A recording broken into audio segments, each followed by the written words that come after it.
Honourable Senators, the President.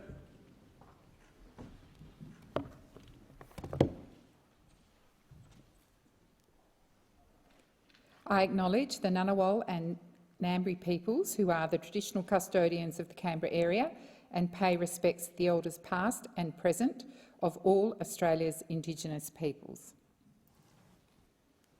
Senators, I invite you, as I read the prayer, to pray or reflect in your own way on your responsibilities to the people of Australia and to future generations.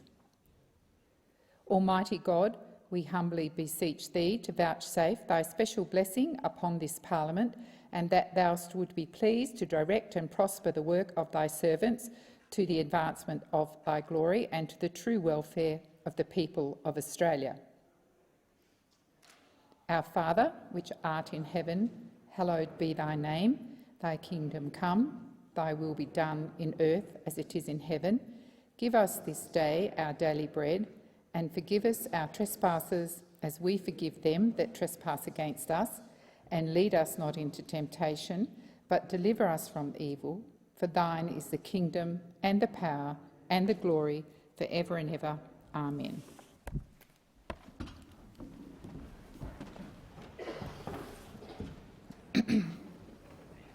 Are there any documents to be tabled by the clerk? Yes, President. I table documents pursuant to statute and returns to order as listed on the dynamic red. Are there any proposals for committees to meet during the sittings of the Senate? Mr. President, committees have lodged proposals as shown at item 4 of today's order of business. I remind senators that the question may be put on any proposal at the request of any senator.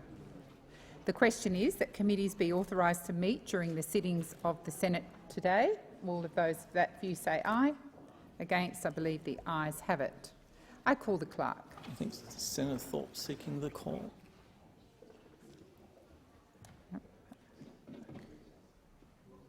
I call the clerk. Government business order of the day, Treasury Laws Amendment 2022, Measures No. 5, Bill 2022, resumption of second reading debate. Senator Dean Smith is here, present. Thank you very much, Madam President. I sort of feel as if something else should be happening. Nothing else should be happening? Please resume your seat. Senator Thorpe. Thank you, President. I seek leave to make a 1-minute statement about my new status as an independent. Is leave granted? Leave is granted. Senator Thorpe. I inform the Senate that yesterday I resigned as a member of the Australian Greens and will sit as an independent senator for Victoria. I also inform the Senate that I should be designated as a whip for the purpose of Standing Order 24A relating to the Selection of Bills Committee. Thank you, Senator Thorpe. I'll call the clerk and we'll just restart. Senator Smith. Government business order of the day, number 1, Treasury Laws Amendment 2022, Measures No. 5, Bill 2022, resumption of second reading debate. Senator Dean Smith. Thank you, President. Well, my remarks are going to be somewhat less climatic, but I rise this afternoon to speak on the Treasury Laws Amendment Bill 2022, Measures No. 5, Bill of 2022, and of course the opposition will be supporting this bill. It's largely procedural in nature and is well-established custom and tradition of this parliament that applications for deductible gift recipient status that are agreed by the House are also agreed by the Senate. This bill implements decisions taken by the previous coalition government to grant or extend deductible gift recipient status on a number of organisations, including the Melbourne Business School, the Leaders Institute of South Australia, St Patrick's Cathedral Melbourne Restoration Fund, the Jewish Education Foundation, the Australian Education Research Organisation, Australians for Indigenous Constitutional Recognition and the Sydney Shreva Kadisha. The bill also grants the status to Australians for Indigenous Australians for Indigenous Constitutional Recognition Limited, as I previously noted, which was set out in the government's 2022-2023 October budget. I also note that the Mount Eliza Graduate School of Business and Government has ceased its operations and activities. Therefore, its DGR status has been removed in this bill. The opposition's support for the provisions in this bill should not be confused with support for the way this bill has been progressed. Indeed, the existence of this bill stands as a monument to the new Labor government's inability to manage its legislative agenda so early in its term, and despite yet having, or perhaps never having, a particularly wide or deep or ambitious agenda to drive down cost of living pressures or improve productivity across the economy. Put simply, this bill should actually not have existed.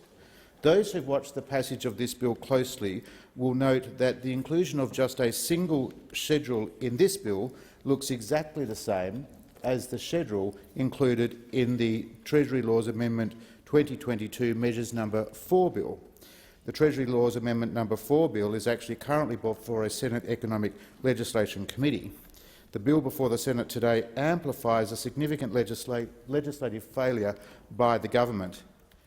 This particular schedule had originally been incorporated into the government's Treasury Laws Amendment Bill No. 4, which meant the progress of these DGR matters would have been delayed as a result of the parliament's consideration through the Senate Economics Committee legislation of the Treasury Laws Amendment Bills No. 4, which are due to report on the 3rd of March. So instead, in order to progress the DGR status for these worthy organisations, the government was forced to create a new Treasury bill in order to be able to do that. The new government's new economics team is clearly operating on training wheels, and in the last parliamentary sitting week of last year, we got a valuable insight into how the new government seeks to treat the crossbench in the form of Senator McKim's interactions with the Minister for Financial Services, the Honourable Stephen Jones. But I'm sure my colleagues on this side can further illuminate on that experience and those observations. But the most important matter in the first few moments of the new parliament, the first sitting day of this new parliament, is that we are going from concern to crisis in the Australian economy. Just last week we heard that the Reserve Bank of Australia, the independent bank, in response to a question from a senator, said that 800,000 loans, think about that, 800,000 loans would shift from fixed rates to variable rates in this calendar year of 2023. Just think about that. In addition to that, the Parliamentary Library has suggested that in some months of this year, the number of fixed loan rates shifting to variable rates could be as large as 55,000. We heard last week that the Australian Energy Regulator expects there to be 75,000 households currently on energy hardship programs. The Australian Energy Council said it expected there to be an extra 10,000 households on energy hardship programs. But more than that, the inflationary pressure, the cost of living pressures being felt across the Australian economy, being felt across Australian households, are also starting to impact the charity and not-for-profit sector. Late in December last year, just before Christmas, the Australian Council of Social Services was forced to release a report which talked about growing pressures on Australian charities as a result of inflationary pressures in the economy and because of the surge in demand that the charity and not-for-profit sector is now starting to experience as people try, unfortunately fail, to meet those cost of living pressures. That Australian Council of Social Services report says there's a surge in demand for services, that wait lists are now getting larger, and in fact some people in need are not being able to be serviced by community sector providers at all.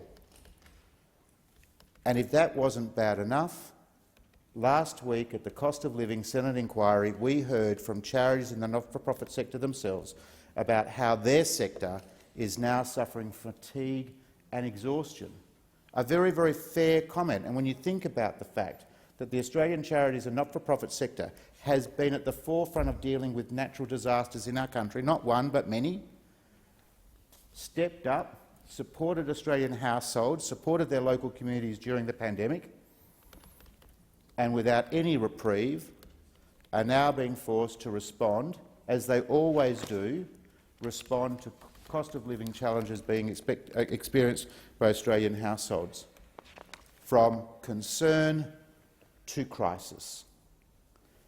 At 2:30 today, the RBA will make its latest rate decision. I wish that rate decision was going to be no change. Now, of course, I'm not, and no one in the Senate chamber is privy to what that rate change will be until 2:30. But I'm not a betting person, but those of you that are betting people, you'd probably want to bet on the fact that there will be a rate rise, and it will either be 25 points or 50 points. The 9th consecutive interest rate rise. Think about that, the 9th consecutive interest rate rise, and that is going to hurt Australian households who are already struggling from inflationary pressures, already struggling with the energy costs increase. So, what is the government's plan? Day one, new parliamentary year, what is the government's plan to provide energy relief, to provide relief to Australian households, to put downward pressure on those inflation rates and downward pressure on those interest rate rises? What is the plan? Silence. What is the plan? Silence. What is the plan? Silence.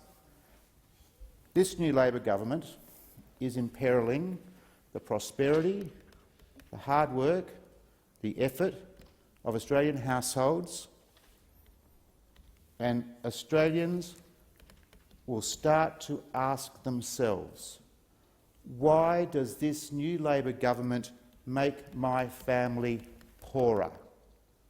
Why is Anthony Albanese making my family poorer?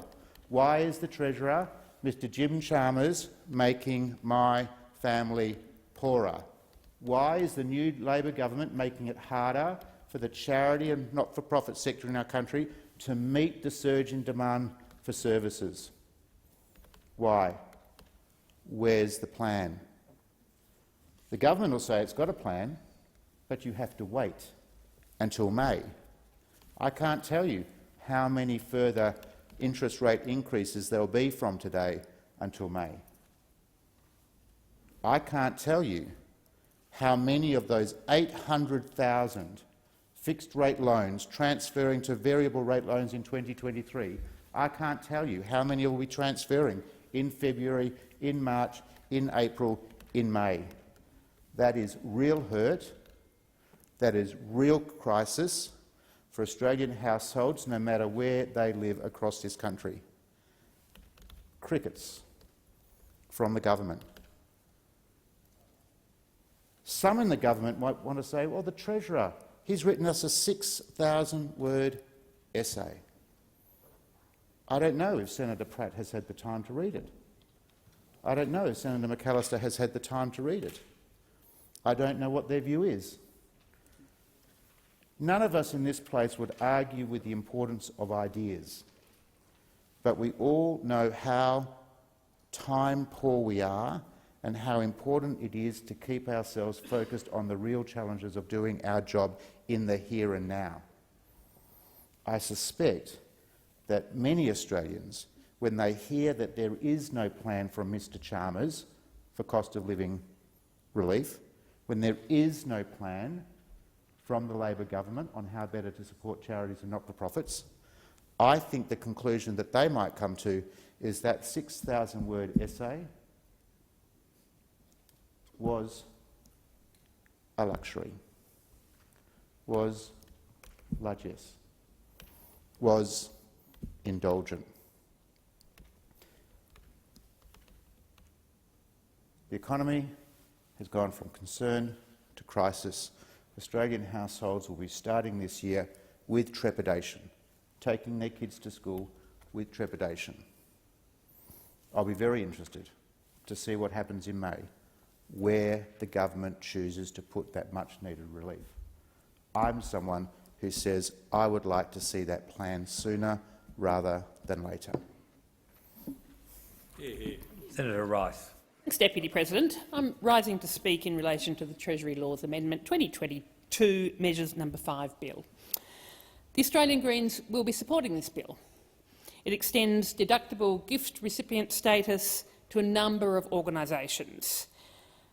But I want to place on the record that our position, we think requiring an Act of Parliament for each organisation to receive DGR status shows that the system is not working as it should be. I mean, many organisations would seek DGR status, but they don't have the lobbying power to get themselves placed on this bill or ones before it. We need to have a transparent, fair, independent process for enabling DGR status that doesn't leave organisations focusing on a difficult bureaucratic process and doing lots of lobbying to get themselves on this list, focusing on that rather than on the important work that they're doing for the community.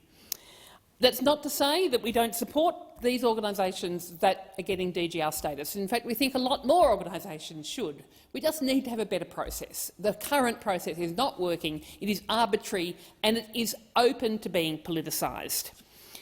I do, however, want to thank the Assistant Minister and his office for the positive approach that they've taken to the charities portfolio, including the appointment of the new ACNC Commissioner.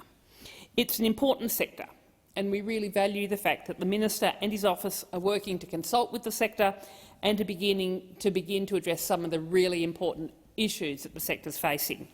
And we particularly welcome the appointment of Sue Woodward AM following a merit-based process to the appointment as Commissioner. Her appointment has been widely welcomed by the sector, and we are very glad to see someone of her calibre in this role. But sadly, when it comes to the Treasury portfolio more broadly, there is a gaping hole that hasn't been addressed. This bill is a Treasury Laws Amendment bill. If you're thinking about what the priority should be in the Treasury Laws Amendment, it is, of course, the previous government, the Morrison government's inflationary tax cuts, which will mean that the benefits of those Stage 3 tax cuts go to the ultra-wealthy, they go to the billionaires, they go to the people who've already got so much in our society. And that is at the cost of the people that really need to be having money spent. I mean, every time the Treasurer gives an update, it seems that the budget impact of the Morrison government's tax cuts has grown. A recent figure was $243 billion. And no doubt the final impact is going to be worse than that. They were the previous government's tax cuts. For the life of me, I do not know why the current government, that professes to be a progressive government, is just rolling on with these incredibly regressive tax cuts. That is the amendment, that is the priority amendment that needs to be made to our Treasury laws to scrap the Stage 3 tax cuts.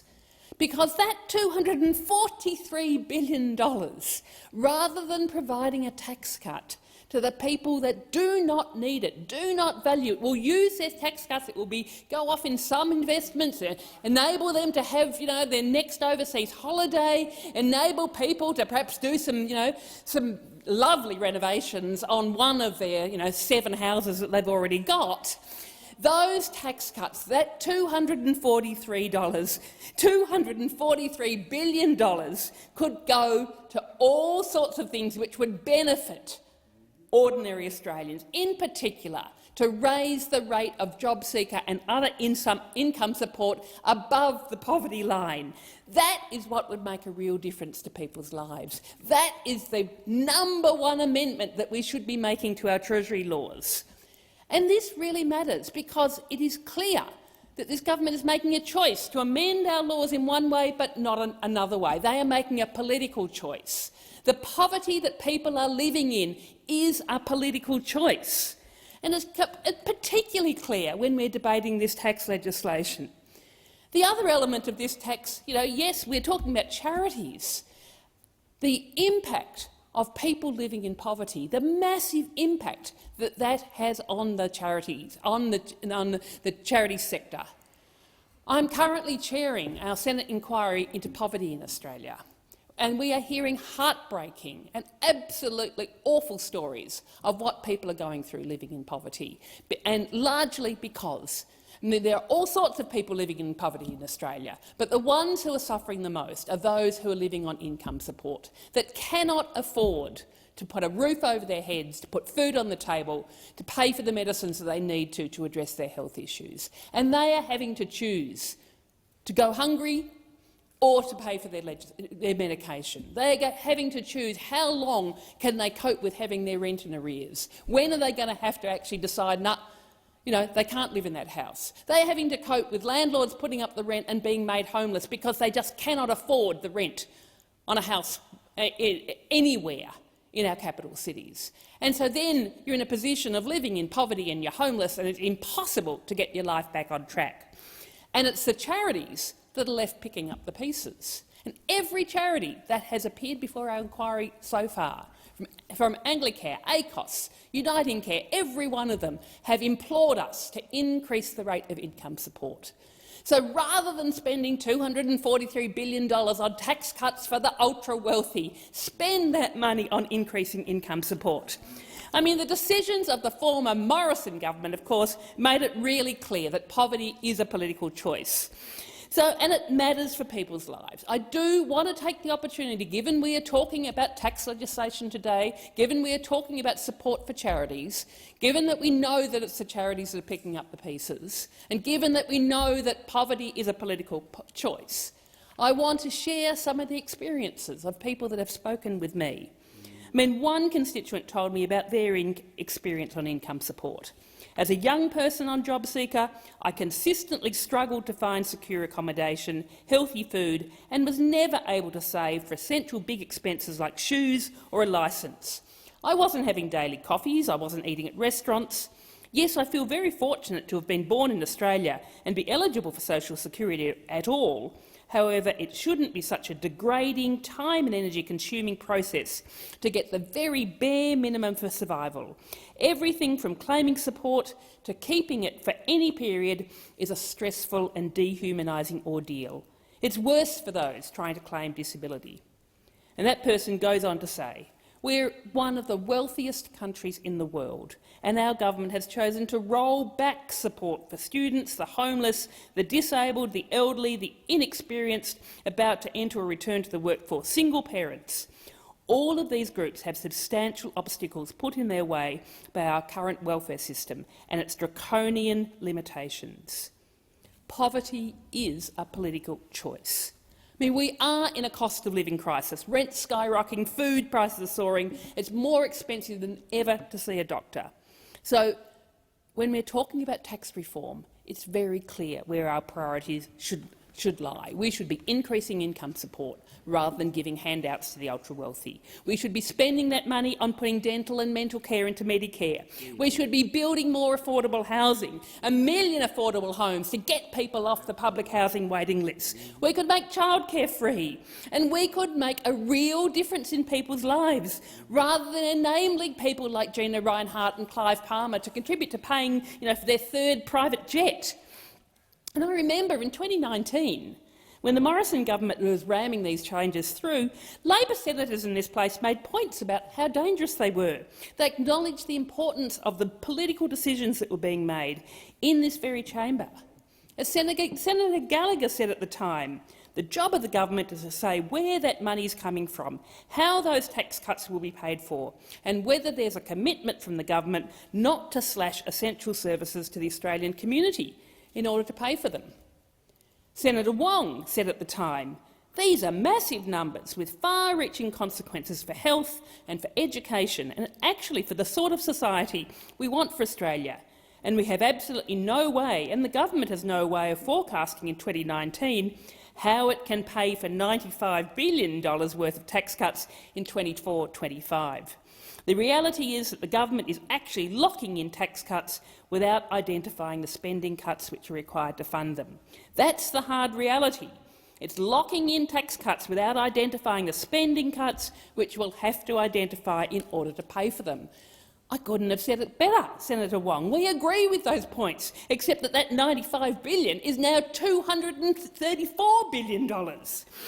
You know, we think that fundamentally, if we're talking about Treasury law amendments, that there is one amendment that needs to be made, which would make a huge difference in people's lives. So I'll finish by moving my second reading amendment to this bill, because this should be the priority. My second reading amendment at the end of the motion, but the Senate calls on the government to abandon the inflationary Morrison government stage 3 tax cuts for billionaires and the ultra-wealthy, and instead raise income support payments above the poverty line. This is a Treasury Laws Amendment bill. That is the most important amendment that we should be making to our Treasury laws. That should be the government's priority. It is a choice of government because poverty is a political choice. Bloody good. Order, order. Senator Henderson. Senator Scarr. Thank you, Senator Henderson, for that prompt. Deputy President, and I think one of the points I will take on board is those in the gallery, I hope, admire the ability of senators in this place to draw upon all sorts of issues in relation to pieces of legislation. This piece of legislation, in fact, deals with a very, very discrete issue, and that is whether or not the schedule, the relevant schedule of the Act providing for gift deductibility for charity should be enlarged to include 7 additional organisations: the Australian Education Research Organisation Limited, Jewish Education Foundation Victoria Limited, and I'll have something more to say in that respect, Melbourne Business School Limited, Australians for Indigenous Constitutional Recognition Limited, Leaders Institute of South Australia Incorporated, St Patrick's Cathedral Melbourne Restoration Fund, and extending the deductible gift status of the Sydney Chevra Kadisha and the Australian Women Donors Network. So that's what this bill actually deals with. Having said that, I do associate myself entirely, absolutely, completely with my good friend Senator Dean Smith's remarks, and I do associate myself with one of Senator Rice's remarks, only one, I'm afraid, but one, and that is one does wonder why it is that this sort of process has to be done through legislation when so much in this place is done through regulation, and one wonders why this can't be done by way of a disallowable instrument. So if anyone had the particular concerns with respect to deductibility with respect to gifts made to a charity, why couldn't that be done, raised during a disallowance procedure, as opposed to having to consider each and every one of these no doubt worthy organisations?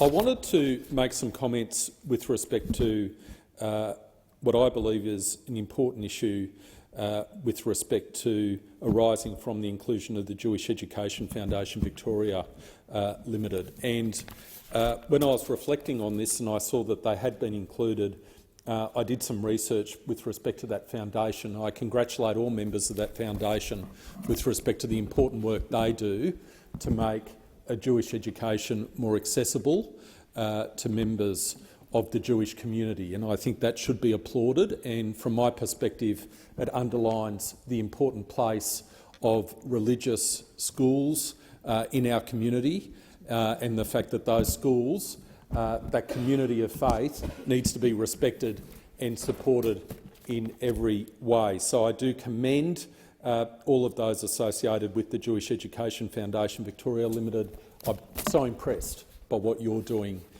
in that space to make a Jewish education more affordable for members of the Jewish community, in particular children.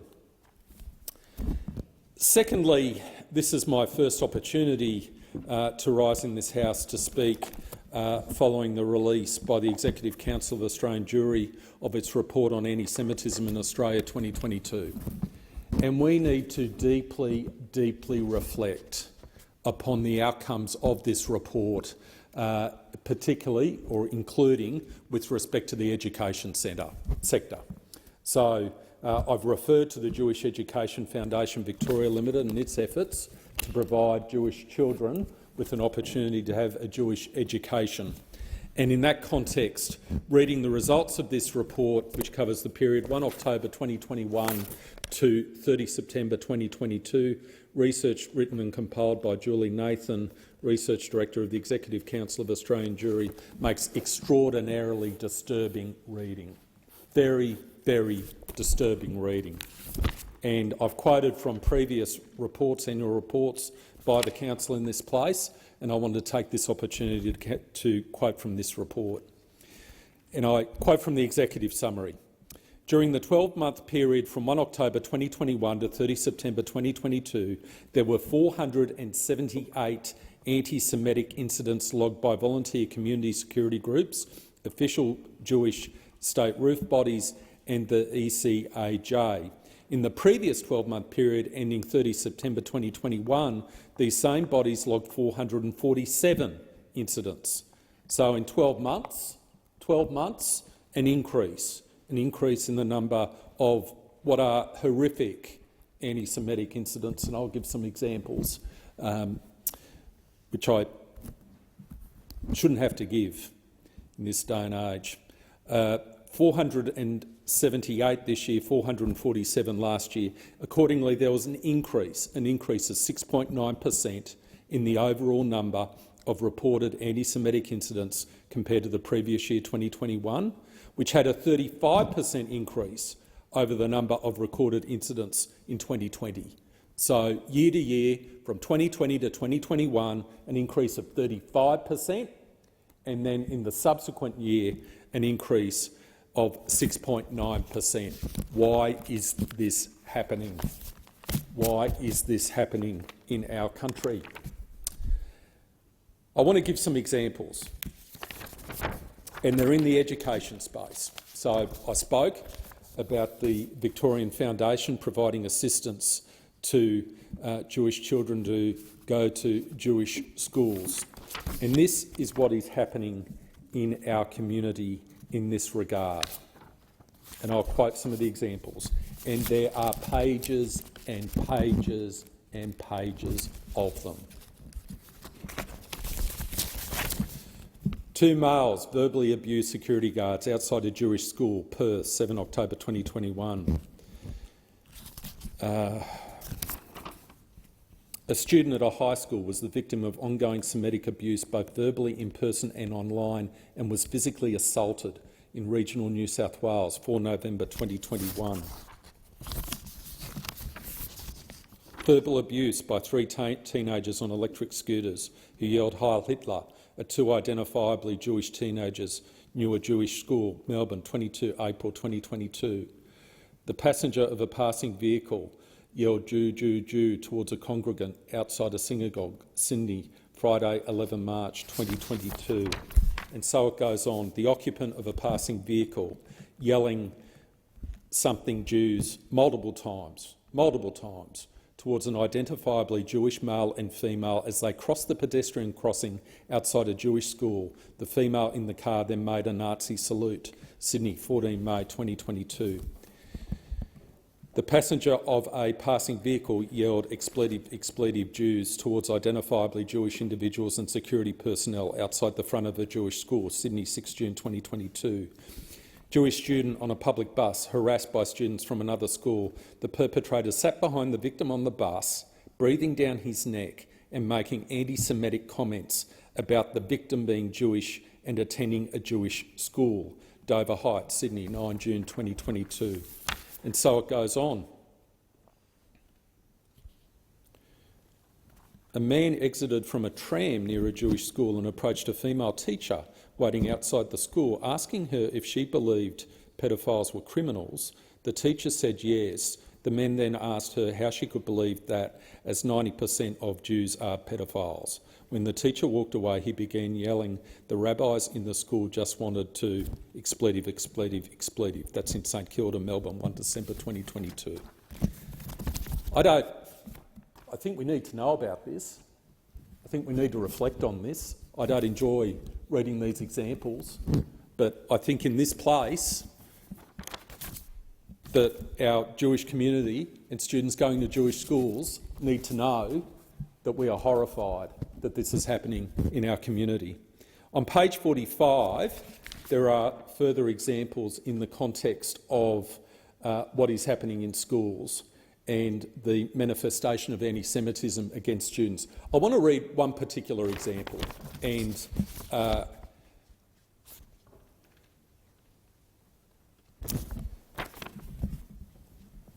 I quote, "A Jewish boy was forced into a locker and sprayed with deodorant to simulate a Nazi gas chamber, while other students laughed and filmed the incident at a Sydney private school, early 2022.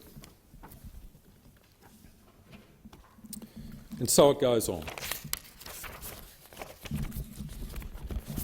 Earlier this month, or last month, I attended the building of a new mosque in the wonderful Queensland city of Toowoomba. The previous mosque had been the subject of 2 arson attempts, one which caused serious damage, the second burnt the mosque to the ground. And the people of Toowoomba rallied around their Muslim community, their Muslim brothers and sisters, and have helped in the rebuilding of that mosque. The very best of Australian values. So whether or not it is our Jewish community or our Muslim community, we in this place and those in civic society and all Australians need to support our religious communities, our Jewish community, our Muslim community, when they are subject to hatred and vitriol, which goes against every single thing we stand for and in this place. And I, for one, will be, in what I consider an appropriate way, to be making a contribution to provide solidarity with the people of the Jewish education community, to show my solidarity with them and to say to them that you have the support of the senators in this place, and this is not the Australia. These manifestations of vile anti-Semitic conduct does not represent the Australia that we believe in. And it is not reflective of the views of the vast majority of Australians. But when these incidents occur, whether or not it's vile anti-Semitic incidents directed at our Jewish community or the burning down of a mosque in Toowoomba in my home state of Queensland, which is being rebuilt with the vast majority of community support, we need to call out this behaviour and say that we stand with those communities who are subject to this persecution and who are subject to this awful, vile acts of racial hatred. And with that, I commend this bill to the Senate. Thank you, Senator Scarr. Senator Bragg. Thanks very much for solving that mystery, and thank you for giving me the call, Madam Acting Deputy President. Well, the reason we're having this debate in the Senate today about the Tax Laws Amendment Bill number 5 is because the government has mismanaged the parliament and has had to spin a schedule from the TLAB 4 bill into this bill in order to pass it through parliament, I imagine, this week. Now, the TLAB 4 bill is quite an ambitious bill, has lots of different component parts, not many of which are related to one another, but that's how these bills roll, and I understand that. Now, the digital currency taxation component of that bill has been cherry-picked out by the government as part of its hodgepodge approach to regulating digital assets. The government doesn't think that regulating the industries of not even tomorrow today is a priority. It's more important to work through the list of grievances from your favourite vested interests at the class action law firms, the unions, the super funds, etc. And as a result of that, the government for vested interests has put Australia into the slow lane when it comes to key industry and economic policy. And this is one example here in relation to digital assets. Now, of course, people will recall in the last calendar year there was a major collapse of a cryptocurrency organisation called FTX, and of course the solution to a lot of these issues is having strong gatekeepers and having a decent licensing framework and a system of consumer protections in place. So if a consumer decides to invest in a cryptocurrency market, there would be capital requirements, there would be key personnel tests, there would be a set of regulations designed to protect consumers if things go wrong. Now, rather than progressing the agenda to protect consumers, but also to advance investment into Australia, because of course this is a race for regulation here. I believe that the countries that put the most regulation in place on digital assets perversely will be able to capture the most investment, because there is a need for certainty here in relation to digital assets. But what we see from this government, the government for vested interests, is an agenda where you see a hodgepodge tax approach on digital assets, trying to define Bitcoin as a property asset, and then you see a token mapping exercise released by Minister Jones last week, but nothing on regulating the gatekeepers, nothing to protect consumers. So, as I've said before in this place, there will be more collapses in this area. There will be more cryptocurrency, more digital asset businesses that cause consumer harm when they go under. And all of these failures will be on the head of the government, because, of course, the government only reacts to its favourite vested interests. Now, there's no organisation here, or there's not many strong organisations that are recommending these changes, therefore they fall on deaf ears. And it is a bit like the point Senator Rice made about how difficult it can be to get a DGR listing. You shouldn't have to be a rich and famous person to get a DGR claim assessed. You shouldn't have to have an individual listing because, I mean, the average person, and I'm reminded here, of course, no one's average, but the typical person does not have access to ministers, ministerial officers, departments to make their case. So, as this bill, this TLAB 5 bill, which is cut out of TLAB 4, continues on, TLAB 4 sits on the books waiting to be considered again by the Parliament. Now, of course, the other thing that's in TLAB 4 are the proposed financial reporting changes for super funds. And this takes us back to another favourite issue from the last calendar year, when, of course, one of the first acts of the government was to strip transparency from members of super funds so they couldn't see where their money was being sent off to unions. Because, of course, when you are the government for vested interest over that side of the Senate, and you're only interested in the small rent-seeking issues put forward by small-minded people, and you don't take the national interest into account, of course it makes sense that your first issue that you take on will be removing transparency from punters so they can't see where their money has been sent off to finance a campaign at the CFMEU or some other union. Now, helpfully, very helpfully, I have to say, we have to thank the Electoral Commission last week for releasing new information, new data, which shows that there are tens of millions of dollars each year being sent off from the super funds into the unions, and the unions are having to declare it on the AEC's website because they, of course, are captured under the reporting obligations under the electoral laws. So we now know that in one fund's case, a fund called First Super, a tiny fund, it paid $2.5 million to the CFMEU out of members' money. So they've decided that it was okay to take $2.5 million of the members' retirement savings and give it to the CFMEU as a gift or something.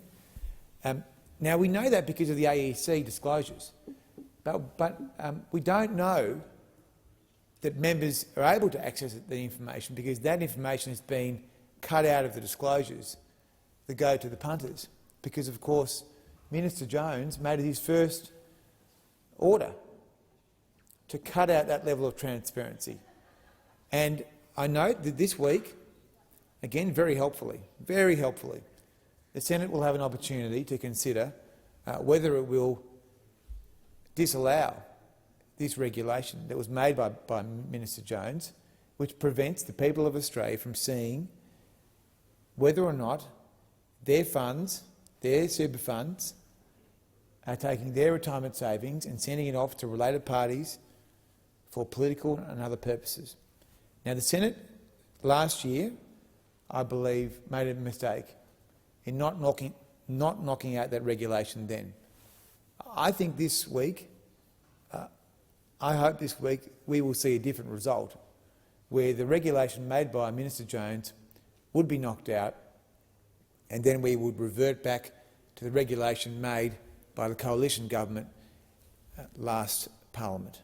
Now, if that regulation was in place now, then the members would be able to see everything that the AEC told us was happening last week. And that is a big change because, as this chamber well knows, most people don't have time to wade through AEC disclosures to find these pieces of information. Many members will look at their annual member statements. They are interested in their balances of their superannuation because it's their money.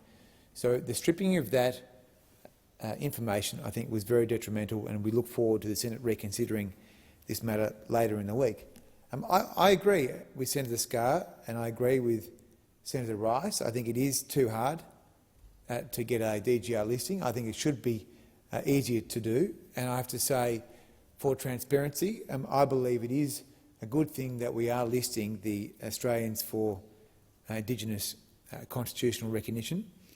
It's a listing that I believe should have been made in the last parliament. I made some attempts to get that to happen, but I wasn't successful. But I'm pleased that this is happening now, and I think it's fair that there should also be a listing given to a no case. I think that's only reasonable, and I would say that there are some very good people that are associated with AICR, including Rachel Perkins, who is continuing a now multi-generational effort by her family to address some of the issues that concern many Australians about the position of Indigenous people in this country. And for anyone who took the opportunity to see her recent program on the Australian wars, I think people will be reminded that even just half a generation ago, people were going through our schools in Australia and not learning the full balance of our history. I mean, when I was taught history of Australia, and of course being a Victorian back then, when you're taught the history of Australia, of course it's the history of Victoria, there was no emphasis on the dreadful policies of the Black Line in Tasmania and those grotesque policies which should be known to all Australians. And so I would take the opportunity to commend Rachel Perkins and her work, and I look forward to their efforts as part of this body, which is due to receive deductible gift recipient status. And I restate my point before, that it is only fair that there should also be a no case put forward. It is premature for most people, I would say, to flag whether or not they will be voting for or against this proposal, because at this stage we don't have a final proposal from the government. But without taking any more time today in the Senate, I'd like to thank you for the opportunity for making a few random comments about things which I think are important but not necessarily connected just as a TLAB bill has random things that are not necessarily connected. Thank you, Senator Bragg. Senator Canavan. Thank you, Madam Acting Deputy President. I don't seek to add too much to the Senate's time here. I just wanted to highlight that this bill provides tax-deductible status to a group called Australians for Indigenous Constitutional Recognition, who are Australians for Indigenous Constitutional Recognition. Well, in a media release released last week, it says Australians for Indigenous Constitutional Recognition is a key fundraising and organising vehicle in the campaign for a constitutional recognition through a voice to Parliament. So effectively, this bill provides tax-deductible status for the group campaigning for the yes side of the voice debate. Now, I am not against that. I welcome supporting groups that are contributing to a political debate, but I do want to highlight a glaring inconsistency here, that there is no equivalent tax-deductible status being given to a group to advocate for the no side of this campaign. Now, if you are listening to this, you might be getting the very stark feeling that somehow the government, that our betters in society are stacking the dice against the no campaign here. There's a lot of people who are desperate to see this yes vote, our constitution, to be changed on race-based lines, and this is another example of the playing field being tilted in favour of the yes case in a way that is completely inconsistent with our past democratic practices and is seeking to influence and change our constitution in a non-democratic way. Well, if you are listening to this, and I realise a lot of people don't know what The Voice is yet, most still think it's a reality TV show, but if you don't know what it is, just remember that your betters, the politicians, are really, really keen to have it. And in my experience, if a politician is really, really keen to get something, it's probably not good for you. It's probably not going to be best for our society and our community, because my experience down here in Canberra is they often don't put your interests first.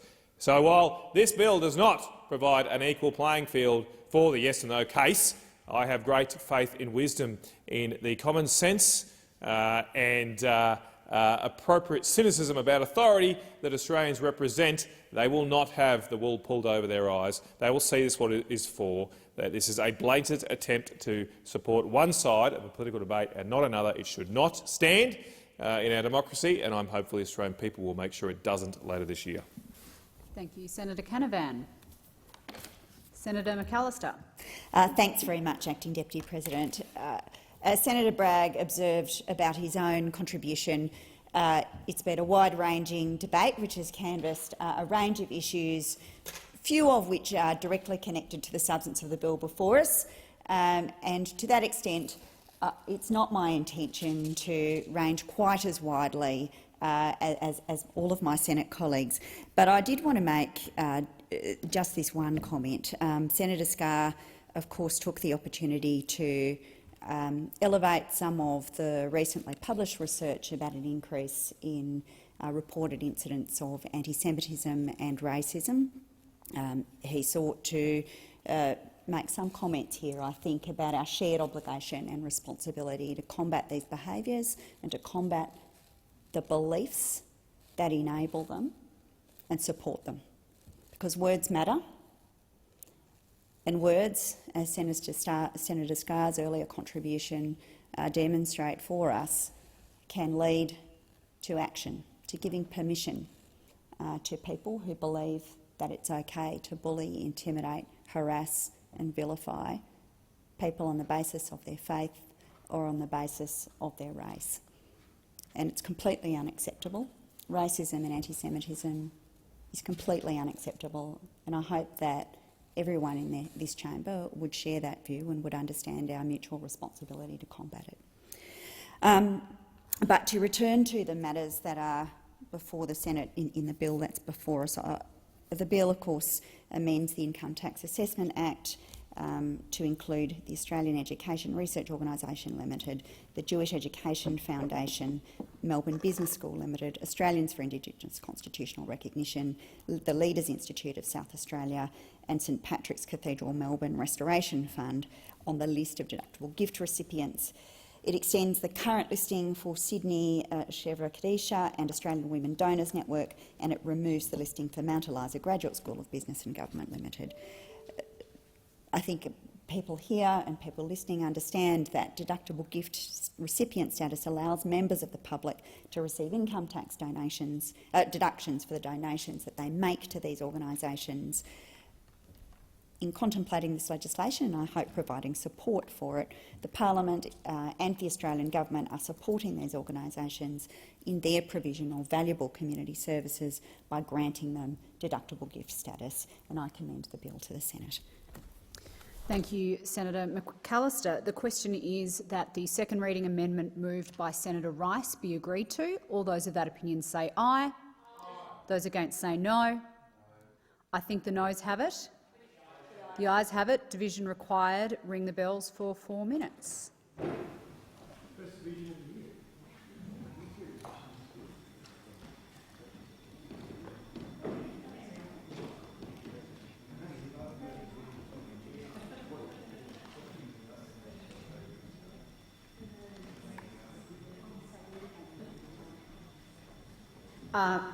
Senator McAllister.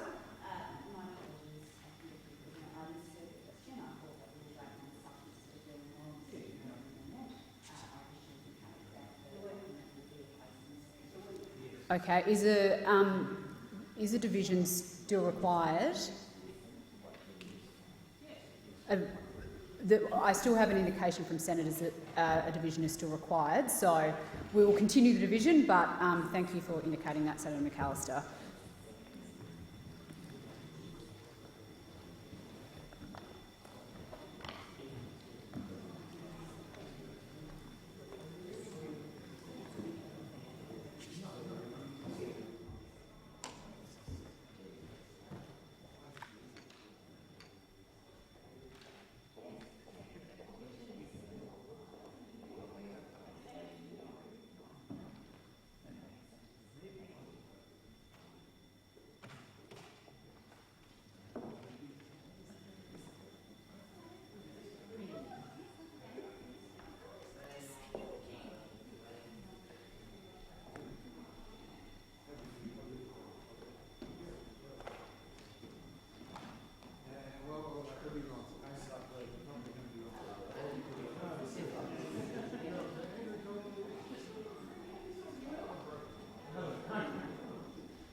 Lock the doors. The question is that the second reading amendment moved by Senator Rice be agreed to. The ayes will pass to the right of the chair, the noes to the left of the chair. I appoint Senator Rice the teller for the ayes, and I appoint Senator Cadell teller for the noes.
Order. The result of the division is ayes 12, noes 42. The question is resolved in the negative.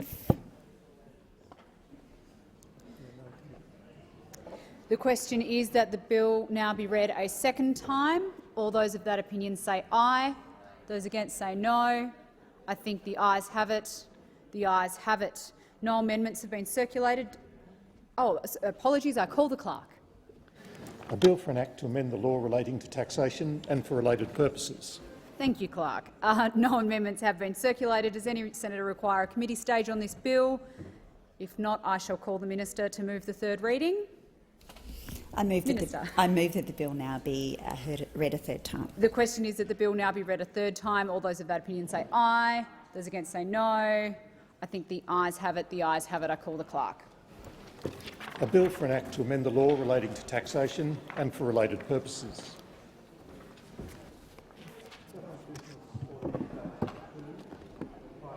And support Amendment 2022 Measures No. 1 Bill 2022, second reading debate. Thank you, Clerk. Just might allow senators to vacate the chamber if they are not taking part in this part of the debate. And I give the call to Senator Duniam. Thank you, Acting Deputy President, and a pleasure as always to rise to make a contribution to the debate, on this occasion on the Higher Education Support Amendment 2022 Measures No. 1 Bill 2022. I just at the outset want to commend the work that my colleague, the Honourable Alan Tudge MP, put in the other place in relation to the Coalition's response to this bill.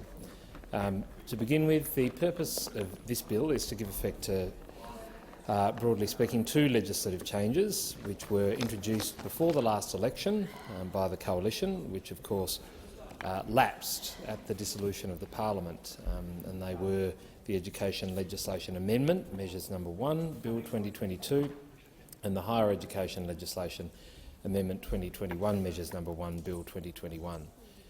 The bill before us today gives effect to the Help for Rural Doctors and Nurse Practitioners measure, announced, as I've already said, by the Coalition in the 2021-22 MyEFO. And the measures contained herein provide a partial or full higher education loan program or help debt reduction for rural doctors and nurse practitioners who reside and practice in regional, rural or remote Australia. This measure was previously included in the Education Legislation Amendment Measures No. 1 Bill 2022. The bill also changes the definition of a grandfathered student to clarify grandfathering arrangements under the Job Ready Graduates package of reforms to higher education, as we've referred to them as the HELP grandfathering measures. These changes correct an unintended consequence of the grandfathering provisions to ensure that honours students remain eligible for grandfathering arrangements where their course commenced before the year 2021, and the changes were previously included in the other bill I referenced earlier, the Higher Education Legislation Amendment 2021 Measures No. 1 Bill 2021. So with regard to some of the specific elements here, obviously I'd like to turn first to the Help for Rural Doctors and Nurse Practitioners measure. The Help for Rural Doctors and Nurse Practitioners measure was announced by the Coalition, as I've already said, in the MyEFO 2021-22. This measure encouraged the relocation, or was aimed to encourage the relocation and retention of eligible doctors and nurse practitioners by reducing their outstanding HELP HECS debt. The measure allowed for the waiver of indexation on outstanding HELP debts for eligible doctors and nurse practitioners while they're residing in and completing eligible work in a rural, remote or very remote area. HELP HECS debts for doctors can, of course, be up to the value of $100,000, which is not a small sum. The value of the debt reduction will be guided by the location eligible doctors and nurses locate to, using the modified Monash model. The modified Monash model depicts the remoteness of the location, with the MM1 representing a major city through to MM7 representing a very remote location, and the eligible locations for this measure will be areas MM3 through to MM7. And for example, doctors and nurse practitioners who chose to work in a remote area will need to provide a minimum of 24 hours a week of MBS Build services for a period equivalent to half the duration of their degree to have their full HECS HELP debt waived. For doctors and nurse practitioners who chose to work in a rural or regional area, they'll need to provide a minimum of 24 hours a week of MBS Build services for a period equivalent to the duration of their whole degree. The measures will be backdated as per the Coalition's announcement back in the MyEFO, and eligibility will be retrospectively applied with commencement from 1st of January 2022. The program is expected to encourage up to 850 eligible doctors or nurses to relocate to a rural, regional or remote area each year, and this bill establishes the program eligibility requirements for the target health practitioners and the nature of the work to be undertaken to achieve benefits of the program, and provides for secondary legislation, which is the Help Debtor Guidelines Health Practitioner, to articulate the specifics of eligible participants, eligible locations and eligible work, and to support the administration of the program. The legislation to enact this measure was previously included in the Education Legislation Amendment Measures No. 1 Bill 2022, which again was introduced by the Coalition in February of last year, which of course also lapsed at the dissolution of the Parliament. Why is there a focus on doctors and nurse practitioners? Well, individuals living in regional Australia, as we know, experience poorer health outcomes than their city counterparts, and this is of course attributed to less access to preventative health services, such as the services of a GP. According to the 2022 AIHW Health of the Nation report, GPs living and working in regional Australia experience greater job satisfaction than those living in urban areas, yet there's still a chronic shortage of GPs, particularly those in country communities. However, with only 1 in 7 graduates in medicine choosing the path of general practice, securing doctors in rural and remote Australia is becoming increasingly difficult. And according to Richard Colbrand, the CEO of the New South Wales Rural Doctors Network, there isn't a town in rural New South Wales that isn't at risk of being able to sustain primary care in their communities.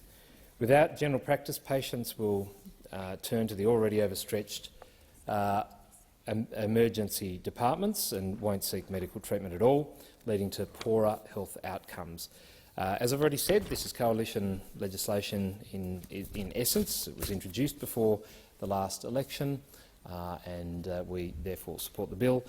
There will be an amendment during the committee stage, and I look forward to speaking to that at that point. Thank you, Senator Duniam. Senator Faruqi, you have the call. Thank you, Deputy Chair.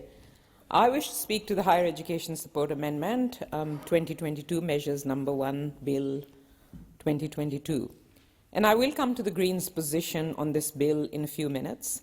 But I want to start by saying that this bill is a massive missed opportunity, both with respect to student debt and changes, and also with changes to the terrible, punitive and cruel Job Ready Graduates Bill that was pushed through by the Liberals and that hiked fees and cut university funding. The entire Job Ready Graduates package was a complete disaster, and it's not sufficient to just fix the grandfathering error, nor is it sufficient to pretend that nothing can be done to fix that disaster until after the University Accord process, which is only due to deliver its final report at the end of this year, with recommendations years away from being implemented.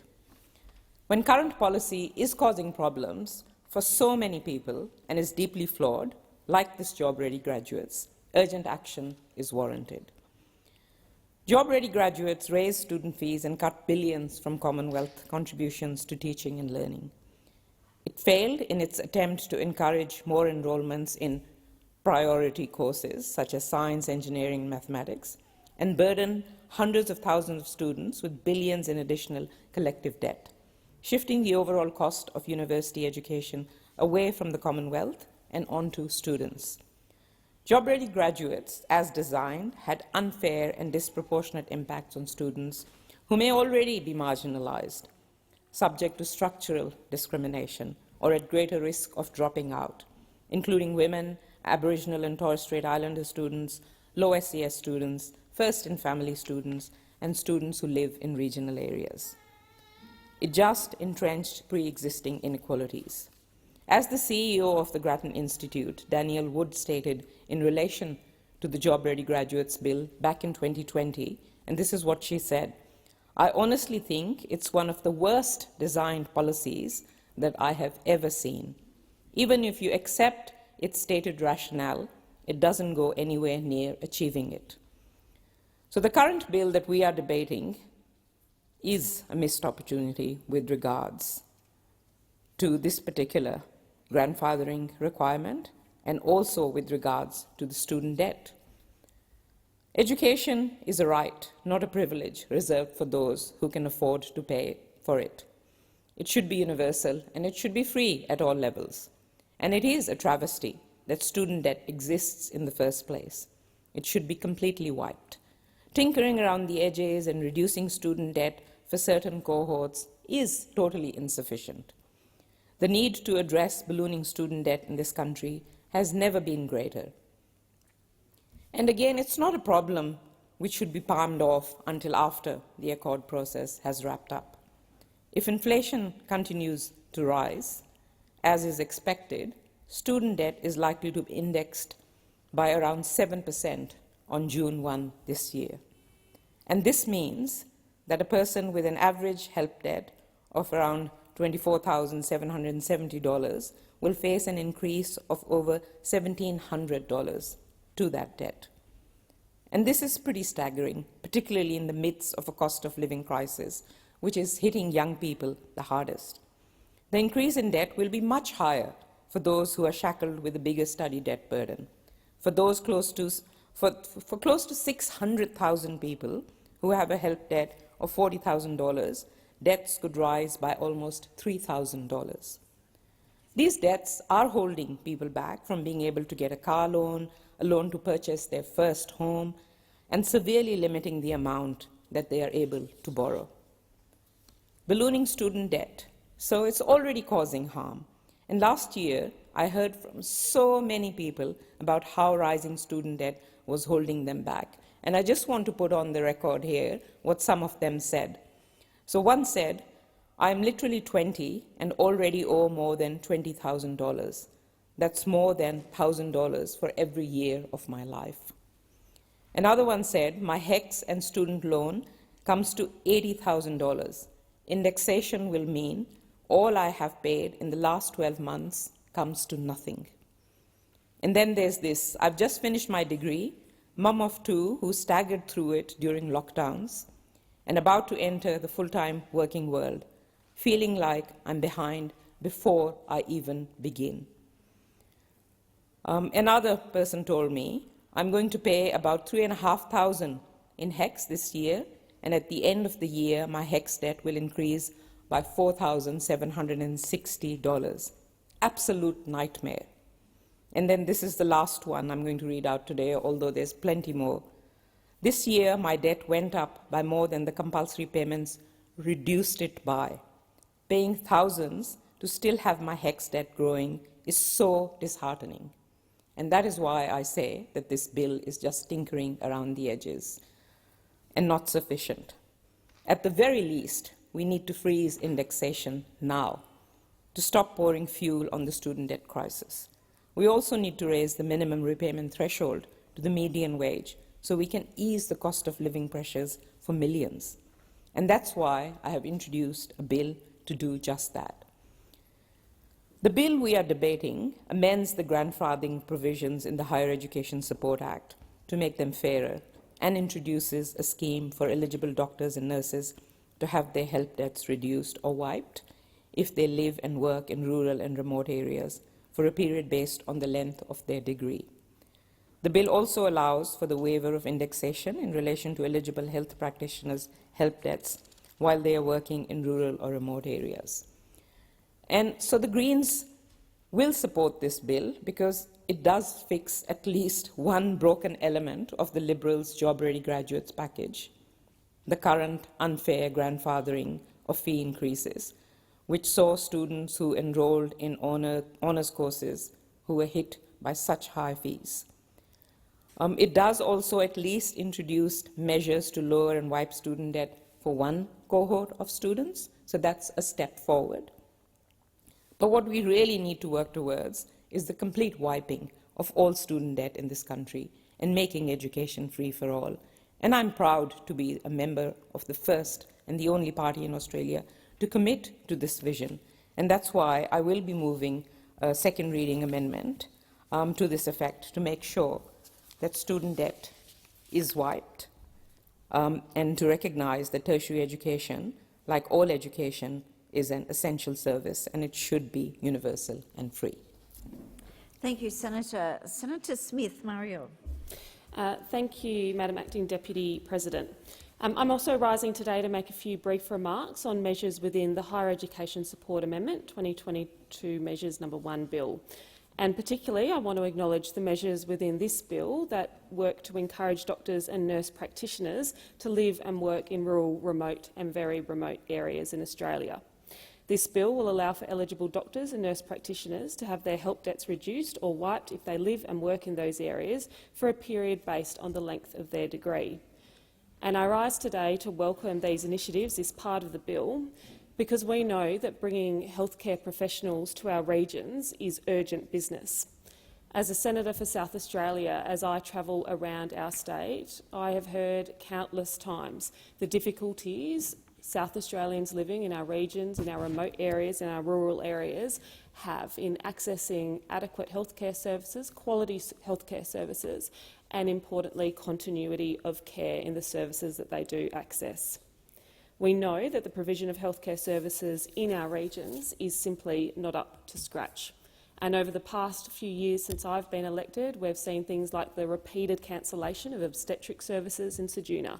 This happening over and over again, leaving women and their families with huge distances to travel to give birth, travelling far away from their families and their support networks at an already stressful period in their lives.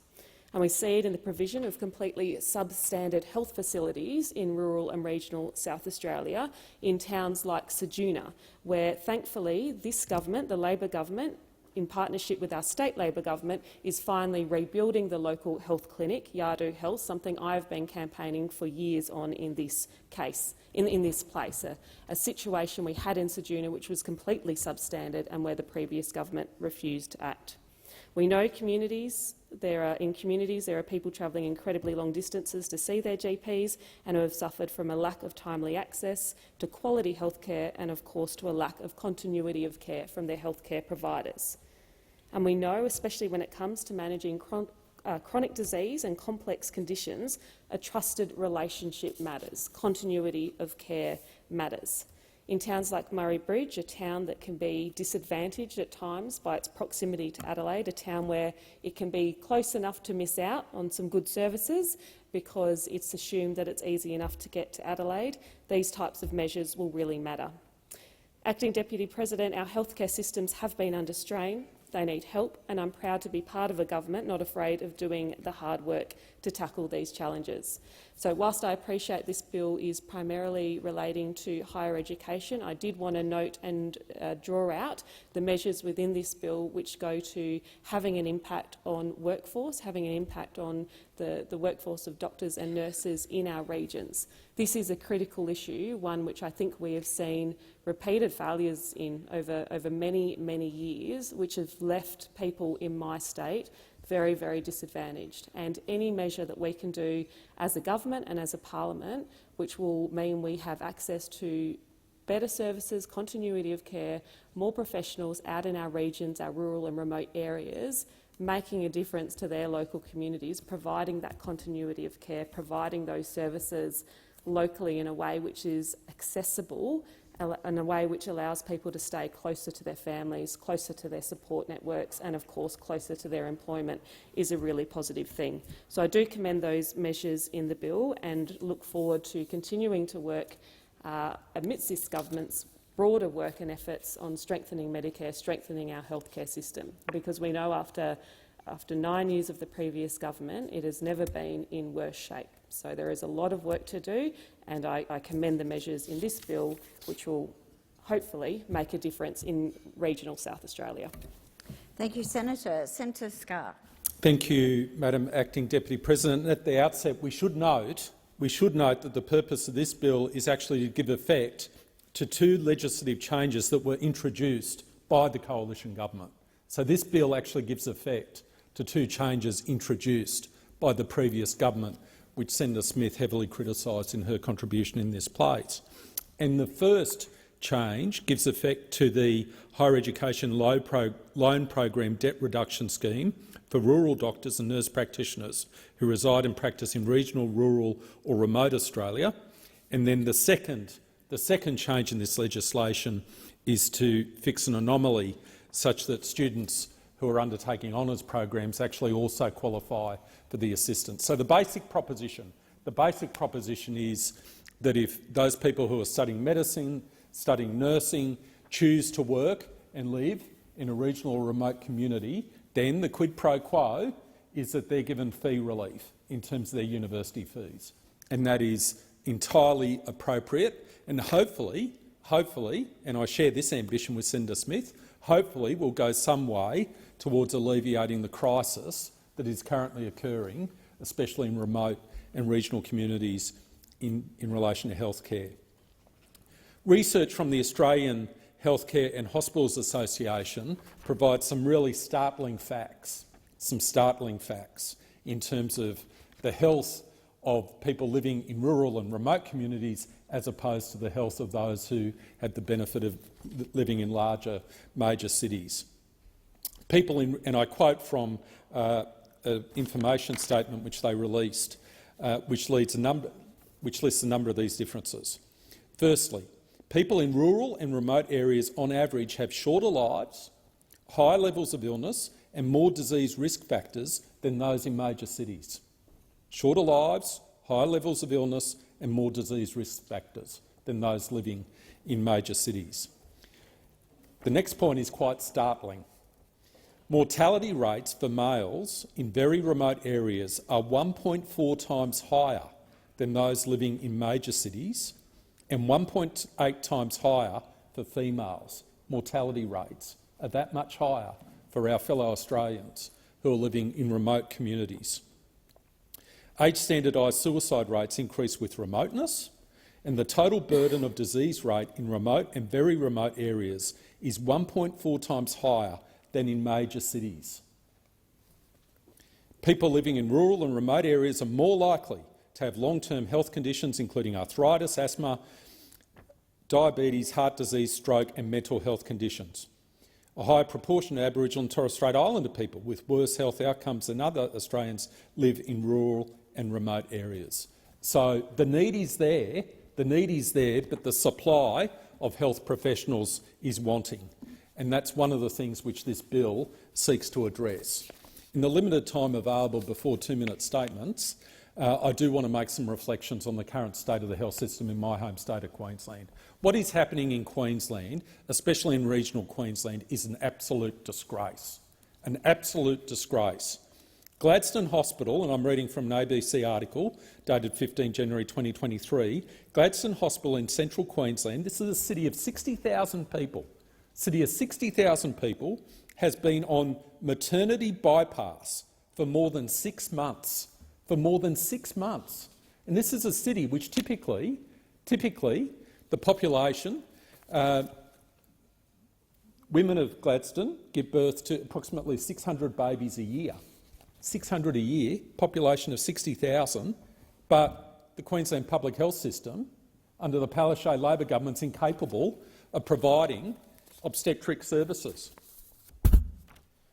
And don't just believe me in relation to this. Let me quote to you from the National Association of Obstetricians and Gynaecologists President, Mr Gino Pecoraro. He said, and I quote, Gladstone had the specialist staff, but their ill treatment by the health department led them to fleeing.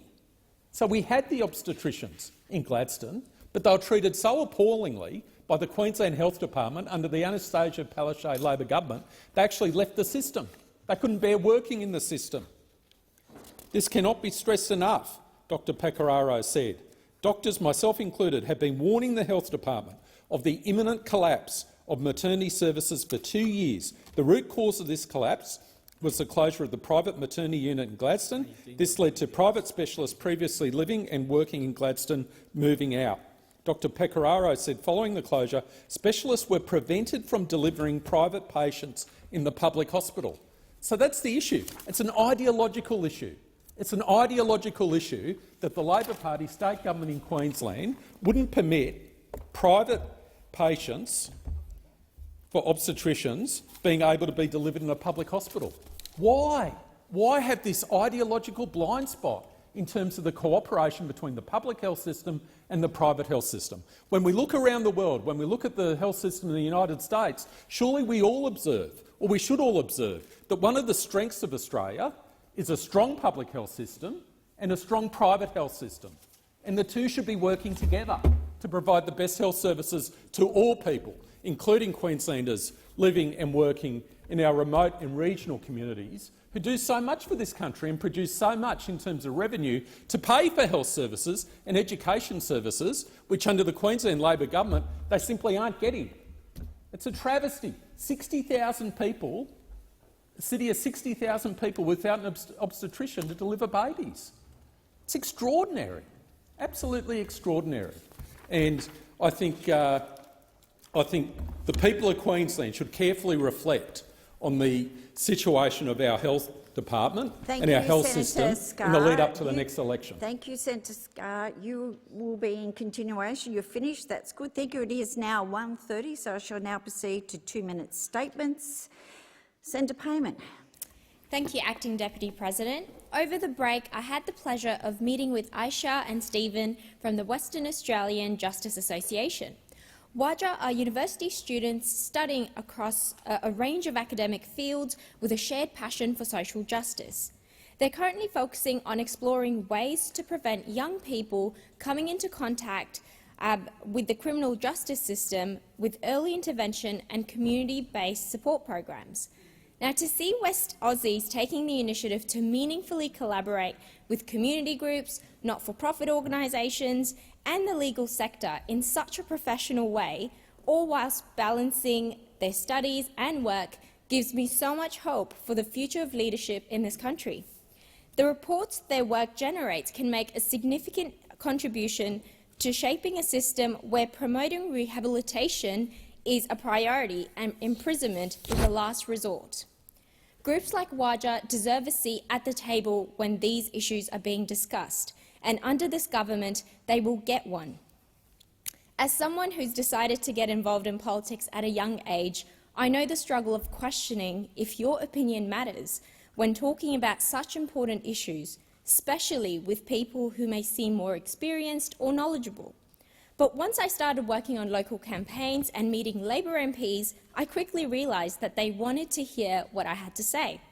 By campaigning with young people, I found a way to raise my voice and make a difference. It gave me the confidence to keep talking, to keep being heard, and now, as Senator for WA, I have the privilege of being able to highlight the incredible work being done by other young Australians. Young people's voices are important, so I encourage any young person out there with passion to follow the lead of WAJA students, get involved and to create a better Australia for all. Thank you. Thank you very much, Senator. Senator Smith, Dean. Not just a chance to rebuild, but a chance to improve. Last month, WA's West Kimberley region, an area of my state I know particularly well, experienced what has been described as a once-in-a-100-year flood.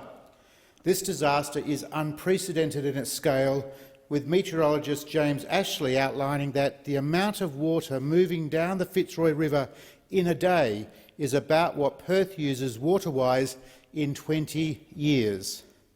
Water levels at Fitzroy Crossing eventually peaked at 15.8 metres, 1.8 metres above the previous record, with homes and supermarkets and streets inundated. The pain and upheaval that this has brought communities across the West Kimberley already living with isolation and other challenges is difficult to imagine. From remote Indigenous communities to major towns such as Derby, there was the risk and in many cases the reality of being cut off due to road closures, including a 700-kilometre section of the Great Northern Highway. At this early point in the recovery and repair, I pay tribute to those communities affected for the remarkable courage and determination and endurance that they have shown. They have been an inspiration to many across our country. Thankfully, our Australian Defence Forces has again demonstrated its outstanding professionalism operating throughout the region to assist locals in every way possible. The delivery of essential food and medical supplies, as well as emergency services personnel through fixed and rotary wing aircraft, has provided a critical lifeline. But the issues for those in the West Kimberley are far from over, among them food supply and power outages across many towns and communities. The WA McGowan government must now do more to plan to catalogue the weaknesses revealed by these floods and ensure that, when the next seasonal flooding occurs, these communities are better prepared. Senator Pocock. Thank you. Today I rise to speak in solidarity with the brave people of Iran whose lives are on the line as they fight for their human rights. I was deeply saddened to hear of the death of 22-year-old Kurdish woman Gina Amani after she was arrested by and died, it seems, at the hands of the Iranian so-called morality police. I'm deeply concerned about Iran's execution of civilians who have joined protests in response to Gina Amani's death. Every day we wake to news of more Iranian protesters sentenced to death, and this must end. In January, I was approached by the Iranian community in South Australia concerned for two young men, Ashia Tadastan, only 18, and Javad Rui, 35. In response, I wrote to the Islamic Republic Embassy to declare my political sponsorship of Ashia and Javad. Ashia was arrested for allegedly throwing a bottle at a police kiosk and lending someone a cigarette lighter. Javad's crime was dancing in the street. Javad has a mental illness and his family have questioned whether he was even aware a protest was taking place. Both men were imprisoned and tortured by the Islamic Republican Guard Corps and sentenced to death on confessions exacted under torture. Javad's torture was particularly severe, causing him to suffer paralysis. For a time he lost the ability to speak. At one point his interrogation had to be paused so that a doctor could determine if he was still alive. Through political sponsorship we share these prisoners' names and stories. We say their names. We voice our concern for their physical and mental health. We monitor and condemn the cruelty and injustice of their persecution and that of so many other Iranians. I was pleased to see the government's decision last week to expand sanctions against the Islamic Republic. However, I stand with the Iranian community when I say more action is needed. It's time for the government to listen to the Iranian community and do more to attend this appalling violence. I give the call to Senator Davey. Thank you. I rise on behalf of my colleague Senator Raf Ciccone and myself as co-chairs of the Parliamentary Friends of Landcare. We rise to remember the life of Hori Prasad, an environmentalist who dedicated his life to promoting sustainable land use practices around the world. Hori is widely credited with developing the first landcare programs in Victoria from 1986, which have grown to become a national success across Australia, helping communities adopt sustainable practices that deliver both productivity and environmental outcomes.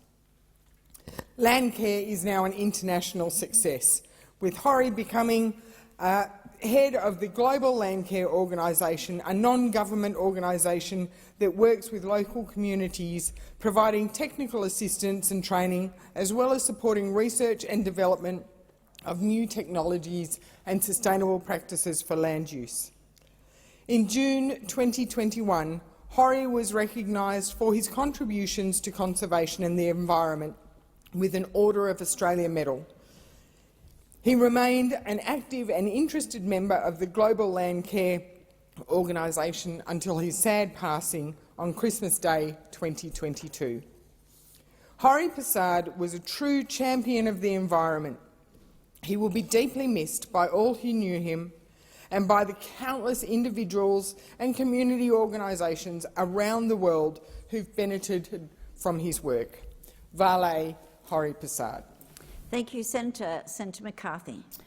Did you know that every minute of every day across Australia a child is going into hospital? And our children in Australia find that experience sometimes not to be the best of experiences. Sometimes it can be okay. But it's thanks to organisations like the Starlight Foundation Australia that has given opportunities to families around hospitals across the country. And this month they're holding the Super Swim Challenge Month to raise funds to assist the work that they do to make life that little bit better for children in hospital, wherever they may be.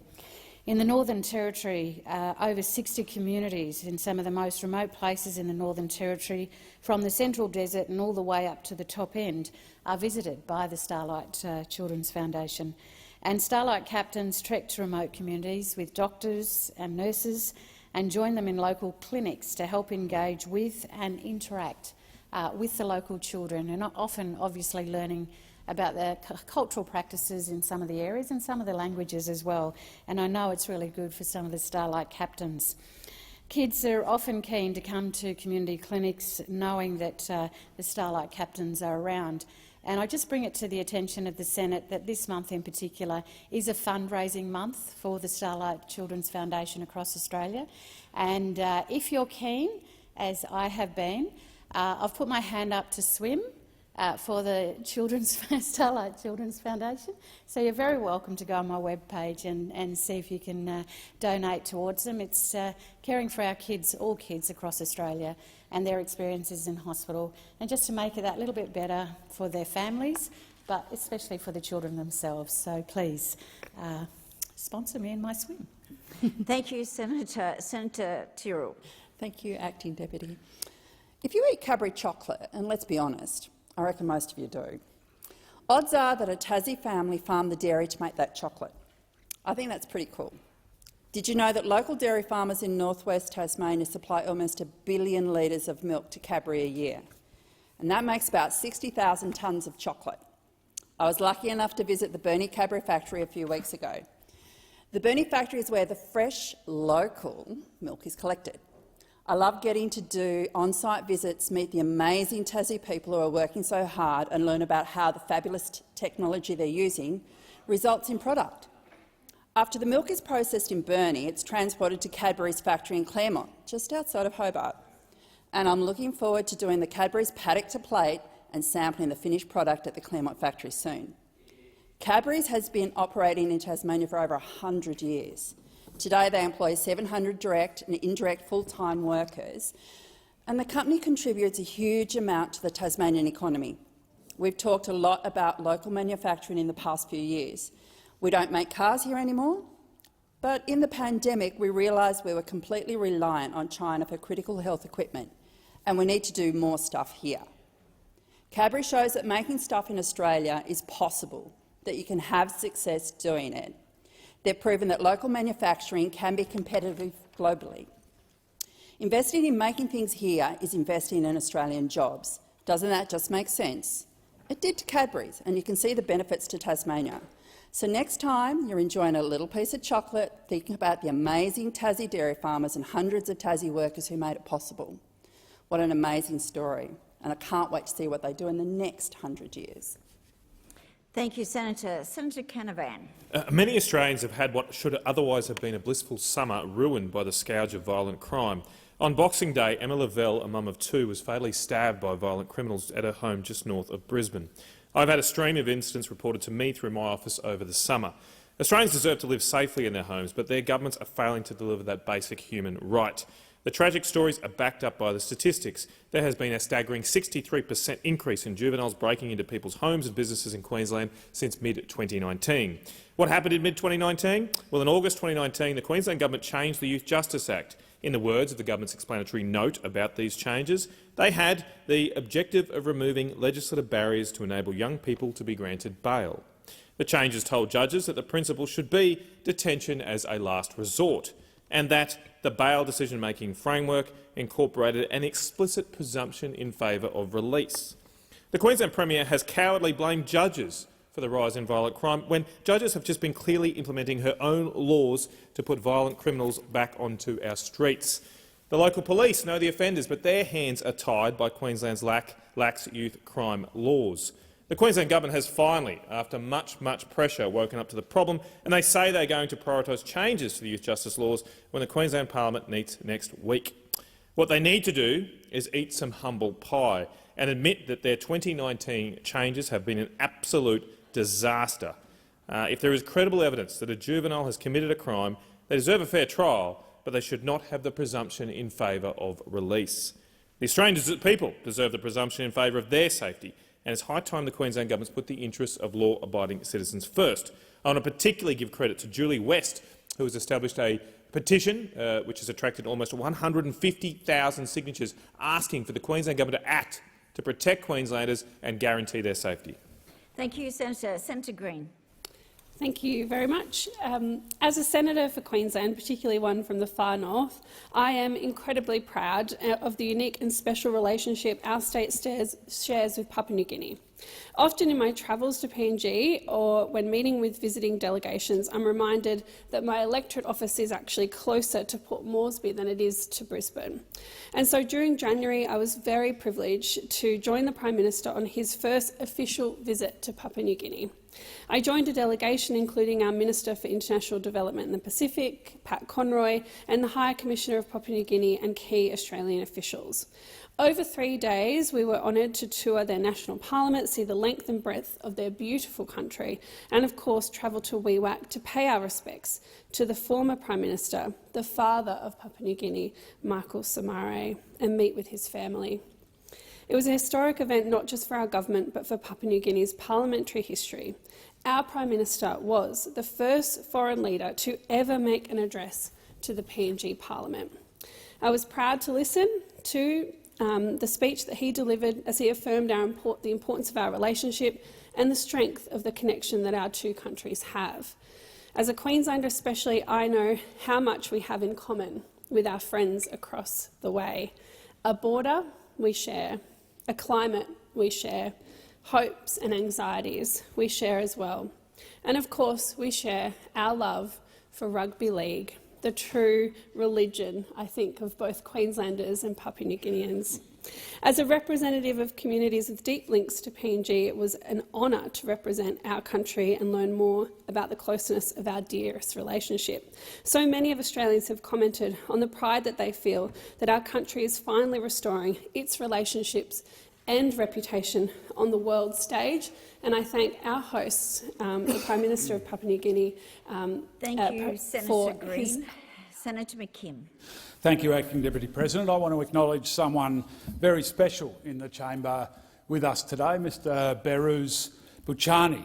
Behrouz is an author who lives in New Zealand, but his journey here from Iran has been long and it's been dangerous. He's here in Australia to promote his new book, Freedom, Only Freedom, and earlier today he made a really important address to the Australian people from right here in Parliament House, the home of Australia's democracy.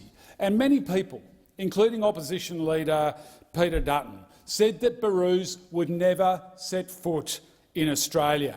But here he is, not only in Australia, but in our Parliament House and today in this Senate chamber. So let's be clear about this. Peter Dutton lost and Behrouz Boochani won. And that is a triumph. It is a triumph over 10 years where Behrouz and many others have faced dehumanisation, have faced being brutalised. They've witnessed rapes, murders, armed assault, child sex abuse. They've seen people die, many people, multiple people die under a bipartisan policy of cruelty. It is an absolute triumph that Behrouz Boochani is here in this chamber today. But while Behrouz is free, there are others who are not, and there are still people on Nauru and in Papua New Guinea after 10 long years in exile who are still suffering, and it is time to end their suffering. They must immediately be offered transfer to Australia so they can be looked after here.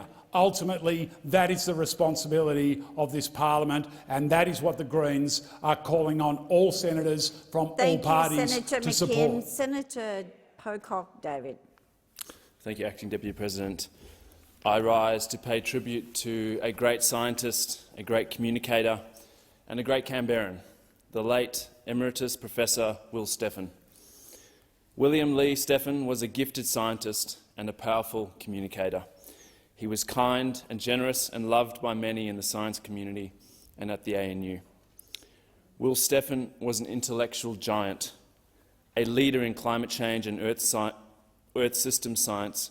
He dedicated his career to advancing the science on climate change and, importantly, sharing those findings with Australians and the global community.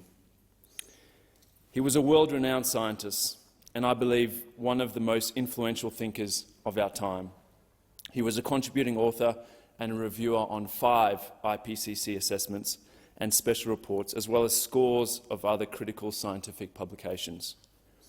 Professor Steffen helped to advance our knowledge on the Anthropocene, planetary boundaries and tipping points.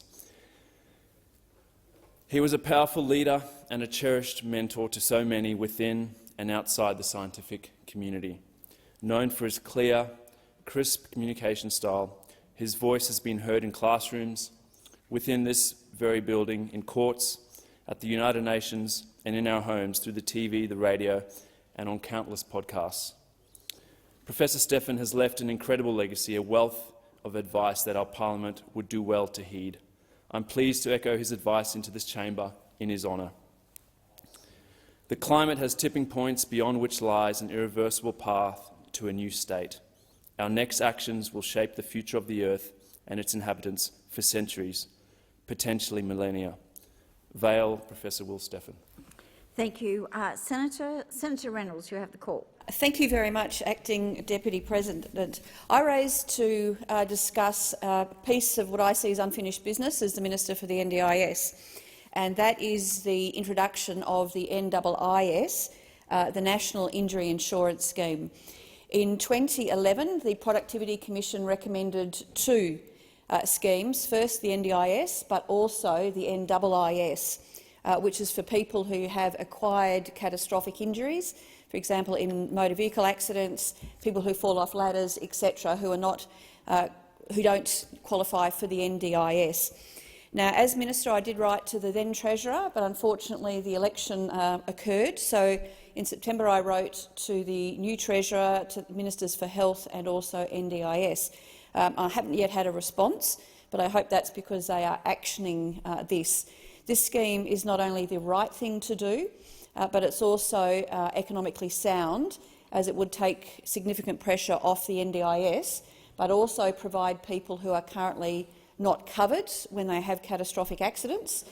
It would provide all of the acute care, the rehabilitation and also the disability supports that they need to live the best life that they can with the accidents, after the accident that they have had.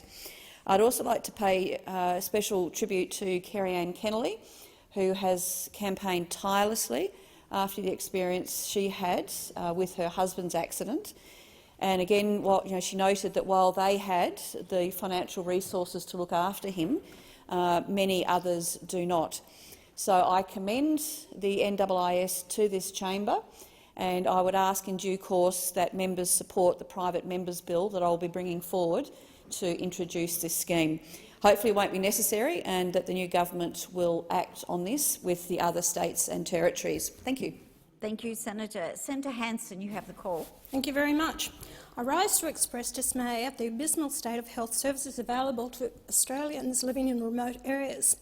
I refer to an article in the Courier Mail newspaper this week which referred to the Best for the Bush report compiled by the Royal Flying Doctor Service. This report, which should be compulsory reading for all senators, revealed that Australian women living in very remote areas had life expectancies 19 years lower than women living in major cities.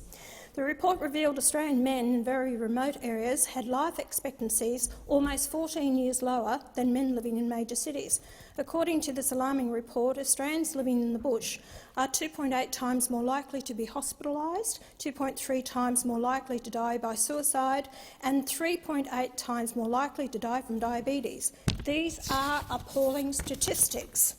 They reflect not only a general lack of competence in successive Labor and coalition governments failing to address the rural health issues, but also an overemphasis on Indigenous health care at the expense of non-Indigenous Australians in the bush. The gaps in Indigenous health outcomes are very real, and it's usually all that we hear about. But this RFDS report makes it clear poor health in remote Australia is not just an Indigenous problem. Isn't it time we do away with racially exclusive health programs and address people's health based on need, not race?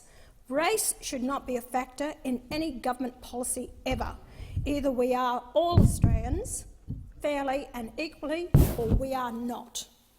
Thank you, Senator. Senator Cox, you have the call. Thank you, Acting Deputy President. Today I want to talk about truth-telling. Australia has a dark past, and as a nation we need to acknowledge our shared history and acknowledge the hurt and trauma that this history continues to cause. Only then can we move forward together. The impacts of colonisation, dispossession and forced removal are still felt by First Nations peoples, families and communities every single day. On January the 25th, the last day of freedom, I, along with many other prominent West Australians, called for the establishment of an independent truth-telling commission for Western Australia. The truth can be painful, which is why we shy away from it, we ignore it, we pretend it didn't happen, and that only maintains the oppressive structures that have led us here in the first place. Having an independent truth-telling commission will cut through the misinformation of intergenerational trauma experienced by First Nations people and highlight our enduring resilience and active resistance always. It will provide an opportunity for First Nations people to document and protect their stories, their truth, and uncover the untold and unrecognised parts of our history, something that will enrich the lives of all Australians. Truth-telling allows First Nations people to share our cultural heritage and the truth on their terms. It acknowledges sovereignty and self-determination and is an opportunity for healing and for justice. I'm encouraged by the comments this week by former WA Governor Kim Beazley, who said truth-telling on the frontier wars in the Australian War Memorial will give Aboriginal people the dignity of resistance. Truth-telling can and must take many forms. First Nations people face injustices that go unanswered, and we need a mechanism to hold governments to account about their inactions on these injustices.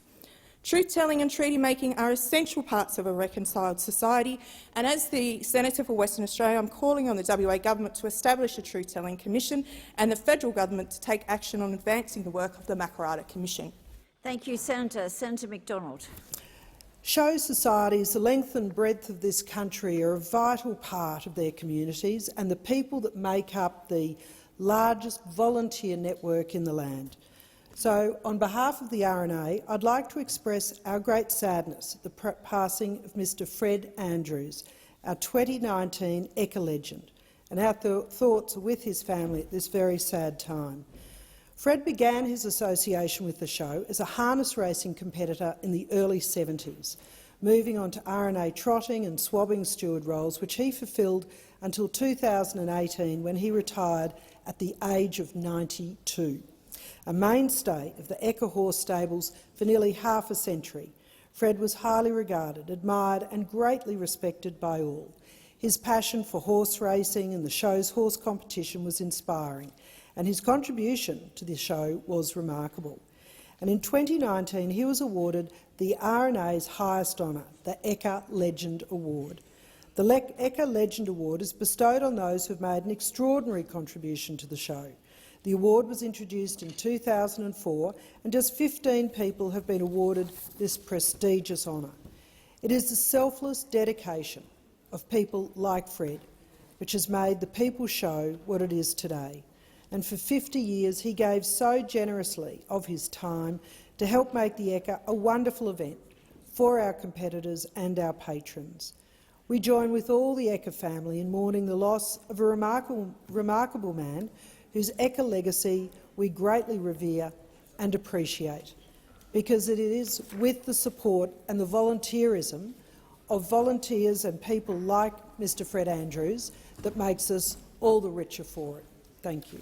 Senator Sheldon, you have the call. On this day in 2009 in Victoria, Australia's deadliest bushfire disaster began. 173 lives were lost in the Black Saturday bushfires.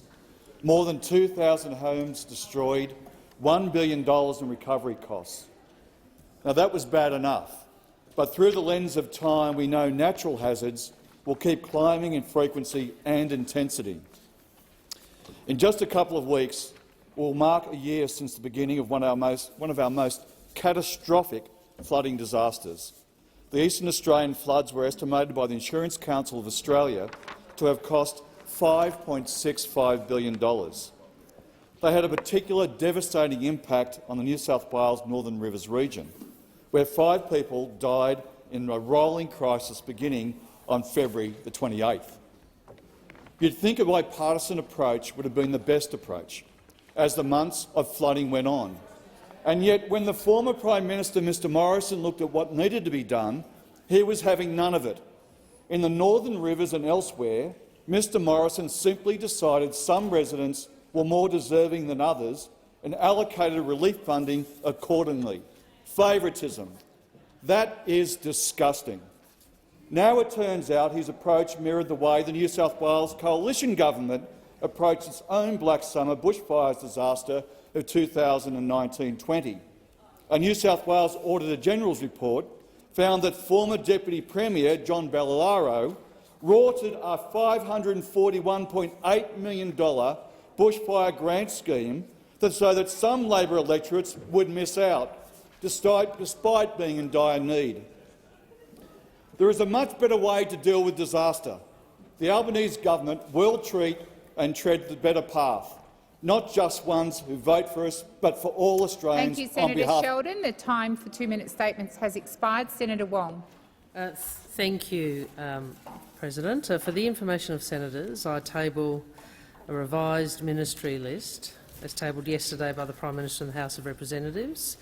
It reflects a small alteration to ministerial representation in the House and some typographical changes, and I seek leave to have the revised list incorporated into Hansard. Is leave granted? There being no objection, leave is granted. Thank you, Senator Wong. We'll now move to question time. Senator Mackenzie. Thank you very much, Madam President. My question is to the Minister representing the Prime Minister, Senator Wong. Alice Springs, Tennant Creek and other remote towns across the Northern Territory have endured the failures of this government's policy agenda, with child sexual abuse, assaults and property damage a daily occurrence in many remote communities. In response to growing community concern and considerable pressure from the general public, the Prime Minister finally recently visited Alice Springs with less than 4 hours on the ground. Can the Minister advise why the Prime Minister thought it was acceptable to be a FIFO PM in Alice? Thank you, Senator Mackenzie. Senator Wong. Thank you, thank you, President. And I'm disappointed that Senator Mackenzie, on an issue such as what we are seeing in Alice Springs, would choose to make such a light-hearted quip in that way. We all know. Senators, please continue. Senator Wong. The Prime Minister, just on the visit first, before I go to the more substantive issue, which is the intergenerational disadvantage, the violence, what we are seeing on the ground in Alice Springs. I am advised that the Prime Minister had planned to visit Alice Springs in December, but no, he contracted COVID. He contracted COVID. And so that was delayed. Now, obviously, the next opportunity he was able to visit was the 24th of January. Minister Burney has visited Alice Springs on a number of occasions, and of course we are quite blessed in the Labor Party to have Senator McCarthy, the member for Lingiari, and many others who engage very closely on these issues. Now, it is the case that yesterday, the Prime Minister, as you know, announced additional support for the Northern Territory, and it is the case that the Stronger Futures program, which ended under you with no plan. So it is interesting in this place that you wish to come in here and play partisan politics on an issue where you dropped the ball. Where you dropped the ball at the end of the Stronger Futures program. Thank you, Senator Wong. Your time has expired. Order. I'm going to call Senator Mackenzie for her order. Senator Mackenzie, first supplementary. Thank you. Before the election, the Prime Minister said, and I quote, "If I'm the Prime Minister, I won't go missing when the going gets tough, or pose for photos and then disappear when the job's done." Can the Minister advise the Senate why the Prime Minister spent 3 nights at the Australian Open posing for photos and not a single night in Alice Springs? Thank you, Senator Mackenzie. Senator Wong. I'm interested that Senator Mackenzie chooses to remind everyone of what Mr Morrison was like. But what I would say is this: First, on the tennis, I mean, I hope that this is.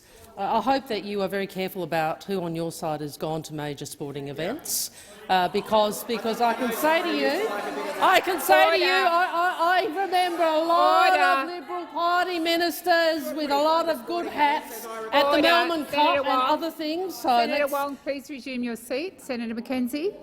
Point of order on relevance, Madam President. Just a moment, Senator Mackenzie. Order on my right. Senator Mackenzie. Point of order on relevance, Madam President. The minister was asked about time in Alice Springs, talking to local communities and addressing the crisis that's unfolding there. Thank you, and I would ask for silence. Order. I would ask for silence. I had difficulty hearing Senator Wong because of all of the interjections. Senator Wong. Well, were that you did ask me that question, because I would have treated that question with some respect. But no, you want to make a partisan point. Yep. You want to make a partisan point about the tennis. You want to make a partisan point about the tennis. Let me say this. Stronger Futures ended in July 2022. There was no plan, part of the previous government, to manage the transition. We have listened to community. We have listened to community and we have provided additional resources. Senator Wong, your time has expired. Thank you, Senator Wong. Your time has expired. Senator Mackenzie, second supplementary. Community leaders have warned the serious crime wave affecting the Northern Territory communities has the potential to spread to other remote communities across Western Australia, Queensland and South Australia, with the government's abolition of the cashless debit card. When will the Prime Minister visit those other communities where the CDC has been abolished? Thank you, Senator Mackenzie. Senator Wong. Well, I'm asked now about the CDC.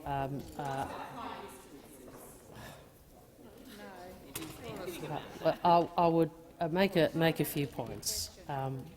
First, in relation to what we are seeing in the Northern Territory, it is distressing. It is deeply worrying and it is devastating for communities, and that's why we're acting. That is why we're acting, and that is why recognising Order on my that left. Senator Cash and Senator Ruston. She's a very good minister. That is why the Prime Minister, after consultation with the Northern Territory government and after consultation with the Ms Anderson, Daryl Anderson, has made a decision, with the support of the Cabinet, to provide $250 million worth of additional funding for support. It is a reminder of how much all governments need to do to address the intergenerational disadvantage which we are seeing. The time for this question has expired. Senator Pratt. President, my question is to the Minister for Foreign Affairs, Senator Wong. In recent days, the world's been confronted with devastating scenes following earthquakes in Turkey and Syria. Can the Minister update the Senate on the situation on the ground, please? Thank you, Senator Pratt. Minister. I thank Senator Pratt for her question, and certainly, particularly overnight, what we have seen in Turkey and Syria has been devastating. And I know this is an issue that many colleagues in the chamber are concerned about and share Senator Pratt's interest and concern about these issues.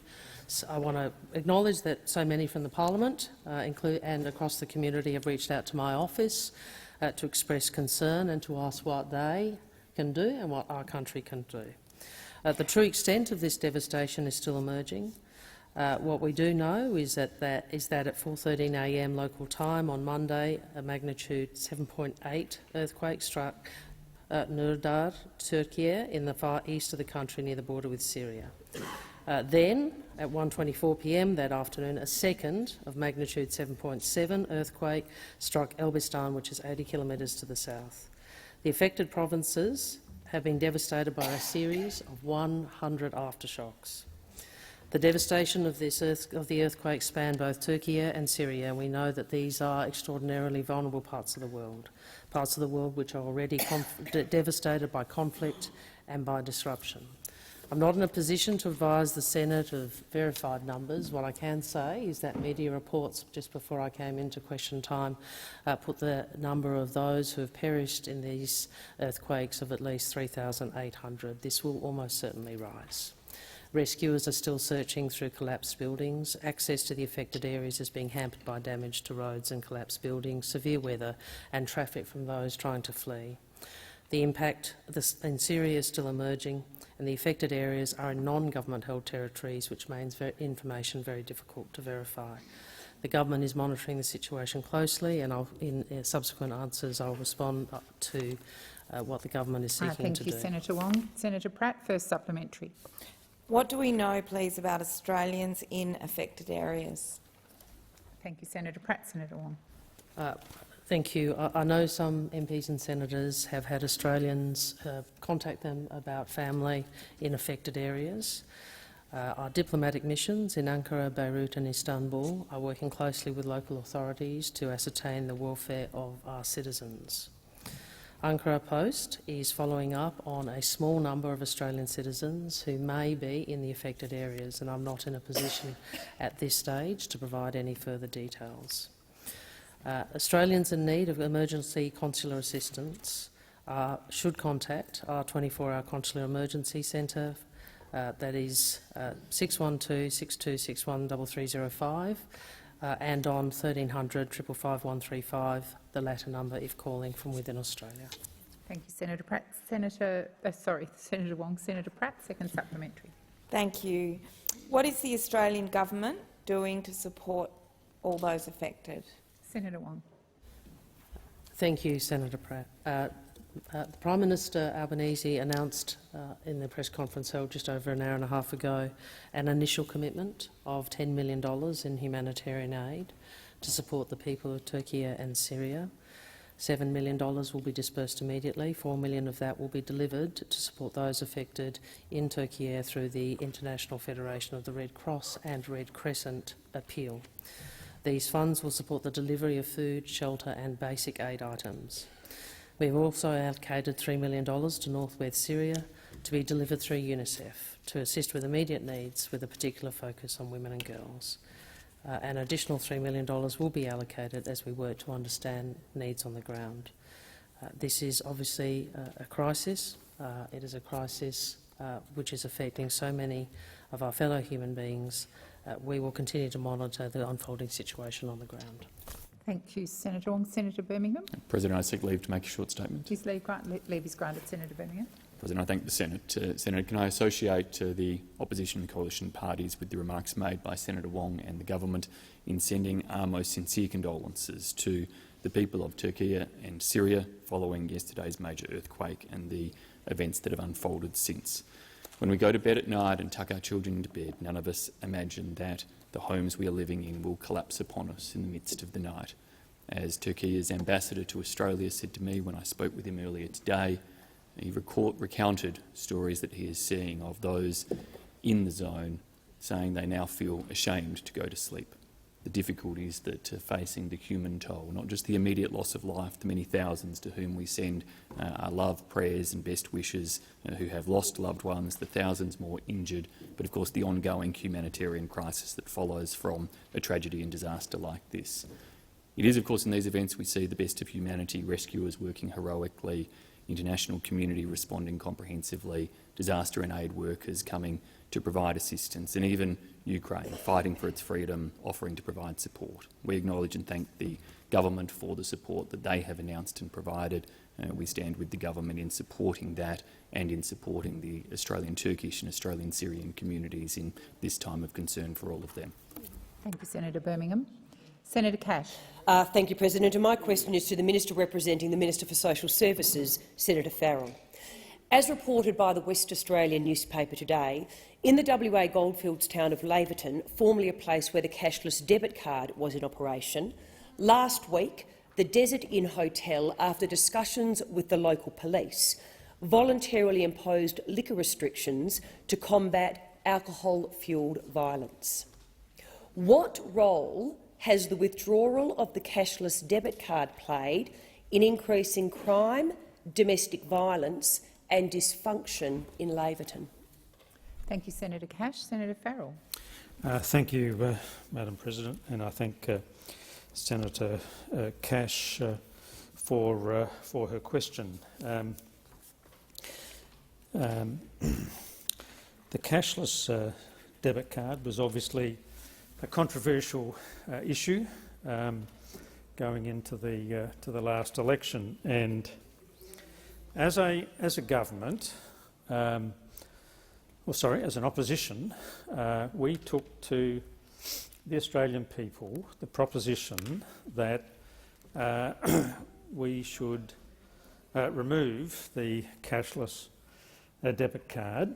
And of course, one of the first things that the new Minister for Social Services, Minister Rishworth, did was to introduce legislation into this place.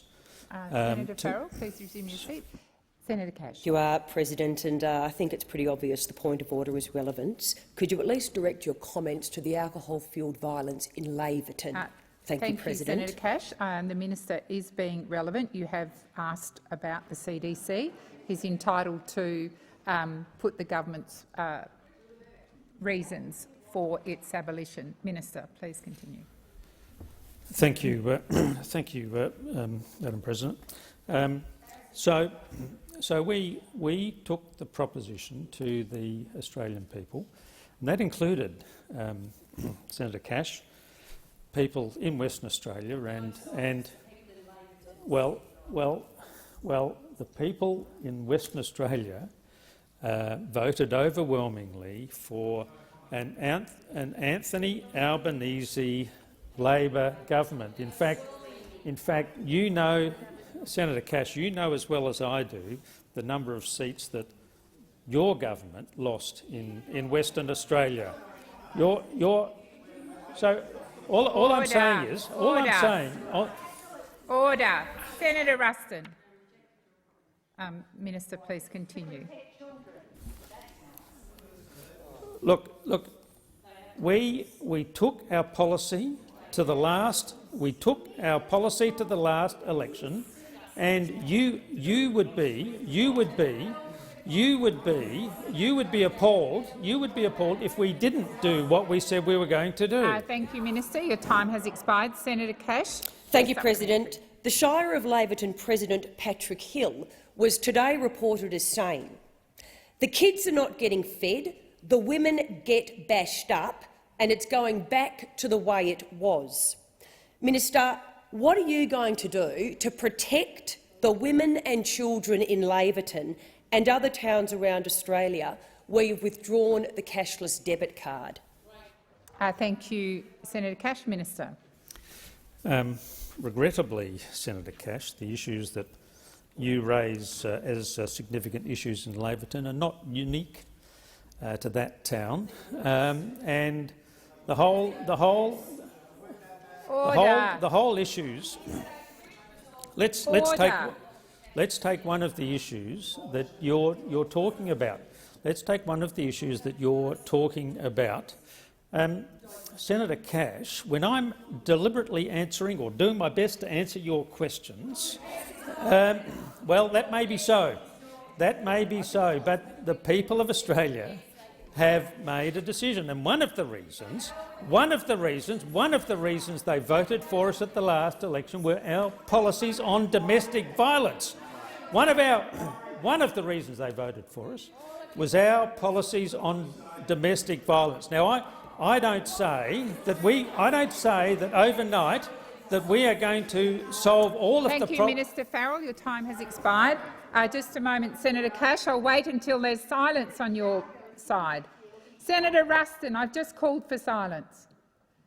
Senator Cash, second supplementary. Minister, will you commit to restoring the cashless debit card as a matter of urgency in Laverton and in other communities being ravaged by alcohol-fuelled crime, violence and dysfunction because your government abolished it last year? And will you apologise to the people of Laverton? Thank you, Senator Cash. Minister Farrell. Look, I can only reiterate the comments that Senator Wong made a few moments ago, that politicising these sorts of issues in this way, in this Senate, politicising these issues in this way does you no credit? Does you no credit, Senator Cash? It does you no credit. It does you no credit to take advantage of the issues that are going on in this town and other towns to try and get some sort of political advantage Senator Farrell, Minister Farrell, please resume your seat. I'm going to ask for silence to allow the minister to finish the question. Please continue, Minister Farrell. I reiterate my point. It doesn't do you any good, Senator Cash, to be seeking to use the disadvantage Thank you, Minister. The time for this question has expired. Senator Waters. Very much, President. My question is to Senator Wong, representing the Prime Minister. Last week's annual donations data release revealed around $2 million in donations from fossil fuel companies and lobbyists to both big parties, including $960,000 of that to the Labor Party. And in that financial year, 4 big donors are some of the highest polluting facilities covered by the proposed safeguard mechanism: Woodside, BlueScope, Chevron and Inpex. Collectively, they've donated over $200,000 to the Labor Party in 2021-22. How much access to the table did that buy when Labor was designing your weak safeguard mechanism legislation? And are those dirty donations why your safeguard mechanism backs new coal and gas? Thank you, Senator Waters. Minister Wong. I really reject the implication or the imputation of some form of corruption which is in that question. And I'm reminded when I was a minister many years ago, with much less grey hair, Senator Payne, what was her name? Senator Milne, was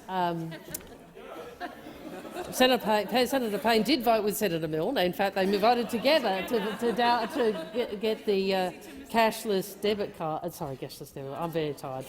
The CPRS voted against that, and she would ask question after question to me about fossil fuel companies. And I remember saying to her at one point, you know, it is possible that we take a different position, not because we are corrupt, as is the implication, but because we just don't agree. We don't agree with a policy proposition. And that is the case. Now, I accept that there will be a contest over the safeguard mechanism. I have faith that Mr Bowen will ensure that what is presented to this parliament will have a cogent policy basis. You may not agree with it, and that is your right. But he will do so, as the Cabinet will do so, on the basis of our judgment about what is the best economic policy for the nation. So I do reject. Well, no, I'd say it's very easy, isn't it? And it's a campaigning tool. But I do reject this proposition that somehow a Labor government, which has taken a very ambitious position on climate, which has, let's be frank, paid a political price for many years as a consequence of holding the position on climate, would simply do what you're suggesting. That is not the case. Thank you, Senator Wong. The time for this question has expired. Senator Waters, first supplementary. Thanks, President. I note that the fossil fuel sector receives over $11 billion in public subsidies every year. I also note that the Mineral Resources Council donated $103,800 in donations to the Labor Party, and they recently promised to unleash an ad campaign against Labor unless it ruled out a windfall profits tax. We haven't seen a windfall profits tax, which could fund cost of living relief measures to actually help people. Has that donation brought your compliance on that issue? Thank you, Senator Waters. The time's expired. Minister. The answer is no. And I mean, you are talking to a party that has been honest with the Australian people for over a decade, that lost government, let's be clear, about our position on climate, that is honest with people and has in the previous term of government, obviously paid a political price for holding a very clear and consistent position on climate. We have. And we went to the Australian people with a clear position about what we will do, and we will deliver it. And we will deliver it. We had a clear position on taxation, we had a clear position on climate policy, we had a clear position about utilising the safeguards mechanism, and we were upfront with the Australian people about why we wanted to do it and what we would do. So the implication that you want to make for political purposes in here, that somehow that is all because that is all untrue, is wrong. It is wrong. Thank you, and Senator Wong. It does not do you. This question has expired. Senator Waters, second supplementary. Thank you, President. Around half the donations given to political parties is dark money. It's not required to be disclosed because of inbuilt loopholes. That means cash for access meetings or donations through business forums as membership are not required to be disclosed. When will you shine a light on the masses of undisclosed money washing through this system and fix the system so that big money isn't buying access and outcomes? Thank you, Senator Waters. Minister. Well, I make this point. We continue to lead on political donation reform. I understand JSCM is also looking at this issue. I also understand, and I'm told, that donations were taken by the Greens political party from a professional gambler and a pastoral company, backed by one of South Africa's richest men. But you want to lecture us. You want to lecture us about this and make imputations that that the Labor Party, which went to the Australian people with a very clear policy position, implementing that policy position, you now want to say, for political purposes, that's corrupt. Well, you know what? I actually think all of the Australians who voted for climate action, all of the Australians who voted for the ambitious position that we went to the election with, deserve a Greens political party that might actually back in legislation that delivers on that ambitious, rather than taking potshots from that corner yet again. Thank you, Senator Wong. Senator Stewart. Order. Order. Enjoy. I have a senator on her feet waiting to ask a question. Senator Stewart. Thank you. My question is to the Minister representing the Treasurer, Senator Gallagher. Can the Minister please update the Senate on the work the Albanese government is doing to ease the cost of living pressures for all Australians? Thank you, Senator Stewart. Minister. Thank you. Thank you, President. And can I welcome Senator Stewart back and congratulate her on beautiful Ari, who we've had the pleasure of company since your return. But welcome back. Can I just say the Albanese government understands that cost of living pressures are a major concern for all Australians. We understand that it's not easy for households right now, and when I look at how other countries are faring, I think Australia is positioned well to ride out these economic uncertainty and some of the shocks that we've seen. As a member of the government's economic team, we are working hard every day to make sure that Australian challenges with inflation do not become worse. We are cleaning up after the wasted decade of the previous government, a record of inaction or worse, failure, including more than 20 failed energy policies. We saw a decade of wasted opportunities and wrong priorities that left Australia with falling real wages, cost of living pressures, $1 trillion of debt, without an economic dividend to show for it. We have an economic plan that is a direct and deliberate response to the challenges facing the economy right now, including cost of living. And one of the very first acts of this government was to successfully argue for minimum wage to keep pace with inflation, an outcome which has helped around 2.7 million Australians see their incomes increase. Our first budget focused on responsible cost of living relief that didn't put extra pressure on inflation, which is an important thing to be working hand in hand with the RBA as they undertake their tightening cycle on interest rates. We've got cheaper childcare, expanding paid parental leave, cheaper medicine since the 1st of January. We're putting resources into affordable housing and getting wages moving again. These are the concrete steps that we have put in place in just the first few months. Senator Stewart, first supplementary. Thank you. Can the Minister update the Senate on the practical measures that the government has been taking to support households? Thank you, Senator Stewart. Minister. Thank you, and I thank Senator Stewart for the supplementary.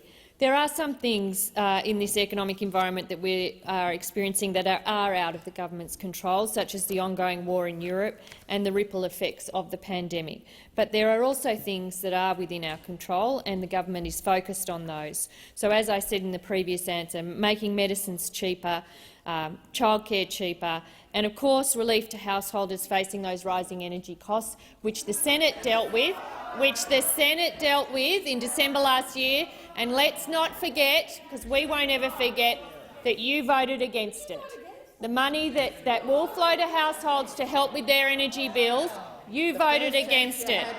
It was how this Senate could have stood up and provided that support to households, and the opposition tried to block it. We are focused on growing the economy the right way so that Australians can benefit from good skills, get good jobs and have good wages. Thank you, Minister. Your time has expired. As Senator Stewart, second supplementary. Thank you. Can the minister update the Senate on initiatives that have already started to have a direct impact on households and easing cost of living pressures? Senator Gallagher. Yes, Senator Stewart. Wages are beginning to move again, thanks to the government putting bargaining back in the hands of workers again, which those opposite opposed. You opposed the energy price relief.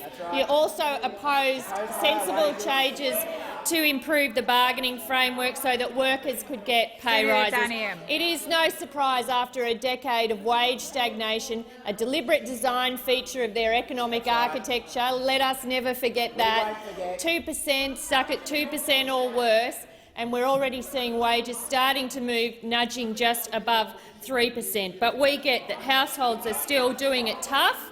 We understand that. The government's job is to look at where we can provide sensible cost of living relief without adding to inflation.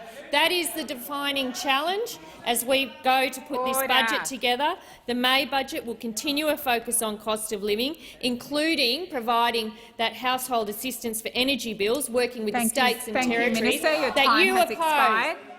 Senator David Pocock. Thank you, President. I have a question to the Minister representing the Minister for the Environment, Minister Watt. Australia is a world leader in many things that we celebrate, but one international title we have is a source of global shame, and that is our status as a world leader in species extinction. Over the past 200 years, our actions have sent 1 in 10 of our native mammals extinct.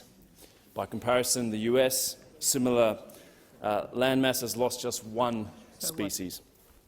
If we don't act now, current and future generations of Australian children may never have an opportunity to see a numbat or a region honeyeater or a northern quoll. In October last year, the government committed to ending extinctions. Will the government commit to backing up this commitment with enough investment to ensure that this actually happens? Thank you, Senator Pocock. I believe Senator Wong is the correct repping minister, so I've given her the call. Thank you to Senator Pocock, and he is correct that we are a country, a nation that has one of the worst extinction records in the world. We have one of the worst mammal extinction records in the world.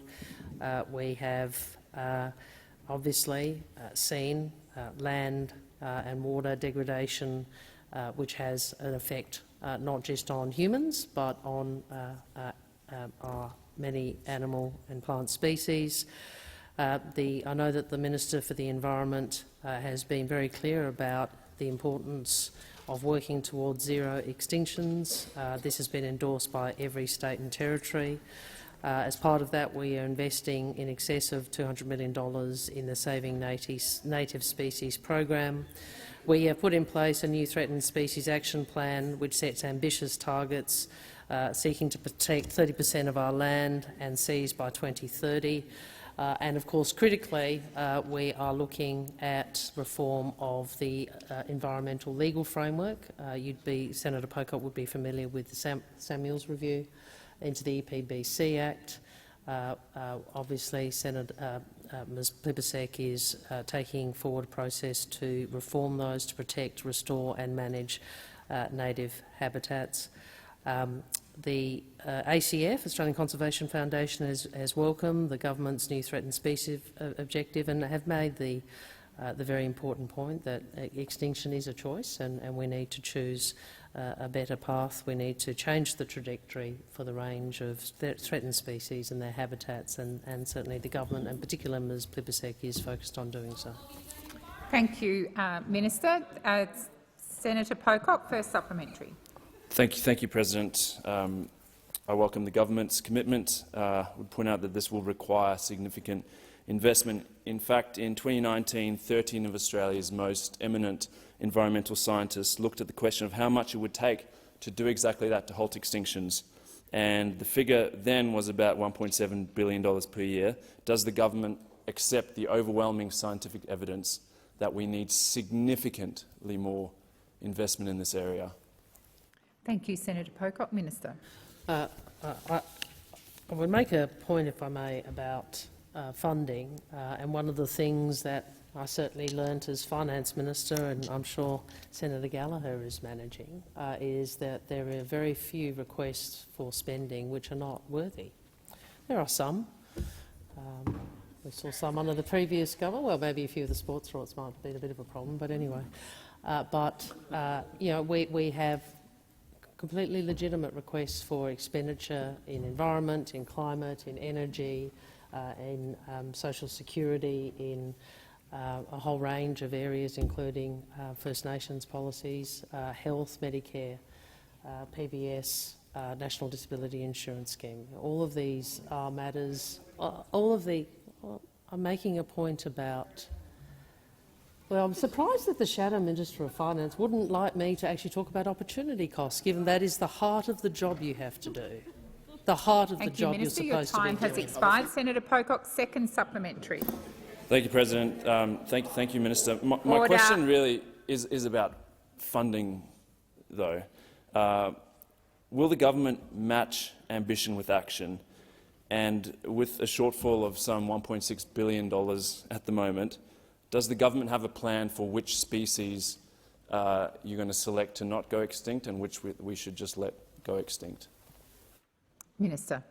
I understood very well what you were asking, Senator Pocock, and I was making the point that there are many areas of investment, particularly after 10 long years of those opposite investing in so many of the wrong things and so few of the right things. And the process of considering not just this area, but the many areas that demand funding, as well as the structural deficit that the Finance Minister has spoken about, obviously will be something the government will consider in the course of the budget. And you would well understand. I appreciate as an independent senator, your job is to represent your constituents and ensure that includes pushing the government to do more. But what I would say to you is we recognise this is a very important area. We are committed to getting this into a much better shape than it was, and Ms Plibersek has done an extraordinary job in last months to do so. Thank you, Minister. Your time has expired. Senator Hume. Thank you, Madam President. My question is to the Minister representing the Treasurer, Senator Gallagher. In April last year, the now Treasurer said this is a full-blown cost of living crisis, a triple whammy of skyrocketing costs of living, falling wages and rising interest rates. Since the election, the cost of living has truly skyrocketed. Inflation is at its highest point in 30 years, real wages can't keep up, and interest rates are at their highest point in a decade. Minister, does the Treasurer acknowledge that under this Labor government there is truly a full-blown cost of living crisis? Thank you, Senator Hume. Minister Gallagher. Thank you, President. I thank Senator Hume for the question.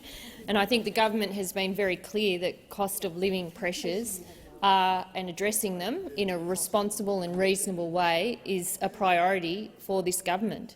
In fact, from day one, when we first when Minister Bowen started to deal with the fact that we were going to have blackouts, from day one we've been dealing with the decade of delay, dysfunction and refusal to tackle the challenges that are now impacting households right across the country. So we accept that cost of living is a #1 issue for probably every household in this country. As a government, we have to look at the ways that we can ease that cost of living pressure in a way that doesn't add to inflation. And I think the major difference, there are a couple of differences. The largest quarter of inflation was in the March quarter last year, which was actually under you when you were in government. That was the largest quarter in terms of inflation growth. The other difference is that you have a government that's actually dealing with the issues rather than putting their head in the sand and pretending that everything was just fine. That is a major difference. So in energy, in health, in childcare, in energy prices, in cost of medicines, all of these areas that we're dealing with, and that's whilst we've got a budget that's heaving with $1 trillion of debt, while we're going through all of the terminating measures, the things that weren't funded properly. Remember all that? The zombie measures that were never going to get through the Senate that you had there bolstering your bottom line. While we're fixing all of that, we're investing in those areas where we can make a difference to households without adding to inflation.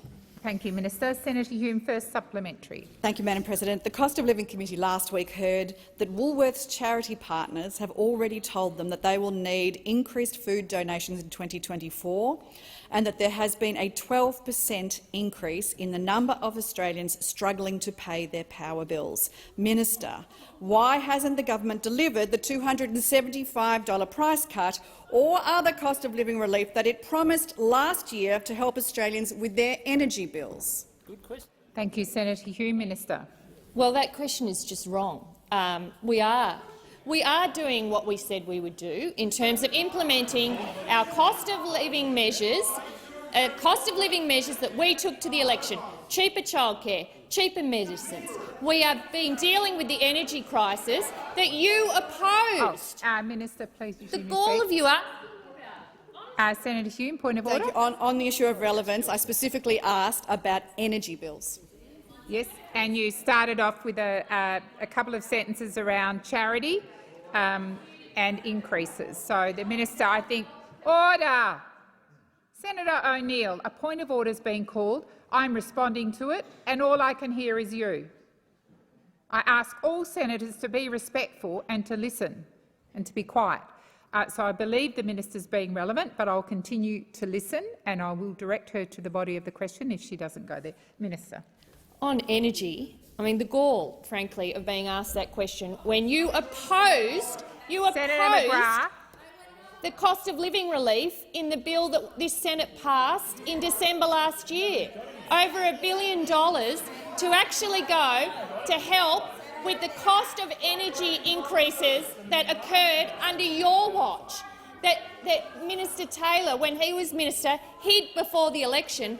That's the increases people are feeling now, actually occurred under your government. We are dealing with it, and you opposed the money going in to get to households this year to help them to lower their energy bills by hundreds of dollars. Thank you, Minister. Sat there and said Your no. time has expired. Senator Lambie. Thank you, Madam President. Oh, beg your pardon. Sorry. Sorry. I'm way ahead of myself. Senator Hume, my apologies. Second supplementary. Madam President, last week the Senate's Cost of Living Committee also heard that 800,000 Australian households are going to be coming off their fixed-rate mortgages and onto variable-rate mortgages throughout 2023. We heard that the cash rate rises this cycle have increased the typical Australian variable mortgage holders' repayments by around $10,000 per year. Minister, with the RBA increasing the cash rate again today, how much more will the average Australians with a variable mortgage be worse off under this Labor government? Time, thanks, Senator. Minister. Thank you.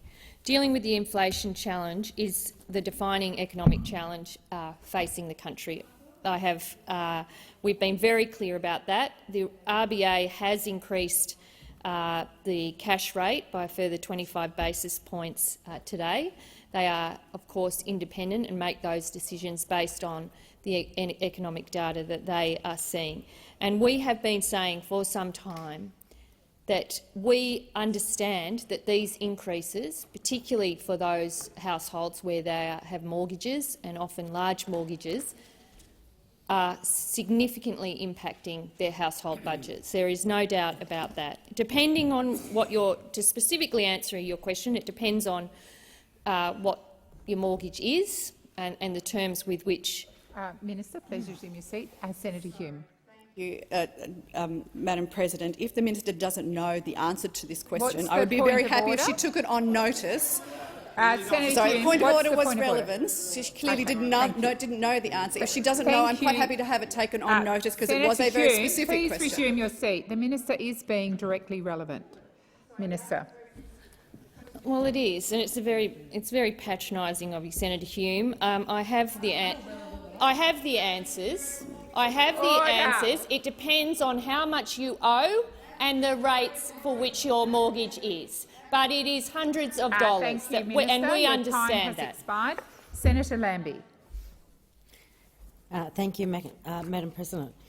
My question is the Senator representing the Minister for Health, Senator Gallagher. And before I start, I actually want to thank the former senator in here, Senator Griff, for the work that he done on cancer over the time he was here. In Australia, brain cancer is one of the most common and deadliest cancers in children.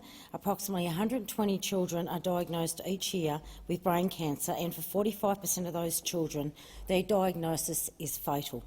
My question for the government is this: what new initiatives has the government introduced to address paediatric brain cancers? Is there anything it has introduced that is new, or are you still funding the previous programs that were introduced by the previous government? Thank you, Senator Lambie. Minister Gallagher. Thank you, President. I thank Senator Lambie for her advice that she would be asking a question on childhood cancer, and I acknowledge that the Senator also has a meeting with the Minister for Health next week to discuss a range of health issues. It is, and many of us went to the ovarian cancer breakfast this morning across the chamber. Cancer is something I think that has touched probably everybody's lives in this place, and in terms of childhood cancer, really, it is some of the statistics around childhood cancer and children who are diagnosed with brain cancer are very confronting. As Senator Lambie said, an estimated 102 children aged up to 14 were diagnosed with brain cancer, and 36 children are estimated to die from this disease. Cancers in children are often different from those observed in adults in appearance, site of origin and response to treatment, and they are also often quite difficult to diagnose, which does require that specialisation in paediatric cancer responses. So to just run through a couple of things that are underway, there is, over the last 10 years, $260 million for childhood cancer research through the National Health and Medical Research Council, the Medical Research Future Fund and Cancer Australia, and we've also committed $452 million to build new comprehensive cancer centres in Queensland and South Australia. We're also implementing $100 million to establish the nation's first Children's Comprehensive Cancer Centre in Sydney. This initiative is being led by the Children's Cancer Institute with delivery partners, and it will play an important role in Australia's health system and the network of comprehensive cancer centres going forward, combining research, cutting-edge treatment options, clinical trials, other multidisciplinary resources for children. This question has expired. Senator Lambie, first supplementary. Thank you, Madam President. How does federal funding for paediatric brain cancers compare with that under the previous government? And are you content to continue funding arrangements that were introduced by the previous government? Thank you, Senator Lambie. Minister. Thank you. I think I would probably take the detail of that on notice. I need to say that $100 million to establish the nation's first comprehensive children's cancer centre in Sydney is new, I understand, but I will check the record on that. In terms of health and how we fund, many of those services obviously are funded through the hospital agreement. That is coming up for renegotiation with the states and territories. There is no doubt there's a lot of need, not just in childhood cancer but for hospital services in general, and we will engage with the states and territories on that. We understand, the health system is critically important. Funding the hospitals, getting that right, is critically important, as is trying to fix primary care, Medicare and aged care, because it is all interconnected. But probably the detail I will come back to the senator with if there's anything I have to update. Thank you, Minister. Senator Lambie, second supplementary. Thank you, Madam President. Statistically, brain cancer kills more children than any other disease. I'm just wondering, should this not be a higher priority than any other childhood health initiative this government is funding at this point in time? Thank you, Senator Lambie. Minister. Of course, making sure that we're doing all the research we can and provide all the treatment options possible for children suffering from cancer, including brain cancer, is, I think, something that every parent in this country would expect. It is funded through the hospital agreement primarily. I think the research is critically important because, again, the nature of childhood cancer means you do need subspecialisation in it, and so that research which feeds treatment options is part of that. Working internationally with other countries on their research and clinical trials, and also those comprehensive cancer centres. We established one here in Canberra, not for paediatrics but for people with cancer, and it does make a world of difference when you pull in all those services into one centre rather than making people go around and deal with different treatments. So I think there is a lot underway. If there's anything more I can update the chamber, I will do so on notice. Thank you, Minister. Senator Ciccone. Thank you very much, Madam President. My question is to the Minister for Foreign Affairs, Senator Wong. Could the Minister please provide an update to the Senate on the actions Australia has taken to increase pressure on the Iranian regime? Minister.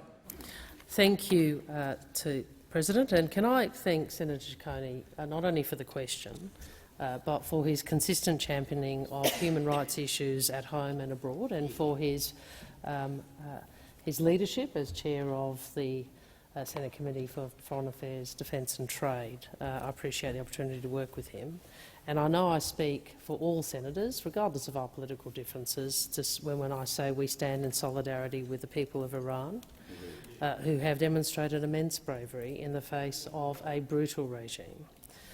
The arrest and death of Mahsa Amini, whose Kurdish name was Gina, has sparked months of protests and demonstrations across Iran, and I've spoken on a number of occasions previously in this chamber about this. These brave protests have been met by brutal repression. Hundreds are now dead at the hands of the Iranian regime and thousands more jailed. From the beginning of this new crackdown, Australia has worked strategically to build pressure internationally on Iran. This government has taken stronger action against Iran on human rights than any previous Australian government. We were at the forefront of efforts to remove Iran from the Commission for the Status of Women. We co-sponsored and advocated for the successful Human Rights Council resolution establishing the independent investigation into human rights violations in Iran. Last year, we imposed Magnitsky-style human rights sanctions on 6 individuals and 2 entities, including Iran's morality police, over their involvement in the Iranian regime's abhorrent, flagrant and continued human rights violation. And just last week, I announced additional Magnitsky-style sanctions against 16 Iranian individuals and 1 Iranian entity. And in addition, we have joined partners to impose targeted sanctions on multiple Iranian individuals and entities involved in supplying and producing drones to Russia that have been used in the illegal and immoral invasion of Ukraine. This question has expired. Senator Ciccone, first supplementary. Thank you very much, President. Can the Minister please explain what actions the government has taken to put pressure on the Islamic Revolutionary Guard Corps, commonly known as the IRGC? And I thank you for your earlier answer to my question. Minister. The Islamic Revolutionary Guard Corps is a malignant actor, and it's long been a threat to international security and to its own people. The Gillard government understood this and put in place broad-based sanctions on the IRGC last decade. The Albanese government has also recognised the threat they represent. That is why we are using the tools available to take action, including sanctioning of 12 IRGC-linked officials and 7 IRGC-linked entities. I do understand those who are calling for the IRGC to be listed under the Criminal Code, and I understand they want the IRGC to face consequences for its actions. I would make this point that the purpose of listings under the Code is to make it easier to prosecute individuals in Australia for supporting terrorist organisations. Listing under the Criminal Code apply to non-state actors and not state actors, and the IRGC is regrettably a fully formed part of the Iranian state. I would note that none Minister. of our— The time for answering this question has expired. Senator Ciccone, second supplementary. Thank you, President. And again, I thank the Minister for that response to my earlier question. Minister, how is the Australian government acting to prevent foreign interference here right at home? Minister. Thank you. I appreciate Senator Ciccone asking me this question because it gives me the opportunity to yet again speak to the Iranian-Australian community. The government is deeply concerned by reports of families and protesters being harassed and intimidated. We have put our views about foreign interference directly to the Iranian regime in no uncertain terms. The Department of Home Affairs Counter Foreign Interference Coordination Centre is working with the community to conduct targeted engagement of foreign interference. I say this, Australia's foreign interference laws are unequivocal. Allegations of foreign interference are investigated and, if substantiated, will be prosecuted. I say to the Iranian community here in Australia, you have a right to protest, you have a right to fully participate in our democracy. We stand with you and we will defend our democracy and people's right to protest and express their views within Australia, just as we stand up for the rights of those who do so around the world. Thank you, Minister. Senator Ruston. Thank you very much, President. My question is to the Minister representing the Minister for Immigration, Senator Watt. Workforce shortages are currently putting serious pressure on Australia's healthcare system, particularly in rural, regional and remote Australia. Considering this critical issue, why did your government not put 887 regional visas on the priority list, instead putting international workers who want to live and work in regional Australia to the bottom of the visa pile? Minister. Thank you, Senator Ruston, and thank you, Senator McKenzie, for recognising that I am such a friend of the regions. I'm glad you recognise this. Minister Watt, please resume your seat. Senator McKenzie. Senator Watt has misrepresented me to the Senate. Senator McKenzie, what is your point? There's no point of order. Thank you. Minister, order on my right. Order. Minister, please continue.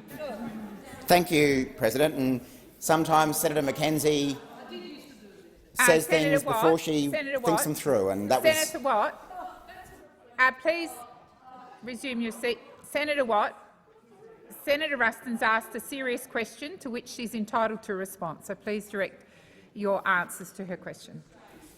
Thank you, President.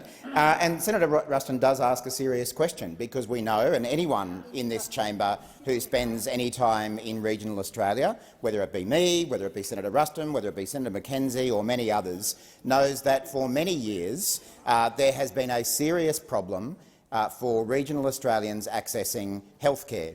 I've experienced it myself. Minister, please resume your seat. Senator Ruston.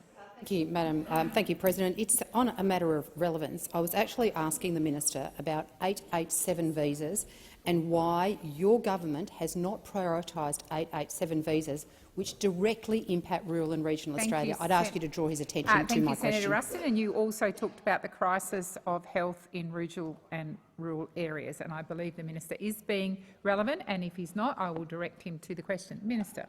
Thank you, President. And as I was saying, there has been a serious shortage of healthcare in rural and regional Australia for at least 10 years. And one of the reasons for that has been severe workforce shortages that this government is working on and acting on.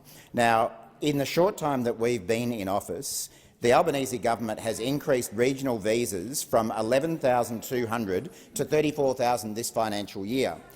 Those who attended the Jobs and Skills Summit, which of course doesn't include any member of the Liberal Party, but did include the Leader of the National Party, Mr Littleproud, would have seen that this government committed to increase the regional migration intake to 34,000 just for this financial year. And it is our full intention to deliver these visas, which will go some way to assisting with the regional workforce shortages that Senator Ruston asks about. but indeed the regional workforce shortages that we see across every industry in regional Australia, yet another legacy of the poor planning and mismanagement of the former government.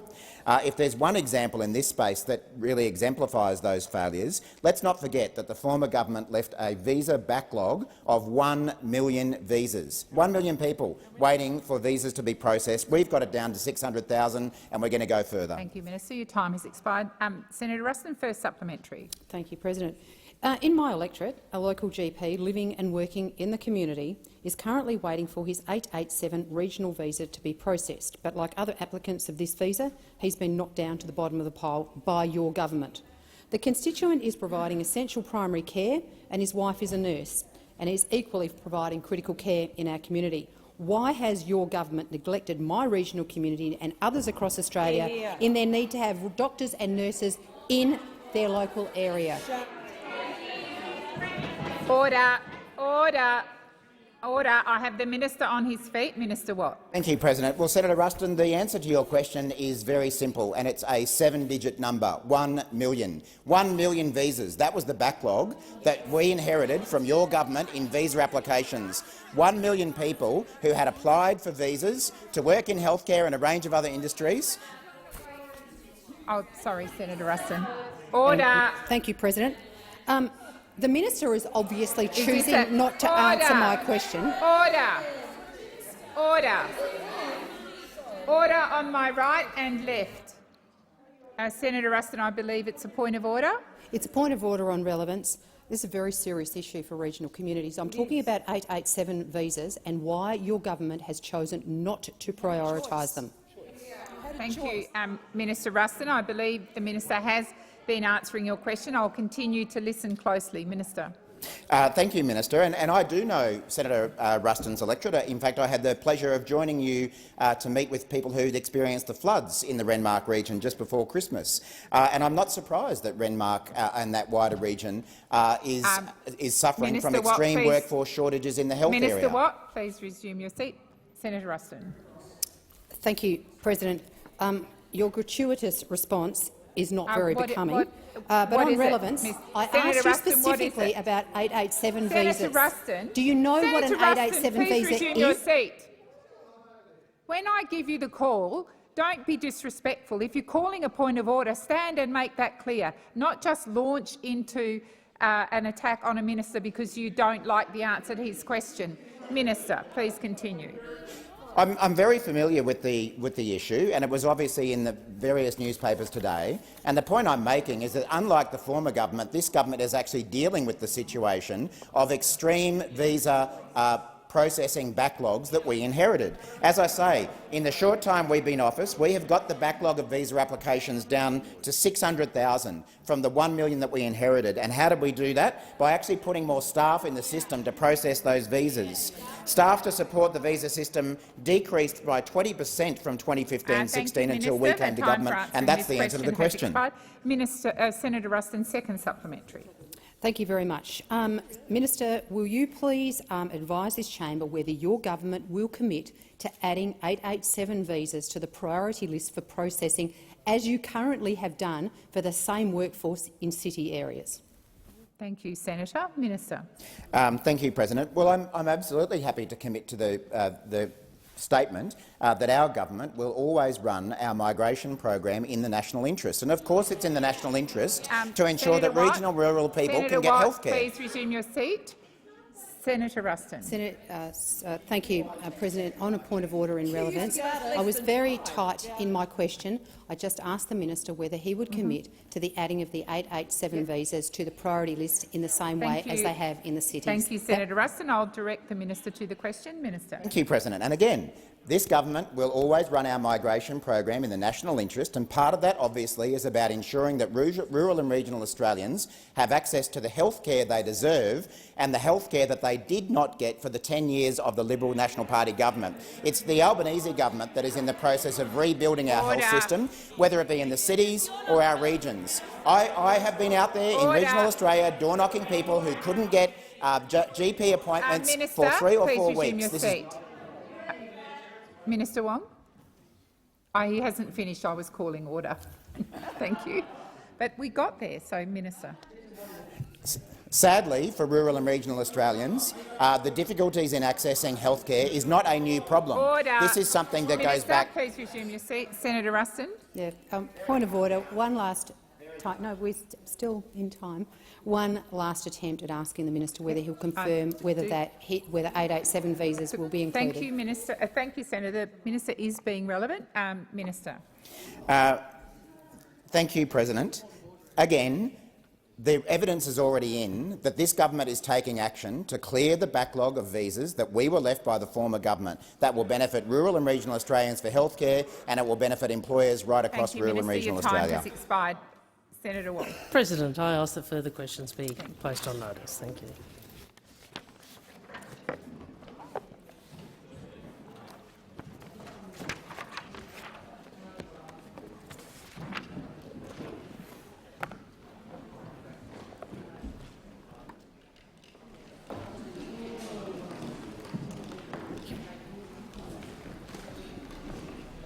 Senator Hughes. Thank you, Mr Deputy President. I rise to take note of questions asked by Senator Hume and Cash.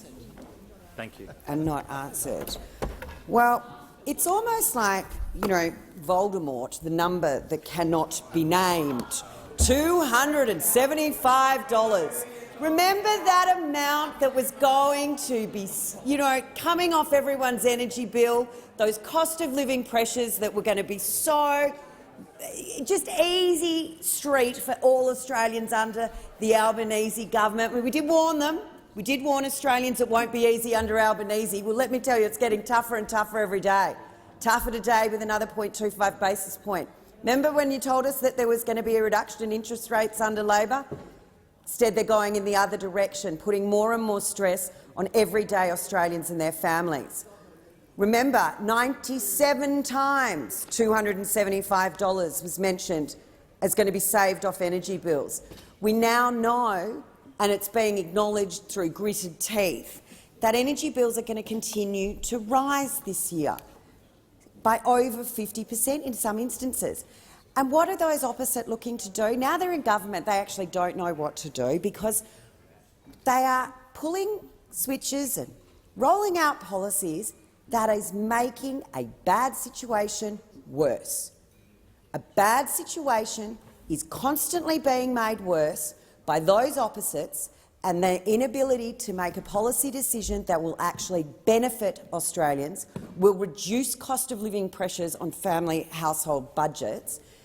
Instead, those opposite are so fixated on policies that are actually creating more and more problems for Australian households. We know that a raft of projects in our resources sector are being shelved. The market intervention that is being done by those opposite has ensured that investment in the resource sector is going elsewhere. And now they want to talk about a safety mechanism, and we know what's going to happen there. We're going to see more and more pressures on everyday Australians and their household budget as the cost of everything goes up. Cost of everything goes up. But what they don't understand as they put these pressures onto Australian businesses, who will then have to pass those on to Australian consumers, adding to the inflationary pressure. For those of you that need an Economics 101 book, just let me know. I'll pop up to the library for you and send it over. But when you've got these inflationary pressures being added to, and then you start charging a carbon tax, because we know you're completely wedded to that, let me tell you what's going to happen to a whole lot of industries, and what's already happening in a number of industries as they look at this government and know they have no clue what they're doing, that they're going to impost more and more costs onto business. So investment's going elsewhere. Companies, and manufacturing in particular, is starting to go offshore. So under your guise of this is better for emissions, we're going to lower emissions, all you're doing is sending them overseas to countries who have less regulation. You're killing off Australian jobs, and all the while putting increased inflationary pressures on Australian families who are currently struggling under the weight of mortgages, 800,000 of which are about to move from a variable rate, move to the new variable rate, which is going to see so much pressure go onto these households. But don't worry, we'll just listen to Mr Albanese and he talk about The Voice, or we'll spend or waste an afternoon reading 6,000 words from Mr Chalmers, the Treasurer, who is looking to take Australia back to a form of socialism that is just unbelievable. I mean, I thought he was in the Labor right. I didn't know you guys let them in when they were full-blown communists. But here we are, reading something in the Monthly, because, you know, let's speak to Northcote and Newtown, I think Jo Hildebrand referred to this morning, who read the Monthly. A faux intellectual episode, rather than being focused on how to help Australian families. The Treasurer spent his summer penning an essay to go into the Monthly, which is, quite frankly, an absolute waste of an academic exercise and has just proven that charmonomics are going to take this country backwards. It's going to destroy manufacturing. The fact that you want more government intervention, we know that, but this is now getting to the point of the ridiculous. This is absolutely unbelievable. 6,000 words. 6,000 words. Pity he didn't write 6,000 words on what he was going to do to help everyday Australians. Senator Walsh. Thank you very much, Deputy President. I thank the opposition senators for their questions, because their questions enable me to talk about the approach that the Albanese government is taking on addressing the number one challenge that Australians face today, and that, of course, is the inflation challenge, which is our top priority. And if I get time, Senator Cash's question will also enable me to talk a little bit about the Albanese government's approach to First Nations issues, and particularly to the question of family violence, which is a question that is of huge significance to us as a government, and one for which we have already put considerable plans in place, including, of course, legislating for 10 days paid domestic family violence leave, which has already started and will benefit millions of Australians.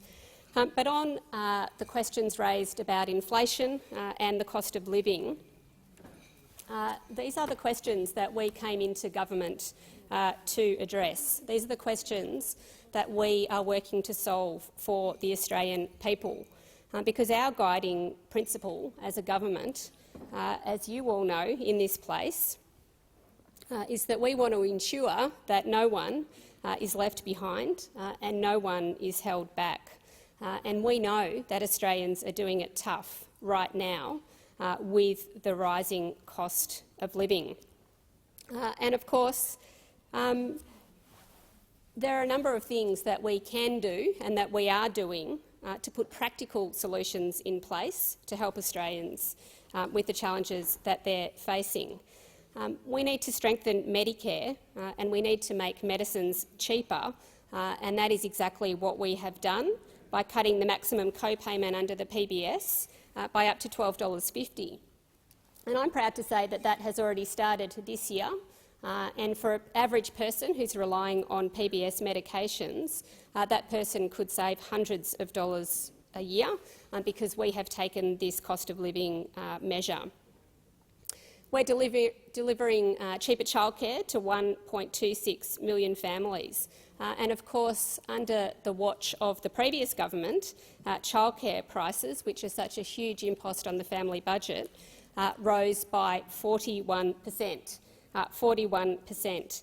So we are committed to delivering cheaper childcare, and that will start in July, and we're very proud to be able to bring down that cost for Australian families while also providing quality early childhood education. We're building more affordable housing, and we'll have legislation come to this place, which we hope the opposition will agree with, given the concerns that they've raised about the cost of living crisis that Australians face today. We will build more affordable housing. We will increase supply, and we will do that in a way that brings people together to make sure that we have solutions for Australian people. Now, the opposition raised questions about energy prices, and it is quite an extraordinary thing for them to come into this place and talk to us about the challenges of bringing down power bills. That is a challenge that we take absolutely seriously, but it, of course, is a challenge that is borne by Australian households because of a decade of absolute denial and delay when it comes to the energy transition from those opposite. The legacy of those opposite is an energy disaster that has really left the country ill-prepared for the challenges that we face today. Does anybody remember how many different energy policies the opposition had when they were in government? Was it 22, Senator O'Neill? I think it was 22, and they couldn't land. They couldn't land one of them. All they did was let capacity exit the energy system. They didn't invest in renewable energy because they don't believe in it. They didn't invest in new transmission because they didn't want renewables in the grid. They failed to set a net zero target. They knew energy prices would go up in July, and they lied to the Australian people about that by omission. So we won't be taking advice from you Senator about Walsh. energy prices. Senator Brockman. Thank you, Mr Deputy President. Well, I too rise to take note on these two very important issues, cost of living and the impact of the repeal of the cashless debit card on my home state of WA. And sadly, what we see in this government, and we have just seen it again, is that this is a government that at every opportunity puts symbolism over substance. Symbolism over substance. We saw it late last year when Parliament was recalled in an emergency session to pass emergency legislation in terms of gas prices and flow-on impacts to state regimes regarding coal. And we've seen a complete failure of that policy because the government only cares about symbolism. And that's also what we saw with the cashless debit card. We saw a hasty and unseemly hasty repeal of the cashless debit card with nothing to put in its place. And what has been the impact on the communities in my home state of WA? We saw, as was shown by the question from Senator Cash to Minister Farrell, the huge negative impact of this decision from the government to scrap the cashless debit card on a community like Laverton. Now, Laverton is a community that's probably not forefront of most people's minds. It's a long way off the beaten track, as it were.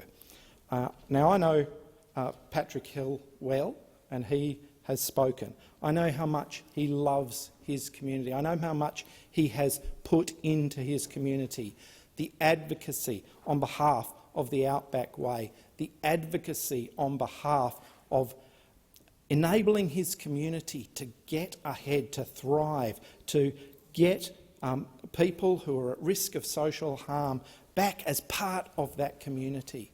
And now we see all that hard work that has gone in to the last few years thrown away with nothing to replace it. So the local Desert Inn Hotel has been forced to close the doors on its liquor store on Thursday because of the public unrest and introduced a one-item per customer rule on Friday. Now, this is subsequent to the repeal of the cashless debit card, which was making a very real difference in that local community. And Patrick Hill, the President of the Shire, said, "They're drinking bottles of spirits. That brings violence," he said. The kids are not getting fed. The women get bashed up. It's just going back to the way it was. The way it was. The way it was. The cashless debit card made a real impact on that community. It wasn't a silver bullet. I've got up and said this in government and I say it again in opposition, and nobody on this side pretended it was a silver bullet, but it enabled some people to take greater control of their lives. It enabled some people to break the cycle of dependency and violence that had been present in those communities. And this government, when it came into power, scrapped it with nothing to put in its place, and we've seen the problems in Alice Springs as well. We're also seeing problems in places like Carnarvon in my home state of WA, where the people of Carnarvon were desperate to, after the Prime Minister went to visit Alice Springs and then came to Western Australia, desperate to have him come to Carnarvon to see the problems they face in their local community. Of course, their pleas were ignored, but we have a situation where local communities just aren't being listened to. They're not being listened to because this government is just obsessed by the symbolism of the changes they make and not the practical outcomes on the ground, not the substance of what the changes they make mean to people's lives. And so we see in a small community like Laverton, a community off the beaten track, a community that's not in the forefront of most people's minds, occasionally around a boardroom table when you're talking about a new mineral deposit that's been discovered out that way. Sadly, in the paper, when we see some of the social dysfunction that is currently running rife in that community. So it's a very sad day for that community. Senator Stewart. Thank you, Deputy Speaker. I really enjoy hearing a sense of urgency from the other side. They never acted with in the 10 years that they were actually in government and could do something about some of the challenges that are experienced by First Nations communities, especially in remote and regional areas in our country. I'm really interested to know where Senator Brockman was, where Senator Cash was in 2017 when there was $245 million cut from Indigenous housing. $245 million cut from Indigenous housing despite chronic overcrowding.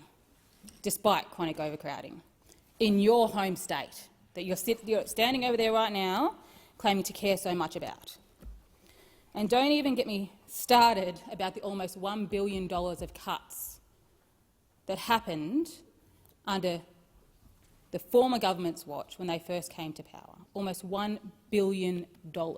And they have got the cheek to sit over the other side of the chamber now and try to lecture us about what we are doing in First Nations communities. Can you imagine what that $1 billion worth of investment could have done in First Nations communities if it was actually sustained till today? Can you imagine what that $1 billion might have done? Instead, you chose to cut it. You chose to cut it. So it's a bit rich for you to sit over there and lecture us about the work that's happening in First Nations communities.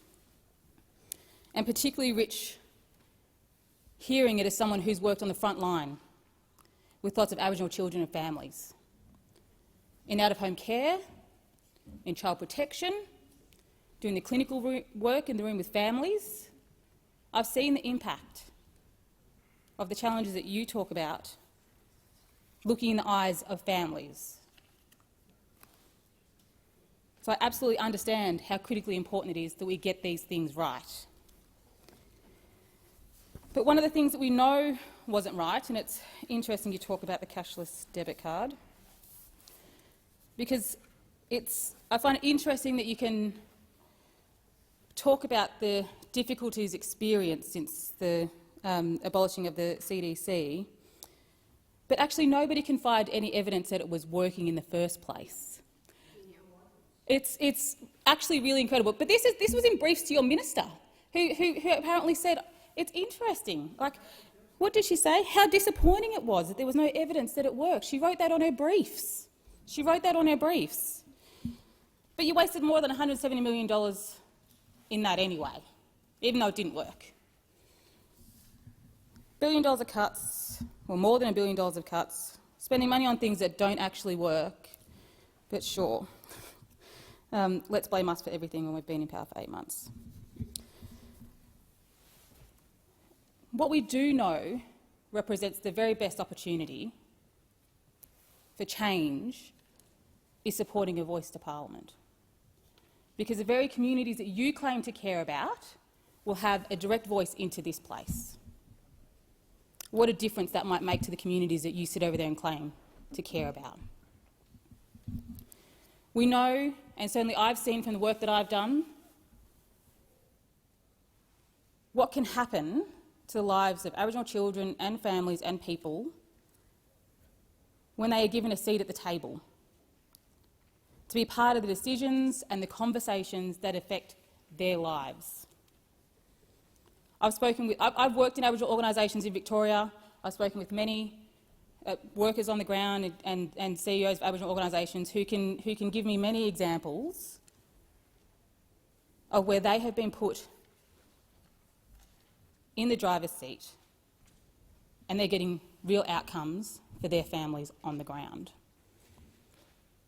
The Voice is an opportunity to amplify that across the country, across the nation. Why would you not want to do that when you sit over there and pretend to care about First Nations communities? Why would you not support a voice to Parliament? Because your voice for the last decade certainly hasn't worked for them. So aside from the real and practical changes that it will deliver for First Nations people on the ground, it also is like an incredible opportunity to unify our country, an incredible opportunity to unify our country that talks to the special place that First Nations people should and do have in our nation's history. Thank you. Senator Antic. Yes, thank you, Mr Deputy President. I sat listening to the contributions before, all the way through question time, actually, and I'm reminded by the suggestion that it's very simple to just simply say everything that's happening now is as a result of what happened 5 years ago, 1 year ago, 10 years ago. But unfortunately, the reality of the situation is much more stark for the government. And while I was sitting there, I was minded to look up a definition, Mr Acting Deputy President, of the term buyer's remorse. Now, if you'll just indulge me for a minute. Buyer's remorse is defined as a feeling of regret or anxiety after making a purchase, also known as buyer's regret or buyer's disappointment, and it stems from the feeling that the purchaser's decision was the wrong one, either because it was the wrong one or because there was a better one to be made. The Australian people are right in the early stages of buyer's remorse with this government, and this is the kind of buyer's remorse that you'd get if you went onto Apple Music and downloaded a Vengaboys album. You would hear it and you would feel it, and it's real. It's real. I'm telling you right now. Thank you to Senator Waters for that chuckle that we've noted. Hopefully Hansard picked it up. But the reality here is this is a cost of living crisis, and people are not interested. The Australian people are not interested in the diversionary tactics of this government. Things like The Voice, things like the constant attempts by the Prime Minister to simply turn up at a sporting event, appear to be relatable by downing free beers, and fly off again, or flying off to Kiev in order to mingle with the global glitterati, the bloke in the green T-shirt that's gracing our screens at every possible opportunity. It's the President Zelensky, I think we're talking about. But these sort of opportunities, this bread and circuses approach to politics, is simply not cutting it with the Australian people. They're not that silly. And just this afternoon, we've seen yet another rise in the basis points of the RBA. I think 8 in a row now, and we're now seeing the highest interest rates we've seen in this country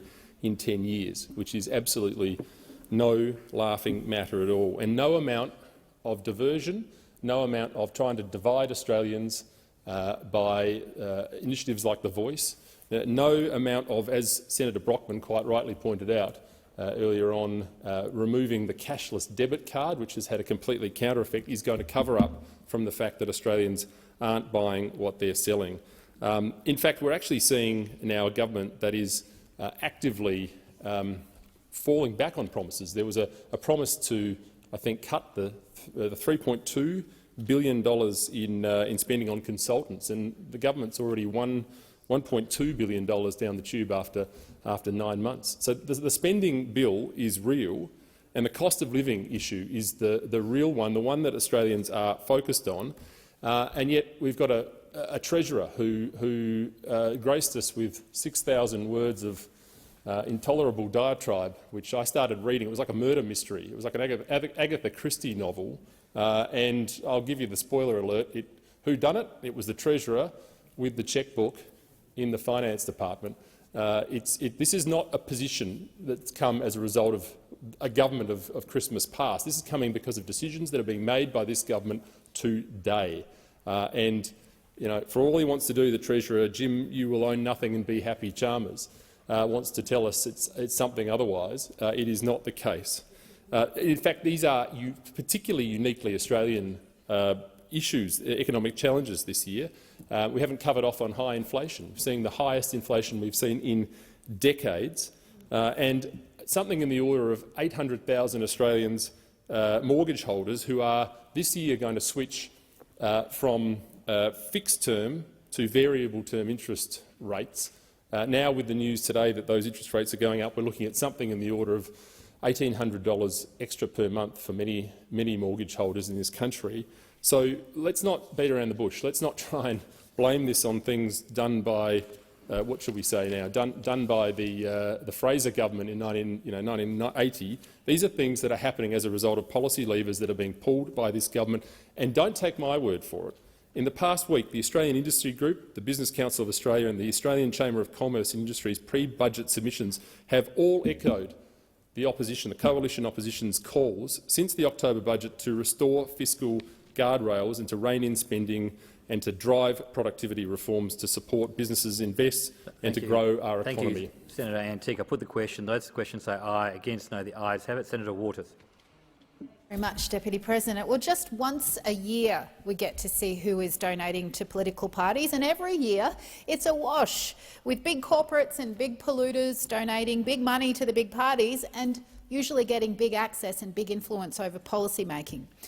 Last week we got the donations disclosure data for 2021 to 22, and tragically coal and gas projects, energy companies and mineral and resources industry bodies all featured heavily, with around $2 million gifted to both of the big parties by the fossil fuel companies and their cheerleaders. It's little wonder that no matter who is in government, the fossil fuel sector continues to get almost $11 billion in public subsidies every year, in things like cheap fuel and accelerated depreciation, plus direct grants to open up new polluting projects. Now, these industries are not donating millions of dollars because they believe in the institution of a strong democracy. They are donating because it gets results for them.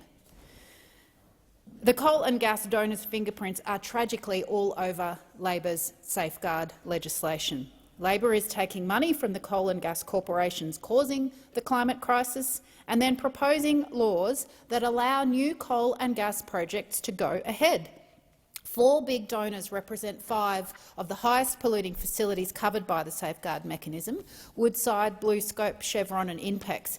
And collectively they've donated $200,000 to the Labor Party just in that last financial year.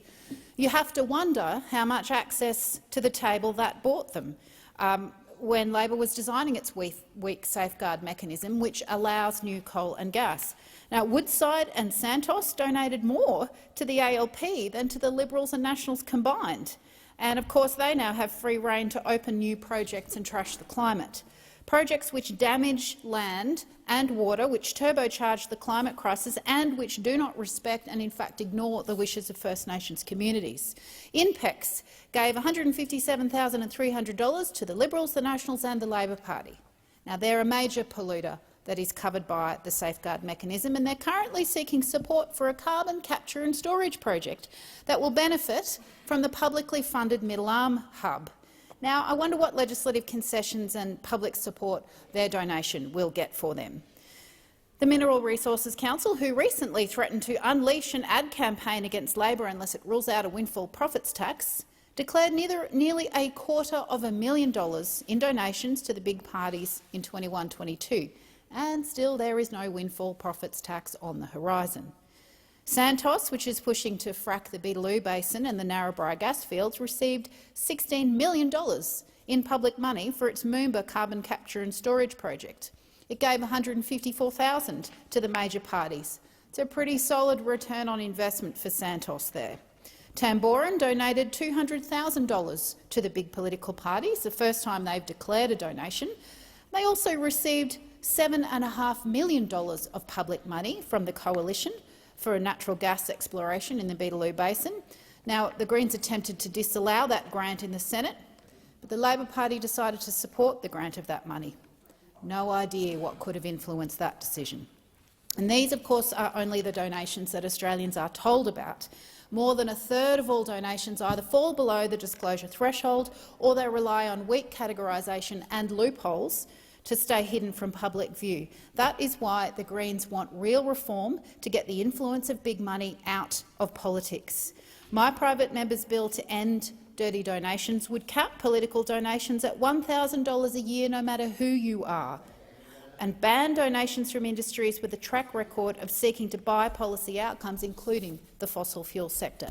We want to close that loophole that allows exorbitant membership fees and cash for access events to the big parties to completely ignore the disclosure obligations. And we want real-time disclosure of all donations over $1,000 so that when voters go to the ballot box, they know who's pulling the strings of the people that they're voting for. The Greens have been campaigning for years to clean up democracy, and we are hopeful, we are eternal optimists that we might now have a chance for the government of the day to come to the table and work with us to ensure that politicians, all of us, work in the public interest and not in the interests of donor polluters. Senator Waters moved a motion to take note of the question that she asked. I put the question. Those for the question say aye. Against, no. The ayes have it.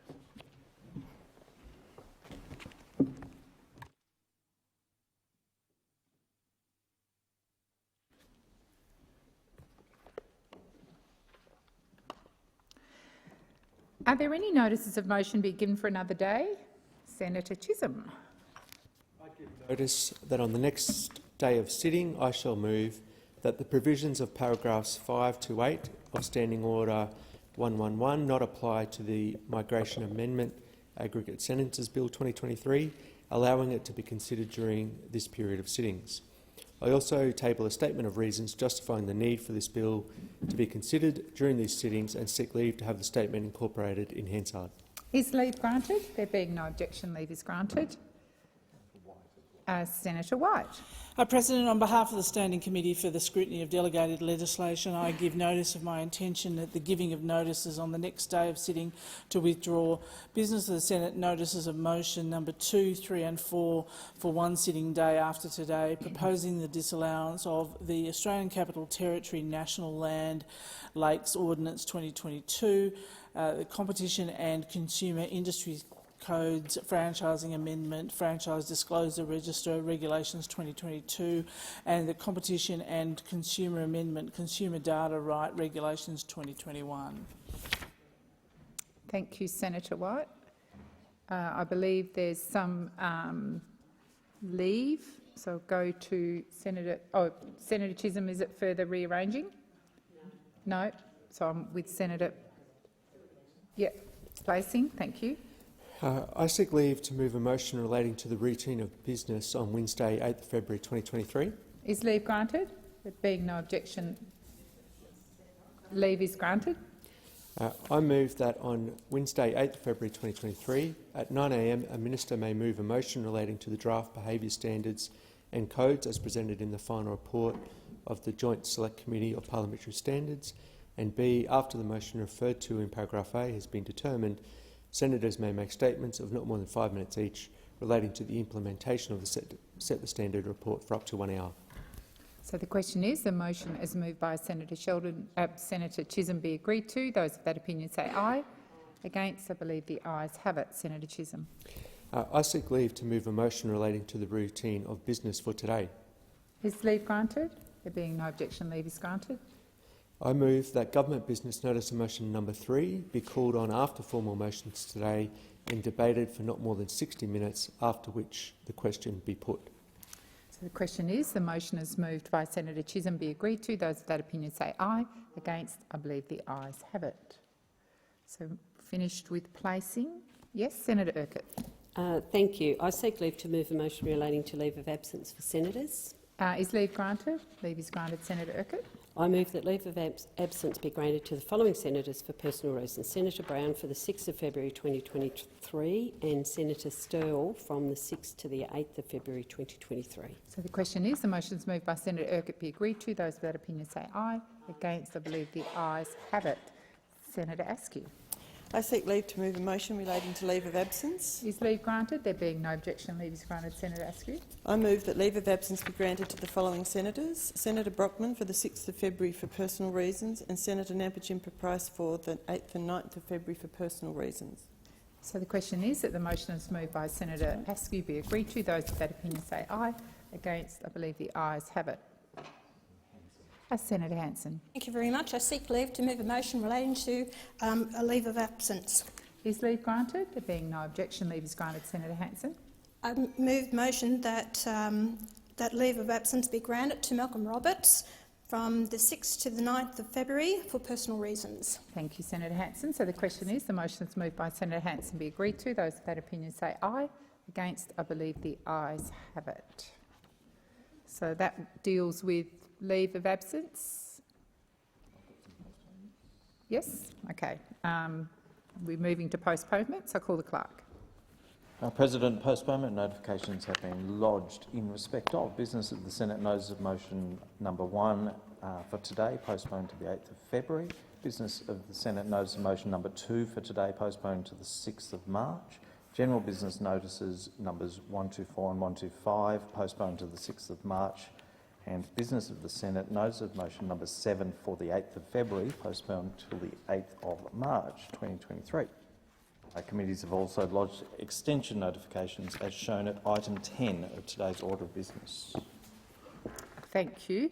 I remind senators that the question may be put on any proposal at the request of any senator.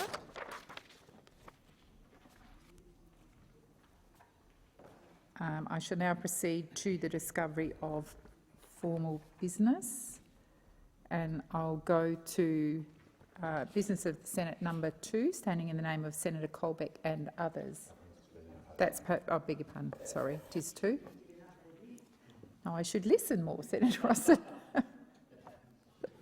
So I think now, so government business 1 we've postponed, and 2, no? Oh, right. Okay. So we are now dealing with general business number 1, Senator Chisholm. Yeah, government business. Sorry, I've well and truly confused myself up here and sadly confused some of you, so my apologies, but that's what we're dealing with. Government business number 1, Senator Chisholm. Thanks. I ask that government business notice of motion number 1, proposing a reference to the Parliamentary Standing Committee on Public Works, be taken as formal. Is there any objection to this motion being taken as formal? There being none, I call Senator Chisholm. I move the motion and table a statement in relation to the works. So the question is that the motion is moved by Senator Chisholm be agreed to. Those of that opinion say aye. Against, I believe the ayes have it. The ayes have it. So, yep. So I'm now moving to government business number 2, standing in the name of Senator Watt. Minister. Thank you, President. I ask that government business notice of motion number 2 be taken as formal. Is there any objection to this motion being taken as formal? There being none, I call the Minister. I move that the following bill be introduced: a bill for an Act to amend the Migration Act 1958 to provide for the treatment of aggregate sentences and for related purposes. So the question is that the motion is moved by the Minister be agreed to. Those of that opinion say aye. Against, I believe the ayes have it. Minister. I present the bill that this bill may proceed without. I present the bill and move that this bill may proceed without formalities and be now read a first time. So the question is that the motion is moved by the Minister be agreed to. Those of that opinion say aye. Against, I believe the ayes have it. I call the clerk. A bill for an Act to amend the Migration Act 1958 to provide for the treatment of aggregate sentences and for related purposes. Minister. I table the explanatory memorandum relating to the bill and move that this bill be now read a second time, and I seek leave to have the second reading speech incorporated in Hansard. So the question is, the motion is moved by the minister be agreed to. Those of that opinion say aye. Against, I believe the ayes have it. And in accordance with Standing Order 111, further consideration of this bill is now adjourned to the 6th of March 2023. Yep. So we just moved government business number 3, and it will be debated after formal business. So we'll move to general business notice of motion number 109, standing in the name of Senator Mackenzie. Senator Mackenzie. Thank you. I ask that general business notice of motion 109 be taken as a formal motion. Is there any objection to this motion being taken as formal? There being none, I call Senator Mackenzie. I move the motion.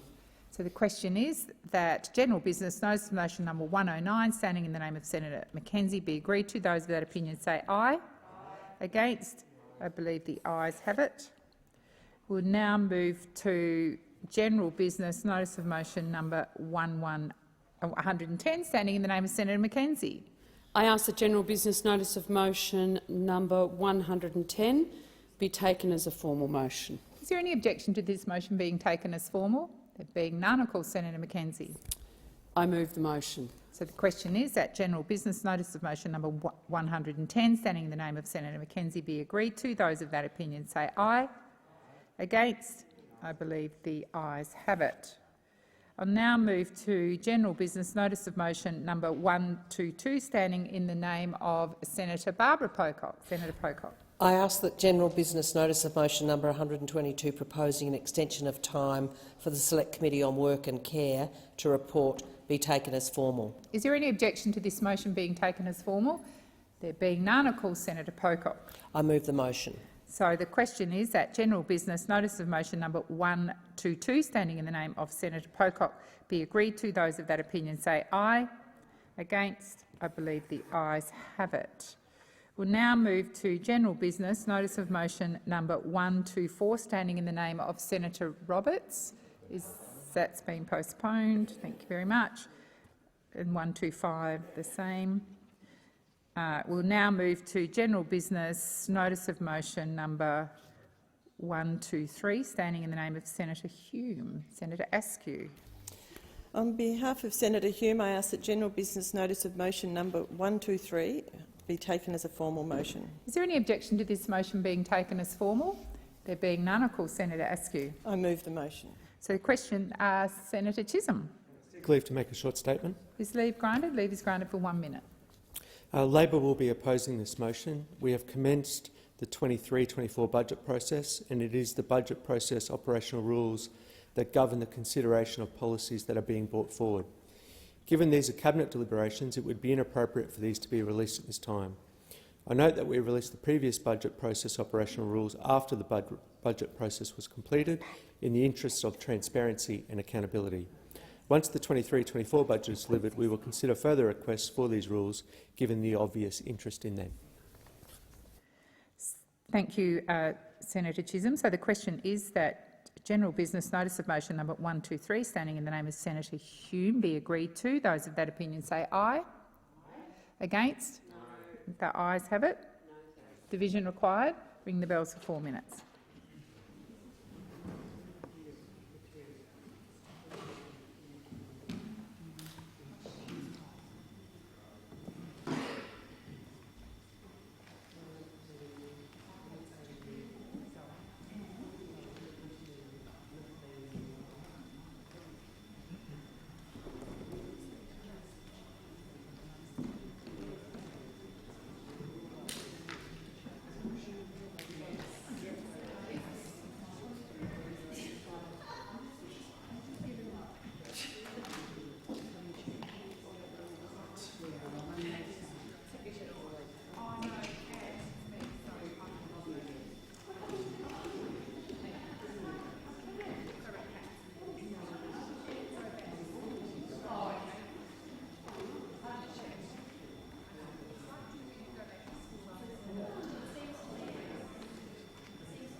So,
lock the doors. So the question is that general business notice of motion number 123 standing in the name of Senator Hume be agreed to. The ayes shall go to the right of the chair, the noes to the left. I appoint Senator Askew as teller for the ayes and Senator Urquhart as teller for the noes.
Order. There being 46 ayes and 24 noes, the matter is resolved in the affirmative, and I advise senators there may be further divisions.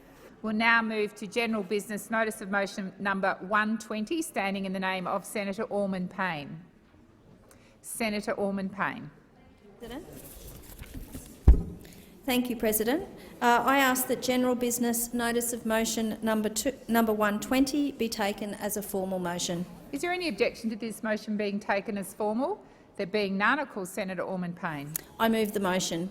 So the question is that general business notice of motion number 120, standing in the name of Senator Orman-Payne, be agreed to. Those of that opinion say aye. Against? I believe the ayes have it. Division required. Ring the bells for 1 minute. 1 minute.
Lock the doors.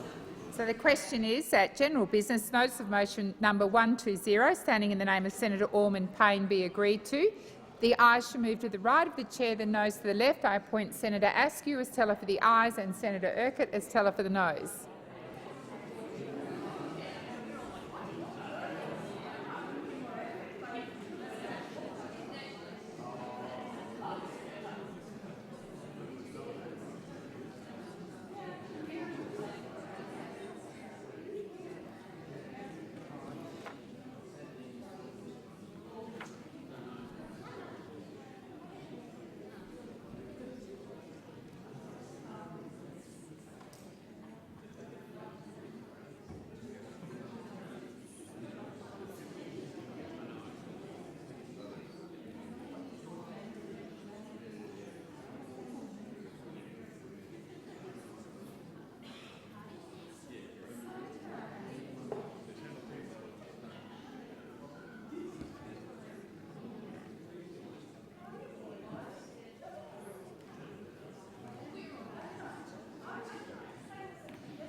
Order. There being 45 ayes and 23 noes, the matter is resolved in the affirmative. I now move to general business notice of motion number 127, standing in the name of Senator Steele-John. Thank you very much, President. I ask the general business notice of motion number 127 and 128 relating to an order of production of documents on the deployment of the ADF in Iraq be taken as a formal motion. I advise senators that we're dealing with general business notice of motion number 127 and 128, standing in the name of Senator Steele-John, and they be taken as a formal motion. There being no objection, I call Senator Steele-John. Thank you, President. I move the motion. Thank you. Senator Chisholm. Seek leave to make a short statement. Leave is granted for 1 minute. Yes, Senator. The government will not be supporting this motion. It is the long-standing practice of governments not to disclose advice that has been provided to the Governor-General out of respect for that office. Furthermore, the disclosure of advice of this nature would be contrary to Australia's national interests, not least of all because it may prejudice our international relations. A parliamentary committee is currently reviewing how Australia makes decisions to send service personnel into international armed conflict, with the terms of reference referred by the Deputy Prime Minister and Minister for Defence, the Honourable Richard Marles. The Joint Standing Committee on Foreign Affairs, Defence and Trade will soon be reporting on its inquiry into international armed conflict decision-making. So the question is that general business notice of motions number 127 and 128 standing in the name of Senator Steele-John be agreed to. Those of that opinion say aye. Against? I believe the ayes have it. Division required. Ring the bells for 1 minute.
Order. Lock the doors. So the question is that general business notice of motion number 127 and 128 standing in the name of Senator Steele-John be agreed to. The ayes shall move to the right of the chair, the noes to the left. I appoint Senator Nick McKim for the ayes and Senator Askew as teller for the noes.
Order. There being 13 ayes and 49 noes, the matter is resolved in the negative. I'll now go to general business. Notice of motion number 126, standing in the name of Senator Hume. Senator Askew. On behalf of Senator Hume, I ask that general business notice of motion number 126 be taken as a formal motion. Is there any objection to this motion being taken as formal? There being none, I call Senator Askew. I move the motion. So the question is that general business notice of motion number 126, standing in the name of Senator Hume, be agreed to. Those of that opinion say aye. Against? I believe the ayes have it. Now move to general business notice of motion number 129, standing in the name of Senator David Pocock. Senator Pocock. Thank you, President. I ask that general business notice of motion number 129 be taken as a formal motion. Is there any objection to this motion being taken as formal? There being none, I call Senator Pocock. I move the motion. So the question is that general business notice of motion number 129, standing in the name of Senator Pocock, be agreed to. Those of that opinion say aye. Against? I believe the ayes have it. I now move to general business notice of motion number 131, standing in the name of Senator Cash. Senator Askew. I ask that general business notice of motion number 131 be taken as a formal motion. Is there any objection to this motion being taken as formal? There being none, I call Senator Askew. I move the motion. So the question is that general business notice of motion number 131, standing in the name of Senator Cash, be agreed to. Those of that opinion say aye. Against? I believe the ayes have it. We now move to general business notice of motion number 132, standing in the name of Senator McKim. Thank you, President. I ask that general business notice of motion number 132, proposing the introduction of a bill, be taken as formal.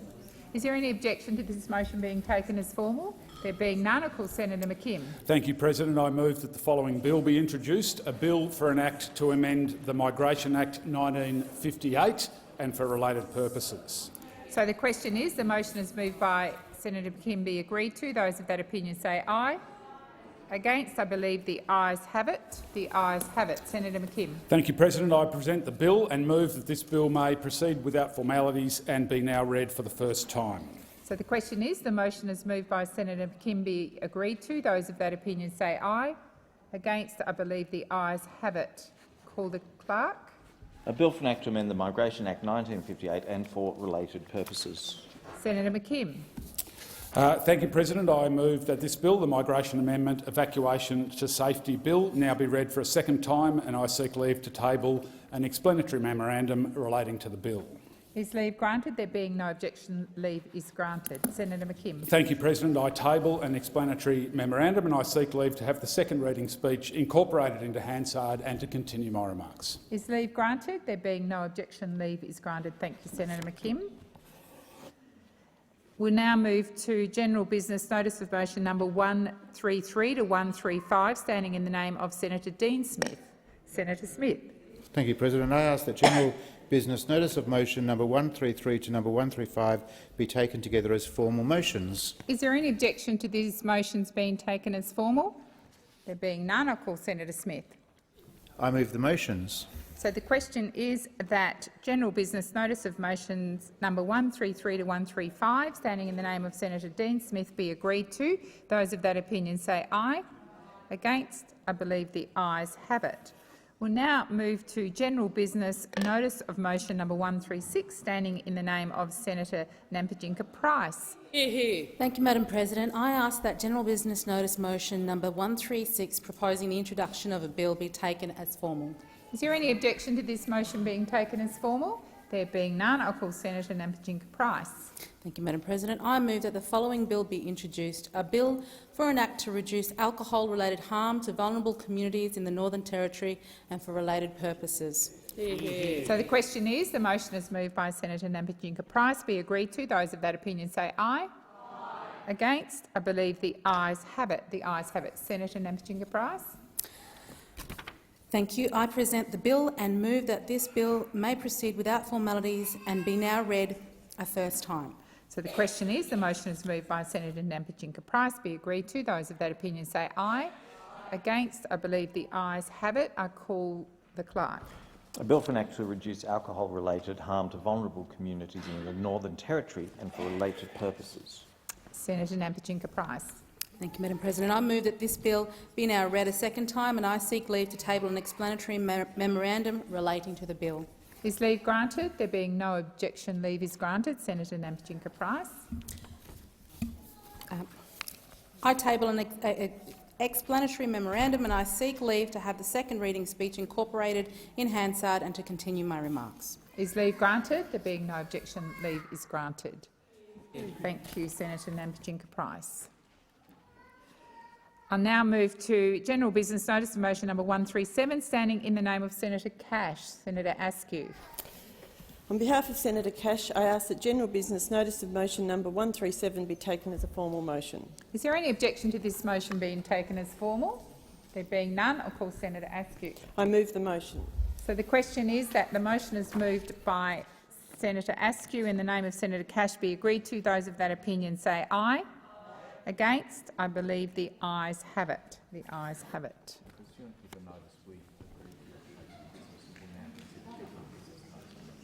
And pursuant to the notice that we agreed to earlier, we will now proceed to government business.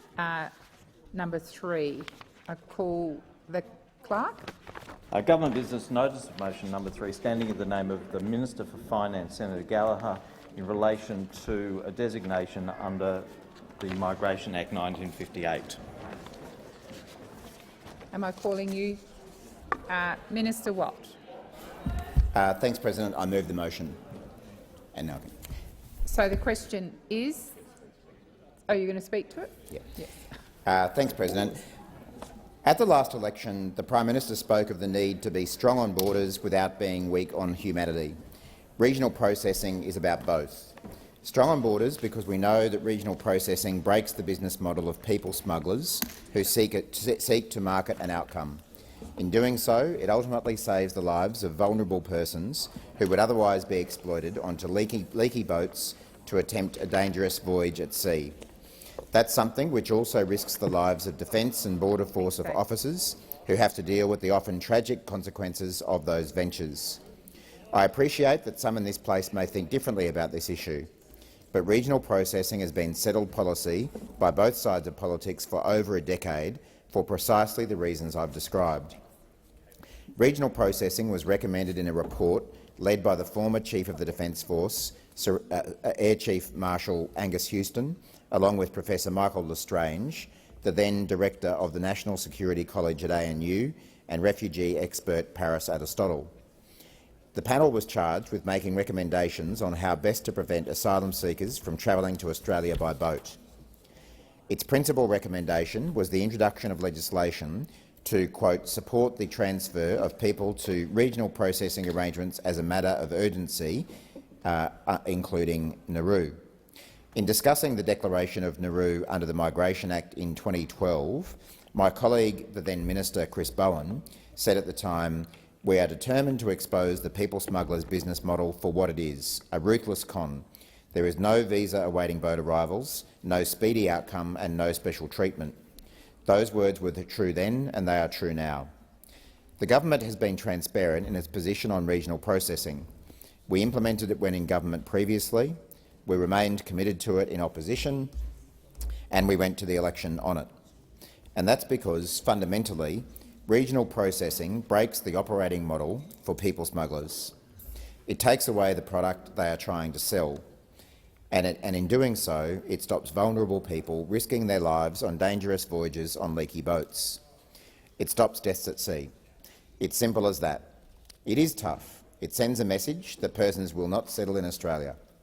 It is part of a wider framework in Operation Sovereign Borders that means persons trying to enter Australia without a valid visa will be returned to their port, country of origin or another country where they have a right of entry. And every person who has attempted to enter Australia this way from mid-2014 onwards has been either returned or turned back. The government has been both determined and focused in its conduct and support of Operation Sovereign Borders. We have not politicised this issue or allowed others to do so. We have viewed it as an important undertaking to be pursued with the seriousness that the issue demands. And that is the approach that we are taking today by seeking the Parliament's support for a resolution to redesignate Nauru. In doing so, it is important to note the legal framework under which this declaration is made, and I'll take a few minutes to set that out. The power conferred on me by subsection 198 (a)(b) subsection 1 to designate that a country is a regional processing country is contained in Part 2, Division 8, Subdivision B of the Act, and of course that power is conferred on the Minister rather than on me personally. Subsection 198 (a)(b) subsection 2 provides that the only condition for the exercise of the power conferred on the Minister by section 198 (a)(b)(1) is that I think it is in the national interest to designate the country to be a regional processing country. Subsection 198 (a)(b)(3) provides that, in considering the national interest for the purposes of section 198 (a)(b)(2), the Minister must have regard to whether or not the country has given Australia any assurances to the effect that the country would not return a person to another country where they would be at risk, and that the regional processing country allows assessment of that person to be a refugee. There are three key documents that have facilitated the Minister's consideration regarding Nauru as a regional processing country. These are 1. The Memorandum of Understanding between the Republic of Nauru and Australia on the enduring regional processing capability in the Republic of Nauru, signed by the former Minister on the 24th of September 2021. Secondly, a statement of arrangements that are in place or are to be put in place for the management of persons. And thirdly, advice received from the Office of the United Nations High Commissioner for Refugees, which has been consulted regarding the designation. In determining that it is in the national interest that Nauru be redesignated as a regional processing country, the Minister has considered the following factors. 1. The ongoing operation of regional processing arrangements will deter people smugglers from exploiting and encouraging vulnerable persons to risk their lives at sea. I note the need to prevent loss of life at sea was a primary object of the subdivision at section 198 (a). As I've stated above, regional processing breaks the people smuggling model. 2. Regional processing also supports the broader objectives of Operation Sovereign Borders, which further deters such ventures by ensuring that persons will not settle permanently in Australia. I note that another primary objective of the subdivision is that persons should be able to be taken to any country where their claims can be properly assessed. 3. That regional cooperation is the only manner in which the challenges of irregular migration can be addressed, and I note the work through the Bali process that continues to acknowledge the transnational challenges of people smuggling and irregular movement. 4. That Nauru has been designated as a regional processing country for a decade and has, for a number of years, accepted transfers under the Sovereign Borders framework, with significant infrastructure and administrative processes in place. I note in the past, however, that there have been real issues and concerns with the provision of services on Nauru, but that there have also been uplift in these services, particularly those relating to the health and well-being of persons on Nauru. In particular, the efforts that this Parliament has made to ensure medical evacuation, clinical service provision and appropriate escalation arrangements mean that service provision is very different now than in the past. In addition, it is also important that persons on Nauru are not in detention. Where there have been individual circumstances requiring examination and assistance, the Minister has also made it clear that we have the highest expectations of care and that there are appropriate channels for advocates and others to engage them if there are concerns. Fifthly and finally, the permanent resettlement of many persons from Nauru to the United States, Canada and New Zealand demonstrates the ability of regional processing arrangements to ensure durable, permanent pathways for resettlement while ensuring that people smugglers are denied their objective of marketing Australia as an outcome of their evil trade. And I might say that this government has made good progress in resettling those persons who remain on Nauru, and we intend to keep doing that. These considerations are in addition to the requirement under subsection 198 AB3 that Nauru has provided assurances that it will not return people to a country where their life or freedom are at risk, and an additional assurance in the Memorandum of Understanding with Nauru. In conclusion, Acting Deputy President, when the Prime Minister spoke of the need to be strong on borders without being weak on humanity, he also spoke of the need to respond pragmatically to policy that works. This issue, like so many issues of the past 2 decades, has been subject to ruthless politicisation. These issues are not best dealt with in an environment of partisanship and posturing. They are serious issues that require difficult choices, and their solutions are ones that carry immense responsibility and gravity. But ultimately, there is a higher purpose in them in stopping people dying at sea. The preservation of life, while ensuring persons are resettled appropriately, is at the very core of regional processing and Operation Sovereign Borders. I'm determined every day to pursue that objective where required. The Minister is determined every day to pursue that objective, as is the rest of the government, where required in turning back boats and returning persons. The continuance of regional processing is essential to fighting the people smuggling trade, and its deterrence value means that we don't enable people smugglers to exploit persons from undertaking dangerous ventures. We need to separate the politics of the past of this issue from clouding our mind to what needs to be done to prevent the reoccurrence of these issues. Saving lives through difficult choices may be tough, but it is also humane, and it has been shown to work.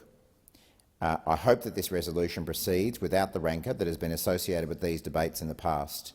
I acknowledge there may be some who disagree, and to them I say consider the alternative, an alternative this country knows only too well, measured in the lives of those lost forever at sea. For that reason alone, I commend the resolution to the House. And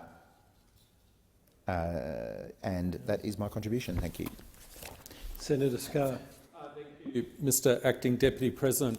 I listened very, very carefully to the Minister, and I know the Minister, through his professional background, is a person who has an eye for detail and would not have missed this point which I am about to speak to. And that is, if you can believe this, and it was never discussed in the Minister's comments which you just heard, the legislative instrument which made Nauru a regional processing centre actually lapsed on 1 October 2022. It lapsed on 1 October 2022. I didn't hear you refer to that through you, Mr Acting Deputy President. I didn't hear the Minister refer to that. Did you hear that date, that it actually lapsed? That the relevant minister had their eye off the ball? Can you believe such a thing? 14,000 people in the Department of Home Affairs, and they missed that. So if you went into the Register of Legislation and looked up the instrument making Nauru a regional processing centre, if you looked into that register this morning, yesterday, it would have said not in effect. Not in effect. Why? Because it lapsed. Why? Because the relevant minister, not his representative here in this chamber, but the relevant minister dropped the ball. Dropped the ball. From May 2021, the government had been given the information that this instrument needed to be renewed. From May 2021, it would no doubt have been in the incoming minister's brief after the last election, and they dropped the ball. They dropped the ball. That instrument ceased to be in effect in October 2022. And here we are now, February 2023, and the Minister for Agriculture has to come in here and do the tidy up. Tidy up for the other minister in the other place who dropped the ball. Appalling. Absolutely appalling. And I say through you, Mr Acting Deputy President, you could at least provide that transparency to this chamber. You could at least provide that transparency to this chamber instead of giving me the political opportunity, to be frank, to come up and surprise everyone listening with that fact that you didn't choose to tell this chamber. If you stuff up, someone very, very bright early in my business career told me, if you eat crow, better to do it fresh. If you're going to eat crow, eat it fresh. Eat it fresh. But we didn't get that from the minister today. He had absolutely no reference to the fact that that instrument ceased to have effect in October 2022. And the concern that raises in my mind is what exposure did that lead to the relevant officers, members of the department, who are diligently undertaking their duties, discharging their duties under the Migration Act? Did it expose any of them to legal claims, to liability? Did they have all the protections they should have had after that instrument lapsed? Absolutely appalling. Absolutely appalling. It's not as if we've got 100 regional processing centres. There's Nauru. And they couldn't even get their homework right in that regard. What is the minister doing? What is the minister doing? How many times was the minister reminded? How many times did the minister fail to act? If the minister's missing something this obvious, what else is the minister missing? How can we have any confidence in the minister? This is appalling.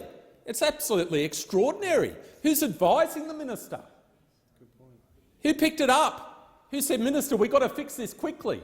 This is expiring in October. Remember, the election was in May, right? The election was in May. It wasn't as if this was happening the next week. The election was in May. And if you go into that register of legislation in relation to this instrument, you go on the Federal Register of Legislation, it was there for everyone to see. Obviously, the minister doesn't visit the Register of Legislation and check out his own instruments and legislation. It said, no longer in effect. No longer in effect. And that contribution we just heard from the minister made absolutely no reference to it. No reference to it. Those in the gallery listening to this debate, those listening through broadcasting, they would have had no idea that they'd actually dropped the ball on this. They dropped the ball on this. You would have had no idea because they weren't transparent and upfront about this terrible, terrible error. And I don't know what it means. I'm a lawyer by profession. I don't really know what it means in terms of the liability and the rights and obligations of people that we had this gap in the law between October and today. I don't know the ramifications. I don't know the ramifications. What I do know is there are going to be all sorts of people looking at this very carefully now and looking at what it means in terms of people they represent, in terms of their various stakeholders, and we don't know the answers. We don't know the answers to that. The minister didn't even refer to it. It's as if it doesn't exist. Did they really think they were going to get away with that? Did they really think they were going to get away with that, that we wouldn't pick that up? Absolutely extraordinary, Mr Acting Deputy President, absolutely extraordinary. There were elements of the minister's speech I absolutely agree with in terms of the need for regional processing. Absolutely, I support that. But I must say, Mr Acting Deputy President, it always strikes me as somewhat ingenuous when those on the other side get up and they say anyone who criticises their policy is engaging in rank politicisation, but they never engage in rank politicisation. It's only when they're criticised that it amounts to rank politicisation. So there will be members, senators in this chamber who get up and they'll make contributions to this debate and they'll speak from the heart, and I respect their views in this regard, and I will not say that they're engaging in rank politicisation. They're simply saying what they believe, and they have every single right to do that. But in the context of this debate, how could you come into this place and miss out the fundamental issue that this instrument had been on the had failed to be in effect since October 2022? Didn't even mention it, let alone the ramifications of that. Absolutely extraordinary what we've seen from the minister, and I realise it's not his portfolio. He has the job, and it's a very, very hard job. Very, very hard job to represent the minister in from the other place in this place. Very difficult job. I wouldn't wish it on my own worst enemy. But he's got the job, so I guess he's diligently fulfilled his task. But maybe you should go back to the people who wrote the speech and say, you know what, I would have preferred, and I think it reflects his character, to be frank, Why didn't you go back to them and say, you know, I would have preferred if we'd owned up to the mistake, if we'd been transparent, open and honest with everyone? That's the way I roll. That's the way I roll. And it's a shame. It's a shame that the major issue in terms of what this motion is dealing with wasn't canvassed by the minister in introducing this. A real shame. And I suggest to all of my colleagues in this place that we should seriously reflect on that state of affairs. I've often in this place spoken about the importance of delegated legislation, instruments, their impact on the powers and liberties of people, and it's something I take incredibly seriously. So if you're going to come into this place and present a motion, give us all the facts. Give us all the facts. Give us all the context, and let's have a reasonable debate about it. Don't try and hide that which can't be hidden. Don't even try to hide that which can't be hidden, because it's there for everyone to see on the register of federal legislation. Thank you. Senator McKim. Well, thanks very much, Acting Deputy President. And I have to say, the more things change, the more they stay the same sometimes in this place. And it is beyond doubt that many people in the recent election voted for the Australian Labor Party in the hope that they would be more compassionate towards refugees.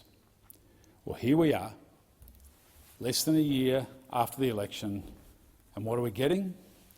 The same rubbish in a different bin. We're getting the same old, lame excuses, the same old spin, the same old toxic politics that we got for year after year after year from Mr Morrison and Mr Dutton, and we're getting it now from the Australian Labor Party. That speech could have been given. That speech from Senator Watt could have been given by Mr Morrison or Mr Dutton. Yes, the tone is different, but the words, the excuses, the spin is identical to what we heard for years from Mr Morrison and from Mr Dutton. And here's a tip for Mr Morrison, Mr Dutton and for Senator Watt. There are no excuses for torture. There are no excuses for torturing innocent people. There never have been and there never will be. And you can roll out all the excuses you like for deliberately harming innocent people in order to send a message to other desperate people that they should not try to come to Australia to seek asylum by boat. You can roll out all the excuses you like, but that's all they will ever be, excuses for torture. And you can never, ever excuse torture, and you never, ever should try to excuse torture. And it's not just the Greens that say this is torture. Amnesty International conducted a rigorous assessment of Australia's offshore detention regime, and they found categorically it is akin to torture. And let me explain why that is. On Senator Watt's own account today, on the excuses given by Mr Dutton and Mr Morrison, offshore detention is designed to send a message to other people that they should not attempt to enter Australia.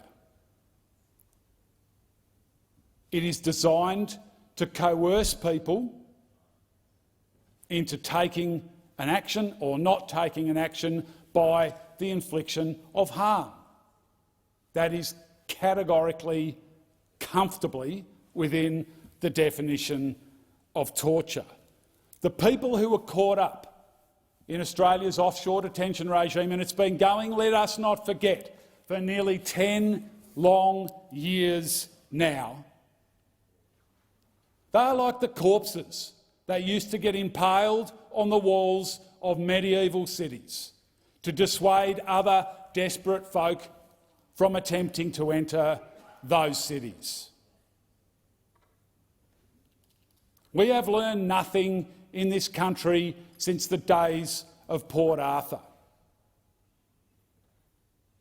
where deliberate harm, including psychological harm, was inflicted on people as a punishment.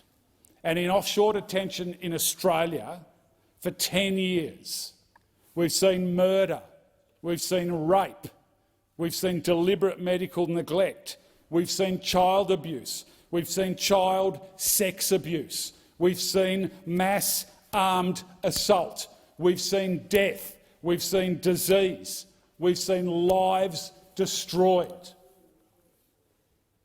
And you know why we've seen those things in offshore detention in the last 10 years in Australia? Because that system was designed deliberately to brutalise and dehumanise people. It was designed deliberately to make people's lives so unbearable that they would prefer to return to the dangers and persecutions that caused them to flee their homelands in the first place than to stay in the prison camps on Manus Island and Nauru. That is why those things happened. Those deaths, those murders, that brutality, that dehumanisation, they weren't bugs of the system, they were features of the system.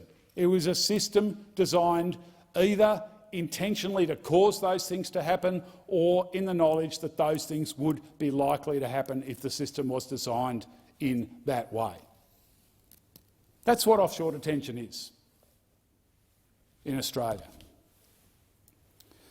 And right now, there are somewhere around 150 people who are about to clock up a decade in offshore detention. What's Senator Watt been doing for the last decade? A lot of great things with his life. I hope he has. What's Mr Dutton and Mr Morrison been doing for the last decade? I hope they've had some good things in their life too. I've had some great things in my life happen in the last decade.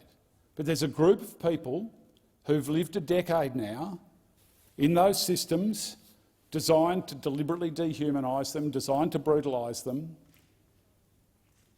and they've lived without hope for nearly a decade, 10 long years. And what does the Labor Party do when it comes into government? It stitches up a $420 million contract for 3 years to look after well under 100 people, or purportedly look after, but to provide services to well under 100 people on Nauru, with a company that stands accused of human rights abuses in the US prison system. A company that's under investigation by government in the US for fraud and human rights abuses. And somehow the Labor Party thinks that this is a company that is worthy of having responsibility for people who've been in the offshore detention system for nearly a decade now in Australia. It is a disgrace that the Labor Party has stitched a deal up with MTC. They are a disgrace of a company.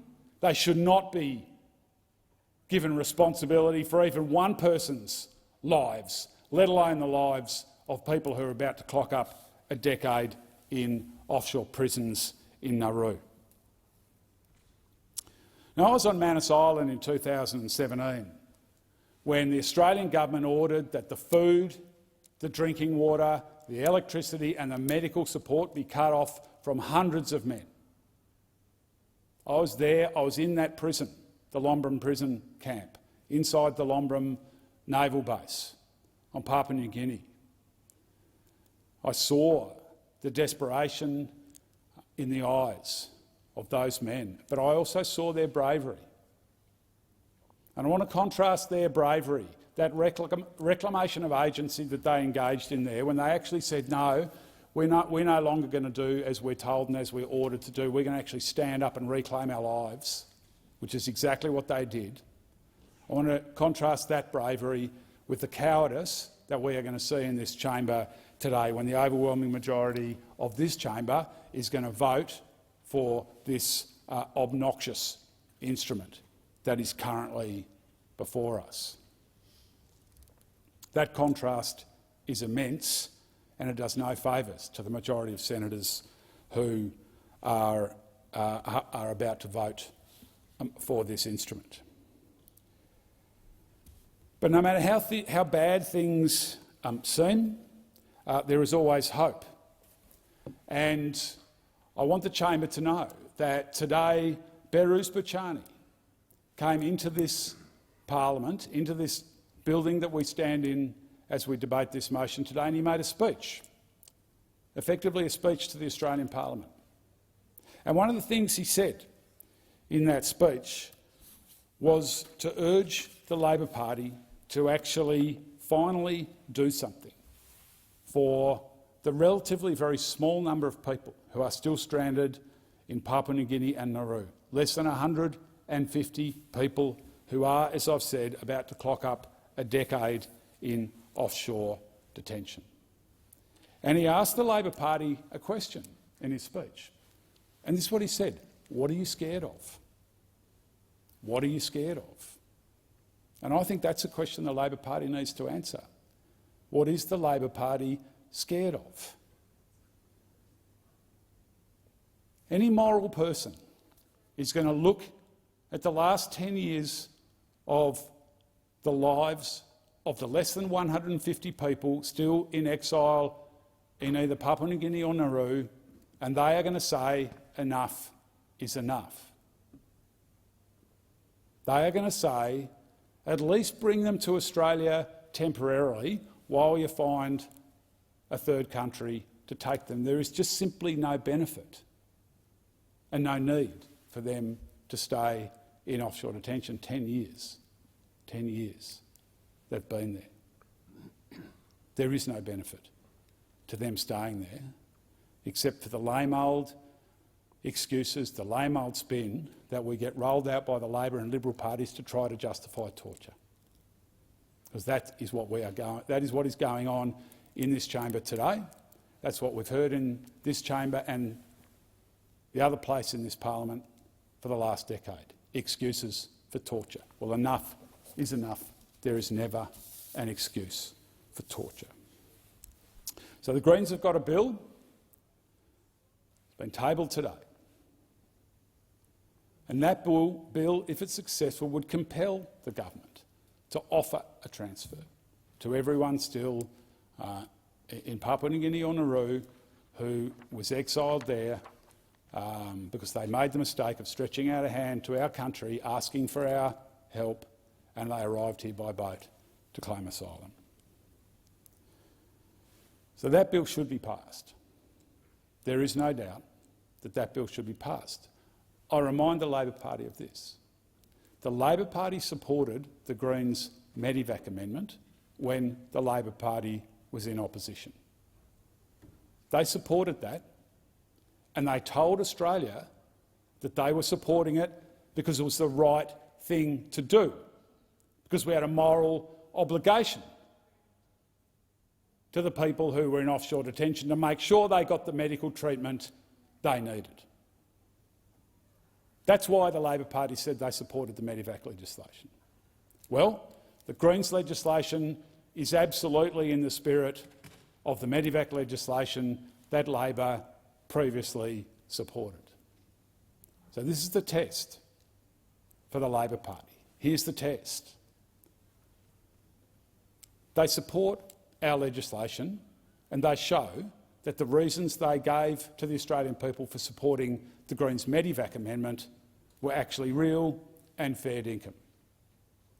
But if Labor doesn't support the Greens' evacuate to safety legislation, it'll make one thing abundantly clear, and that is that their support for the Medevac amendment when they were in opposition was just rank politics.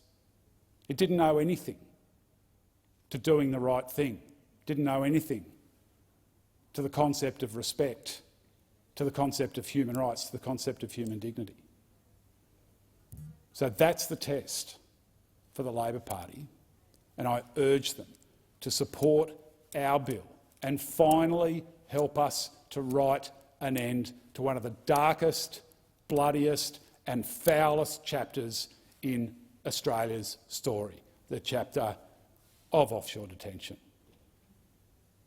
And finally, if I could just say this, we need a royal commission in this country into immigration detention.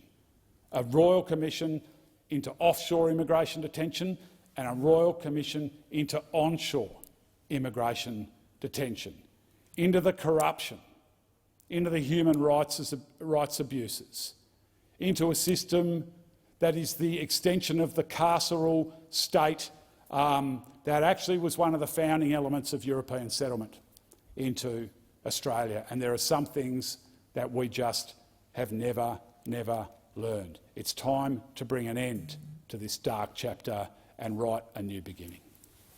Senator O'Neill. Thank you, Acting Deputy Speaker, President. I rise to make a contribution on the debate here in the chamber about this very important matter. The resolution that's before us deserves the support of the chamber. I want to acknowledge, before I move to my prepared remarks, Senator McKim's authentic care that's embedded in the speech that he made, but I also want to note some alarmist language. This is the problem I often find as a member of the Labor Party, which finds itself happily in government. It's a contrast with the rhetoric of the Greens Party, who seem to fight against the way the world is and seek to describe it in a way that they would seek it to be. When you're in government, you have to make tough decisions with compassion, with humanity. And protecting our borders is a core task for any government that is worthy of governing for the nation of Australia. Senator McKim speaks very passionately and uses the words human rights, human dignity. But we also have a protection of human life. There's little dignity. There's little human rights for people who foundered in a vessel off the coast of Western Australia at Christmas Island. And for those of us who were here in Parliament at the time, and Australians right around this country who saw those images, that was the moment that meant things had to change. So while I acknowledge Senator McKim's contribution, I think it's fanciful to believe that without the policy that has been implemented and maintained for 10 years, there would not have been incredible loss of life.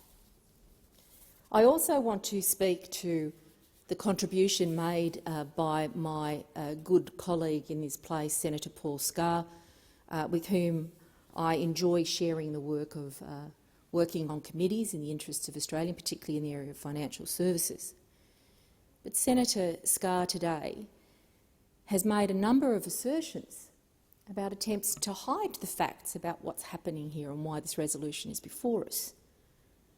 Indeed, he said, in somewhat of an accusatory tone, which harks back to the division that we don't need along political lines on this issue, he declared that the minister would no doubt have had all this information in the incoming brief. Well, for the record, let's be clear that that was not the case.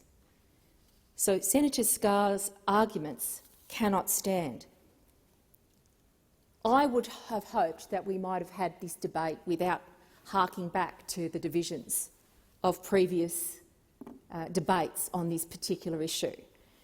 In fact, I am of the belief that we need to separate the politics of the past on this issue from clouding our minds to what needs to be done to prevent a recurrence of the very issues that ended up in leading Australia to establish this policy. The reality is that while what we're debating today is a routine designation, there's nothing routine about 4 different ministers failing to get this matter right in the last government. Or perhaps That is actually the reveal of what they used to do. There was so much that they got wrong so often. And sadly, this was an issue that they failed to deal with in government before they left. So this is the sequence that I just want to put on the record, and I'm sure Senator Scarr will review this, and I'm sure he'll be interested in the facts. Minister Dutton was at the time Minister for Home Affairs in January 2021, when his department was first warned about the lapsing instrument. So that was the first signal. The second flare that went up was then Minister Andrews was the Minister for Home Affairs under the Liberal National Party as the Government of Australia in May 2021. Her department was warned a second time about the lapsing instrument with which we're dealing today. There was a third occasion when then Attorney-General Senator Cash tabled a report in Parliament herself in May of 2021, warning the instrument had lapsed. But what did any of those three ministers, the now leader of the opposition, Minister Dutton, Minister Andrews and the former Attorney-General, what did any of them do to sort out this issue about which they now pretend to be so outraged? Well, they did nothing. They did nothing. But there was a fourth minister who was involved in this. Well, it was a bit of a secret minister, and that was the self-appointed Minister for Home Affairs, who was also the Prime Minister, Minister Scott Morrison. So the reason we are here and in this position is really the consequence of failed governance by the former government. I want to make it clear to all Australians that regional processing is settled policy. And it was initially recommended, as I said, in the moment after Australians witnessed that incredible loss of life. And things had to change. Now, three people were gathered together to deliver a report to guide the development of a policy to prevent the loss of life at sea and to protect Australia's borders. Now, the first one of those was not only somebody I'm sure that Senator McKim would know, but somebody who is very celebrated by the refugee community, and that is the refugee expert Mr Paris Aristotle. His voice was very, very important. His perspective, his advocacy was very important in designing the program. He was also working in concert with Professor Michael Lestrange, and of course, who was then the Director of National Security, which is a vital consideration for such a complex and important policy for national security, and the protection of life. And they were working alongside the Chief of the Defence Force at the time, Air Chief Marshal Angus Houston. So those three inputs were vital to the development of the policy. And I want to put on the record, so it's clear for people who are just picking up the threads of this now, who weren't paying attention at that time, who might have been 10, but are now 20. That panel was charged with responsibility by Prime Minister Kevin Rudd to make those recommendations about how to best to prevent asylum seekers from travelling to Australia by boat. That was who set this plan in train, as a response to our national security and to the international call to protect life. Now, the principal recommendation was the introduction of legislation to support the transfer of people to regional processing arrangements as a matter of urgency, including Nauru. Now, in discussing the declaration of Nauru under the Migration Act in 2012, Minister Chris Bowen, at the time, said these words, and I think they still ring true for Australians today. He said, "We are determined to expose the people smugglers' business model for what it is, a ruthless con. There is no visa awaiting boat arrivals, no speedy outcome and no special treatment." Now, it was reported and widely known, it was reported in the Sydney Morning Herald, and that date was the 3rd of October 2012. Now, that was the establishment of regional processing, and it is the bedrock of Australia's fight against people smuggling and unauthorised arrivals. This is a policy that's above all about protecting human lives and ending the business model of cynical criminals. Now, the last thing any Australian wants to see is masses of people drown at sea just to sate the greed of people smugglers. Now, the policy of regional processing is about effective and sensible processing in safe locations in allied countries. And not everyone will agree with that perspective. And it's right that in a democracy a range of voices speak on this issue. But we on the government benches have a duty and responsibility to govern wisely and carefully in ways that do not endanger lives. Now, our policy in 2023 remains unchanged. We supported regional processing in opposition under Prime Minister Abbott. It's a matter of fact. We also reported regional processing in opposition under Prime Minister Turnbull. Labor in opposition supported regional processing under Prime Minister Morrison. And I stand to affirm that we continue to support regional processing while we are in government for the reasons that I have outlined. We support it because it breaks the back of the people smuggling operation. We support it because it ensures orderly and efficient processing of persons arriving by sea. We support it because fundamentally it stops criminals putting vulnerable people on dangerous boats, and it saves those lives. We support regional processing because it stops deaths at sea. I'm not saying it's not a tough policy, but it is a fair policy. And that's why Australians endorse this policy. Under Operation Sovereign Borders, those who attempt to enter Australia in a dangerous manner will be turned back. The government's been both determined and focused on its conduct and support of Operation Borders because no country should allow those without a valid visa into their borders without valid processing.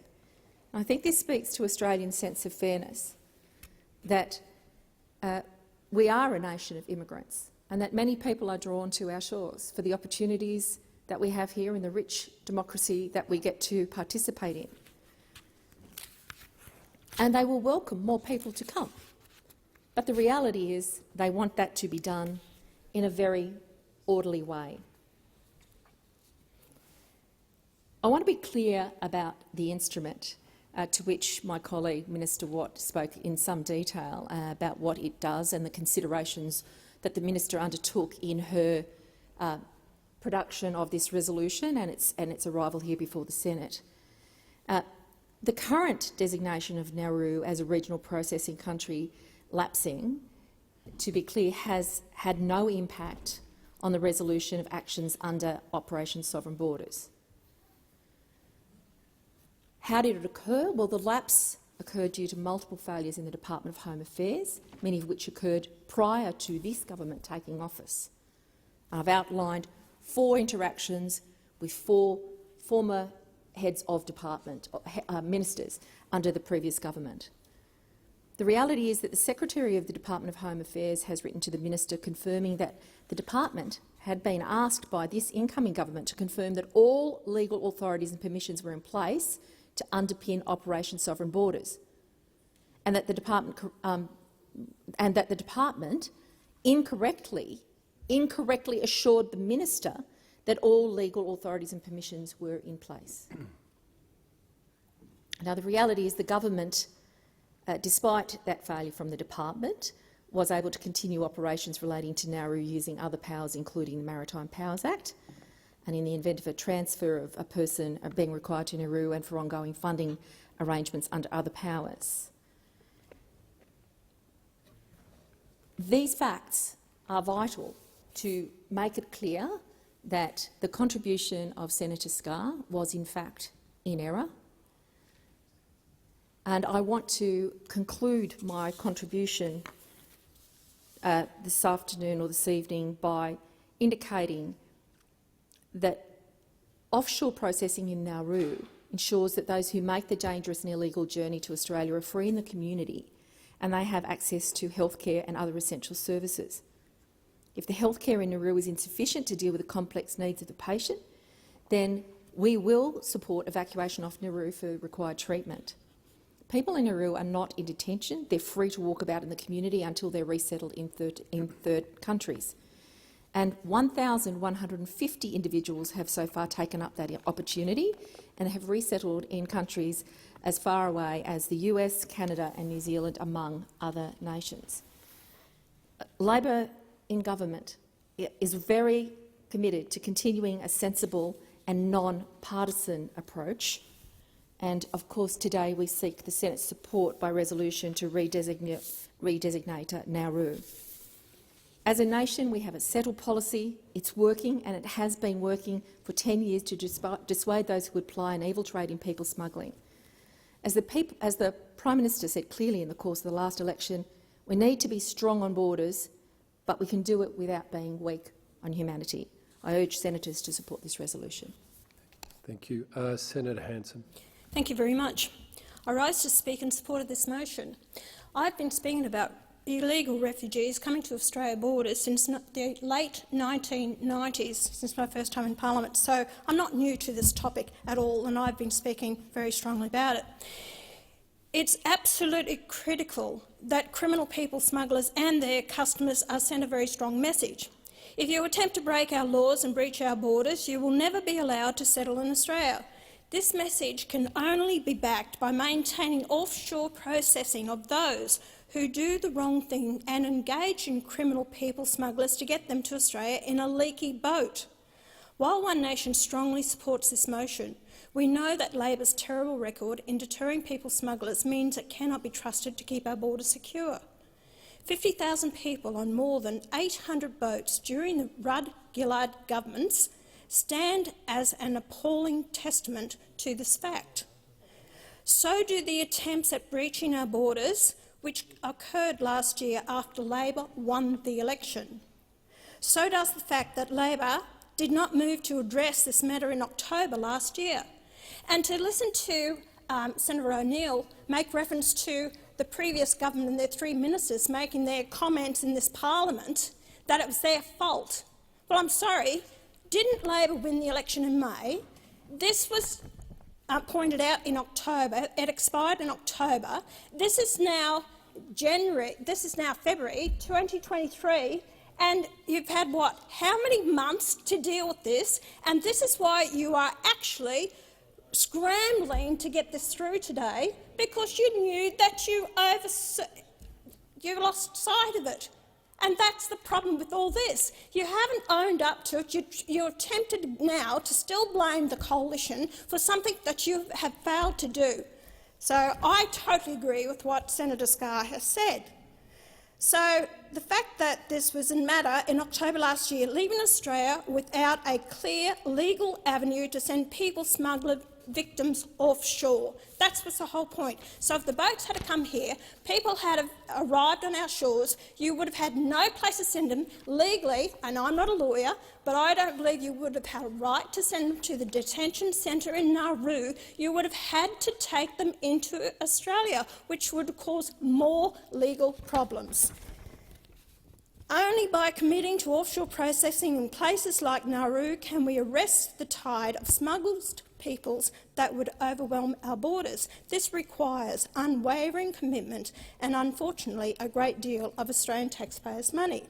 According to the Australian National Audit Office in 2016, 4 years' worth of garrison and welfare support at Nauru and Manus Island cost more than $3 billion. So you see, it is in our interest to stop the people smugglers sending out the people here as refugees, not genuine refugees, but as economic refugees, because it's cost us that amount of money.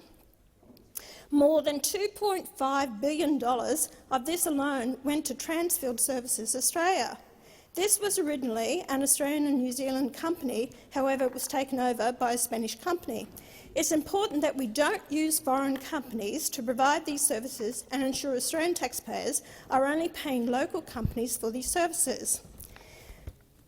Now, to listen to Senator McKim and his comments about compassionate towards refugees, well, I think it is being compassionate to give a clear message that there is a detention centre. If you get on the boat and you want to come to Australia, well, I'm sorry, you will go into a detention centre because those 1,200 people lost their lives didn't expect to die on the waters coming out here.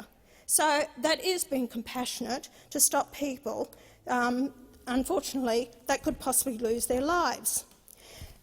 Senator Kim also said about the torture on the island and the lack of attention and hospitals. The hospitals that's been brought to my attention by security people that work on the island, security guards and others that have worked there, said the hospitals on Nauru are actually a lot better than our own hospitals in Australia. The services they provide is number one. The amount of money that's poured into that country has been unbelievable what it's cost the Australian taxpayers. And he talks about what's happened over there. He talks about child abuse, sex abuse, murder, plus many other issues. That is the exact reason why we don't want these people here. Why would we want sex offenders, murderers, child abuse? And a lot of this has been self-inflicted. You see, we had briefings on this, and we're told that these people, in their desperation to get to Australia, because it's all about welfare, to settle here, and economic country, economic means, why they want to come here, so they actually harmed their own children, pouring boiling water over them. They ate pebbles and rocks, and to actually get over here in Australia for the services required. They actually was rape, and this is the type of people they were. We couldn't find out their backgrounds. They destroyed their identification. That tells you something about their character, who they are. If they were up front, if they were genuine refugees, they would have told us. These people have had the opportunity to be taken off Nauru, to given other countries to move to. Guess what? They don't want to go. So they have been given choices. Their choice is they want to stay in Nauru. So for the Greens to actually jump up and down about torture and these poor people and all the rest of it, I wish they would say the same about the people here in Australia. The people that are homeless, the people living on the streets, the people living in their cars with their children, the people that are couch serving on friends wherever they can find a place to sleep that night. I don't hear any of that from the Greens. And they are supposed to be representatives of the Australian people. All they're worried about is refugees that have passed many countries on the way to get out here to Australia. They could have found safe haven wherever they wanted to. But it's all a fact, you know, bleeding bloody hearts, which I'm sick and tired of hearing. Tell me about the real people out there in Australia who are struggling and doing it hard. Tell me about the poverty of the children in our own country. That's what we need to be talking about. Nauru sends a clear message to these people smugglers and everyone else. Don't think because we're going to shut it down that you can get on your boats and come out here as illegal refugees in this country, and they are illegal. There are ways you actually come here, like the many migrants that have now come here to call this place home and proud of it. You put in an application in other countries and you make your way through the legal channels. Don't think that by paying people smugglers thousands of dollars to come out here is the way to do it and gain the sympathy of some bleeding hearts in this place, because that's not the way and that's not what the people of Australia want. And those people who have been genuine refugees that came out here to Australia and who actually have migrated here back me up in what I say, because they can see they've had to go through the hard channels to get here. They hate these people who want to come out through the back door, and they can't stand members in this place who can't see that. It is, as I said, even though it has lapsed, the fact is that Labor is trying to do something about it and keep it open.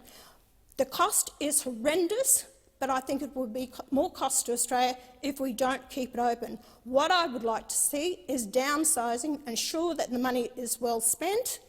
$240 million is a hell of a lot of money, as far as I'm concerned. It just needs to be ticking over to ensure that we send a clear message out there. If you want to come out here illegally, you'll end up in a detention centre offshore, and it doesn't mean to say you're going to get citizenship in Australia or permanent residency. Thank you very much, Senator Hanson. Senator Pocock. Thank you, Acting Deputy President. Is it 90 seconds and then we move on? It is very, very short indeed, yes. Okay, great. Thank you.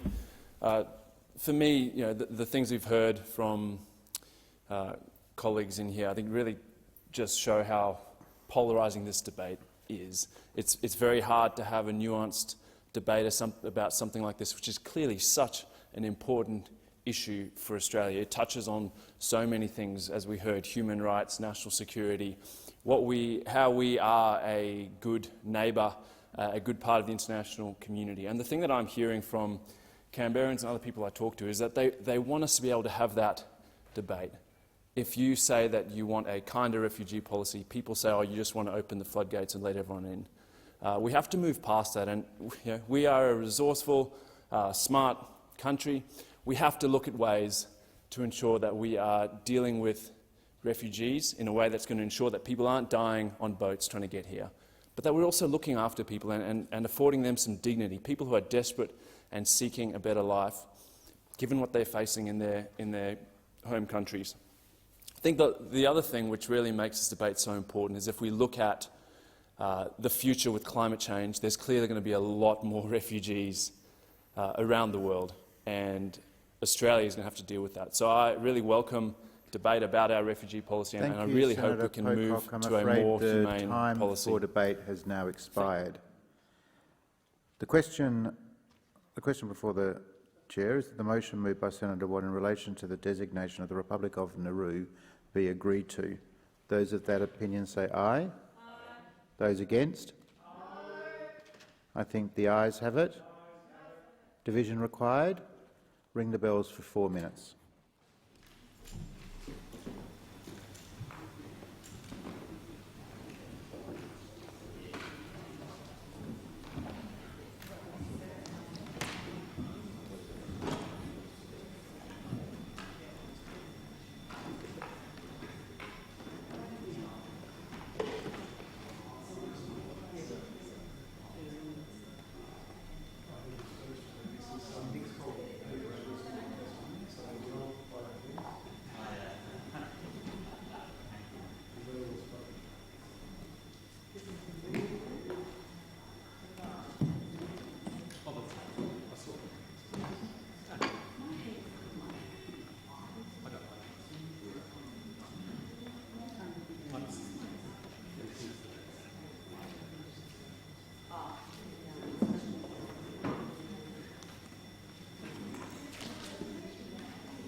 The question is that the motion moved by Senator Watt in relation to the designation of the Republic of Nauru be agreed to.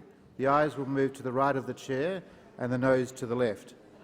I appoint Senator Pratt teller for the ayes and Senator McKim teller for the noes.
There being 39 ayes and 12 noes, the matter is resolved in the affirmative.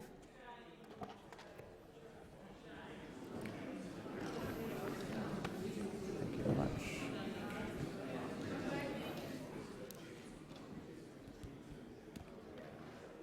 Senators, Senator Namajimba Price has submitted a proposal under Standing Order 75 today.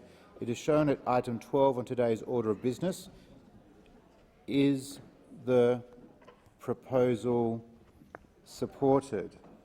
Is the proposal?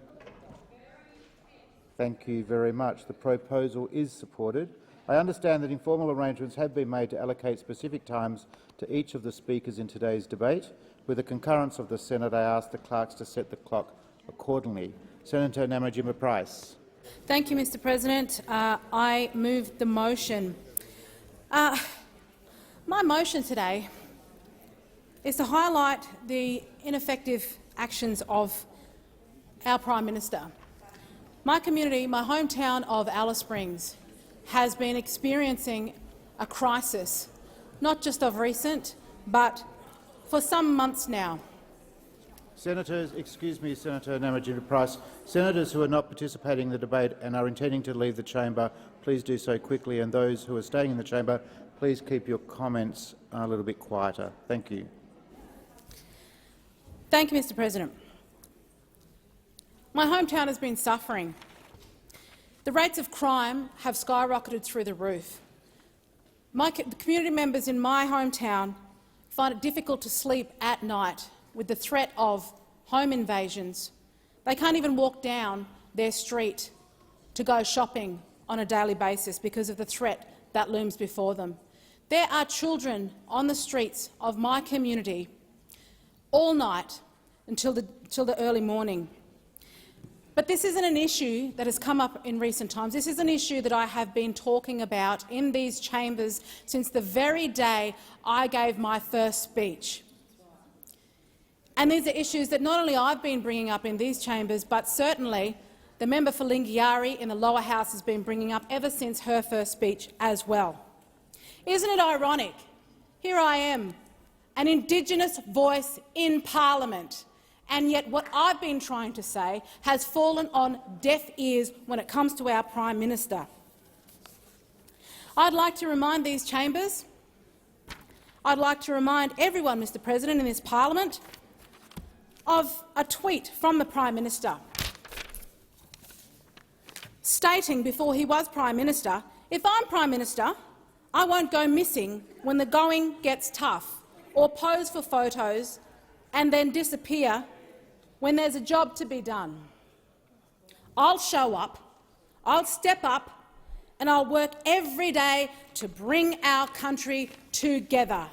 What an absolute shame on the Prime Minister, given the fact that he turned up in my hometown after the calls for months and spent less than 4 hours on the ground in my home community. He didn't even stay the night to see what was going on in my community. He didn't even stay to see the children on our streets late at night, the children who have largely been neglected and not taken care of by their own families, the children that are supposed to be under the care of Territory families who have been victims of child sexual abuse, who have been victims of violence and abuse and alcohol-driven abuse within their homes, within the town camps of my community. Mr President, the Leader of the Opposition, Peter Dutton, in October visited my home community because he understood there were serious issues that needed to be understood on the ground. He came, he listened to community members, he listened to vulnerable women and children in my community, which then spurred him to reach out to the Prime Minister to offer a bipartisan approach to effectively manage the problems on the ground. He also called for a Royal Commission into the sexual abuse of Indigenous children. What have we heard from our Prime Minister on this issue? Nothing. Even after his 4-hour fly-in, fly-out trip to my hometown of Alice Springs, where the residents are still reeling, are beside themselves over the fact that they still feel neglected by our Prime Minister. They are furious that he came in, spent such a short amount of time on the ground, did not speak to a community member, did not speak to vulnerable people from town camps, but to those he handpicked himself. It might as well have been a video conference over Teams between the Labor Territory government and the Prime Minister. This is not good enough. This is not good enough. In the Northern Territory, of course, we have 30% of our community is Indigenous. This proposed voice to parliament is not going to represent those voices because our votes in the Territory don't even count in this referendum anyway. How ironic is that? Here I am, a voice in parliament. I would ask that our Prime Minister work better to listen to and grow some ears so that he may actually take action and listen to those voices on the ground who called out for him for so long for help within the Northern Territory. Thank you, Senator Stewart. Thank you. What we are seeing in Alice Springs is absolutely devastatingly heartbreaking. I don't think anybody is suggesting otherwise, and the impact that it will have on some of those people's lives for the longer term will be significant. And sadly, the challenges faced by communities in Central Australia are not new challenges, and more needs to be done to improve community safety and support community members to thrive. What we do know is that when you work with and listen to local communities, you achieve better outcomes. And I am interested to hear Senator Napier-Price talk about listening, because I feel like some of the pleas of the communities for the last 10 years have fallen on deaf ears.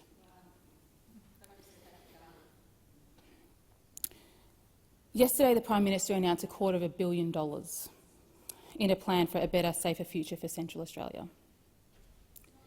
This is in addition to the $48 million investment in community safety announced on the 24th of January this year.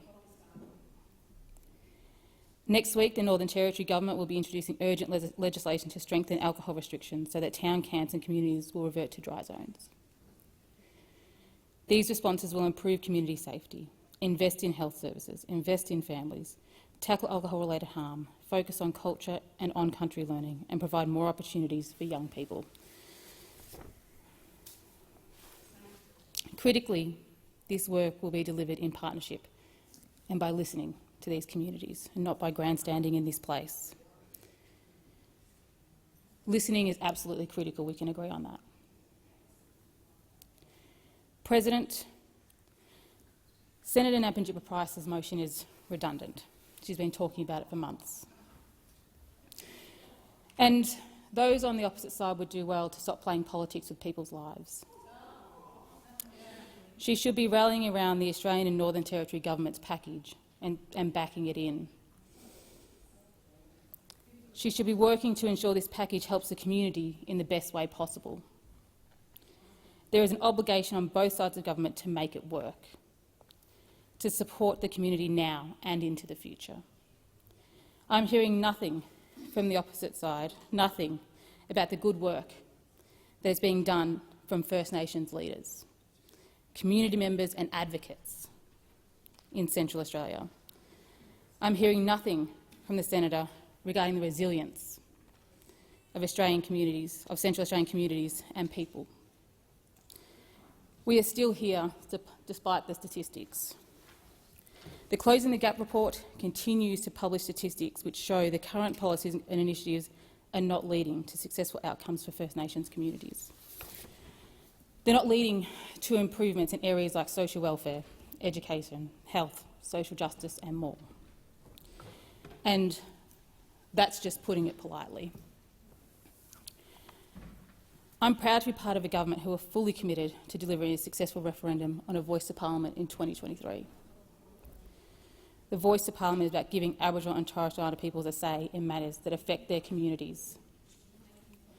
It's about creating practical and lasting change that will lead to better policies and improve the lives of First Nations people in areas like health, education and housing. As Aunty Pat Anderson from the Referendum Committee has said, every day First Nations people don't have the megaphone of politicians, and so we need to give all Aboriginal and Torres Strait Islander people and communities a voice. Whilst the opposition have sought to distract attention from the core purpose of the Voice, the Prime Minister Anthony Albanese and Minister Linda Burney continue to share information about what the Voice is about: recognition and consultation. Polling shows that the vast majority of First Nations people support the government's proposed Voice referendum, an estimated 80%. A voice is what we want and what we need to begin to move forward as a nation to address the gaps for Aboriginal and Torres Strait Islander people across our nation. First Nations communities across Australia have been working towards the establishment for a voice for very many years. The referendum taking place later on this year is an invitation from First Nations people to each and every Australian. This invitation has been long-standing and directly from First Nations leaders across the country to you, the Australian people, not to politicians. Let's create a better future for all Australians. Thank you, Senator Stewart. Senator Waters. Thanks very much, Acting Deputy President. There is no doubt that what is happening and has been happening for some time in Mapart Way, Alice Springs, is a crisis. It's a crisis that stems from a lack of access to basic human rights: housing, employment, education, healthcare, land and self-determination. It's a crisis that will not be solved by an Intervention 2.0 approach, a top-down approach that ignores the dispossession at the heart of the crisis and perpetuates colonial oppression. The solutions must be holistic, self-determined and community-led. First Nations communities know what is needed. The government just hasn't been listening. Communities need funding for housing to address homelessness and overcrowding. Community-led health services are best placed to deliver effective prevention and health promotion programs, mental health services and healing places. Communities need a significant investment in growing the First Nations health and wellbeing workforce that will build capacity within communities for effective prevention and health promotion programs, mental health services and healing places. Communities need access to culturally appropriate childcare, education and employment opportunities. Governments must address the human rights crisis of imprisoning children in this country by raising the age of criminal responsibility. Labor must implement the outstanding recommendations of the Royal Commission into Aboriginal Deaths in Custody and the Bringing Them Home reports, recommendations that have shamefully sat on the shelf for decades. We welcome the funding commitment to the Tungunjira Women's Council for education work, but communities need long-term, ample funding for frontline women's safety services and urgent progress on a standalone First Nations plan to end violence against women and children that is designed and implemented by First Nations women. And of course we must progress truth-telling and treaty to start to heal this country, and a voice to ensure that First Nations people are driving the solutions. Thank you, Senator Waters. Senator Little. Thank you. I rise to speak to the emergency motion by Senator Nampijinpa Price. I speak on this from the following informed context.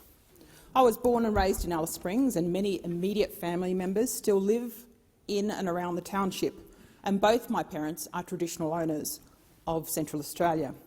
As a South Australian senator for Anangu Pitjantjatjara Yungajarra people who live remotely on the APY lands, which is in South Australia, Alice Springs is the closest major regional town.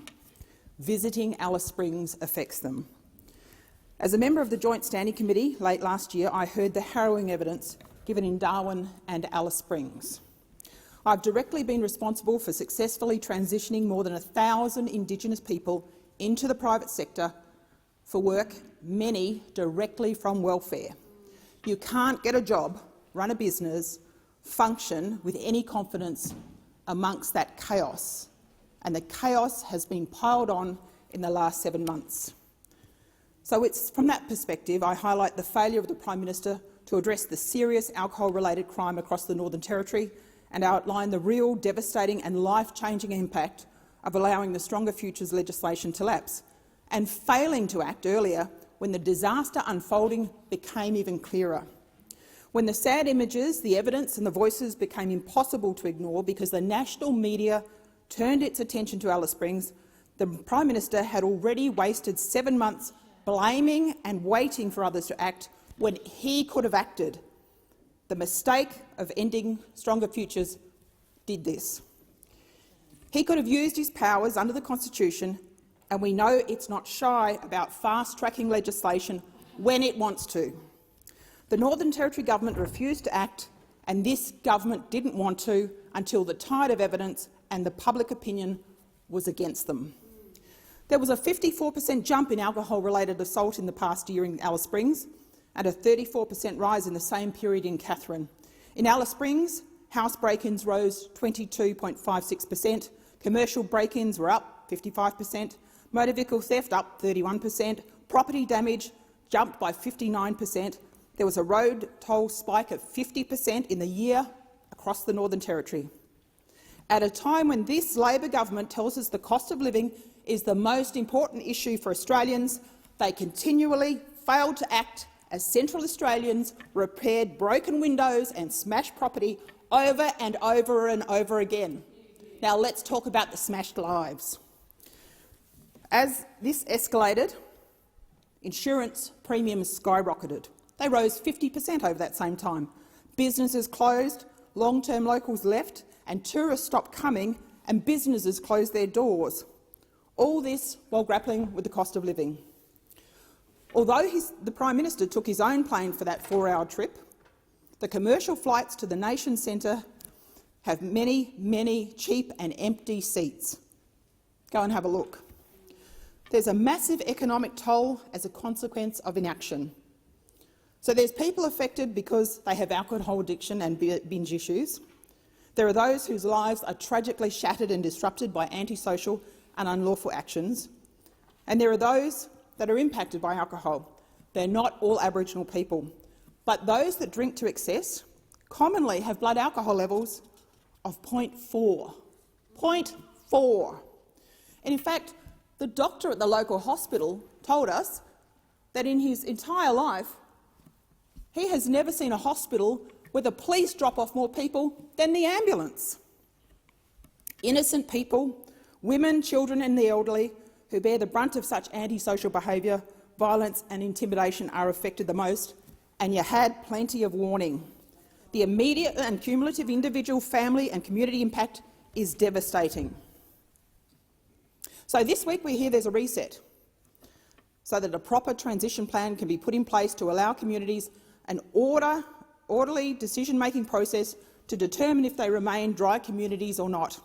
You were told that. There's $250 million allocated now for programs. But as I said in my first speech in this chamber in July this year, money is not the only answer.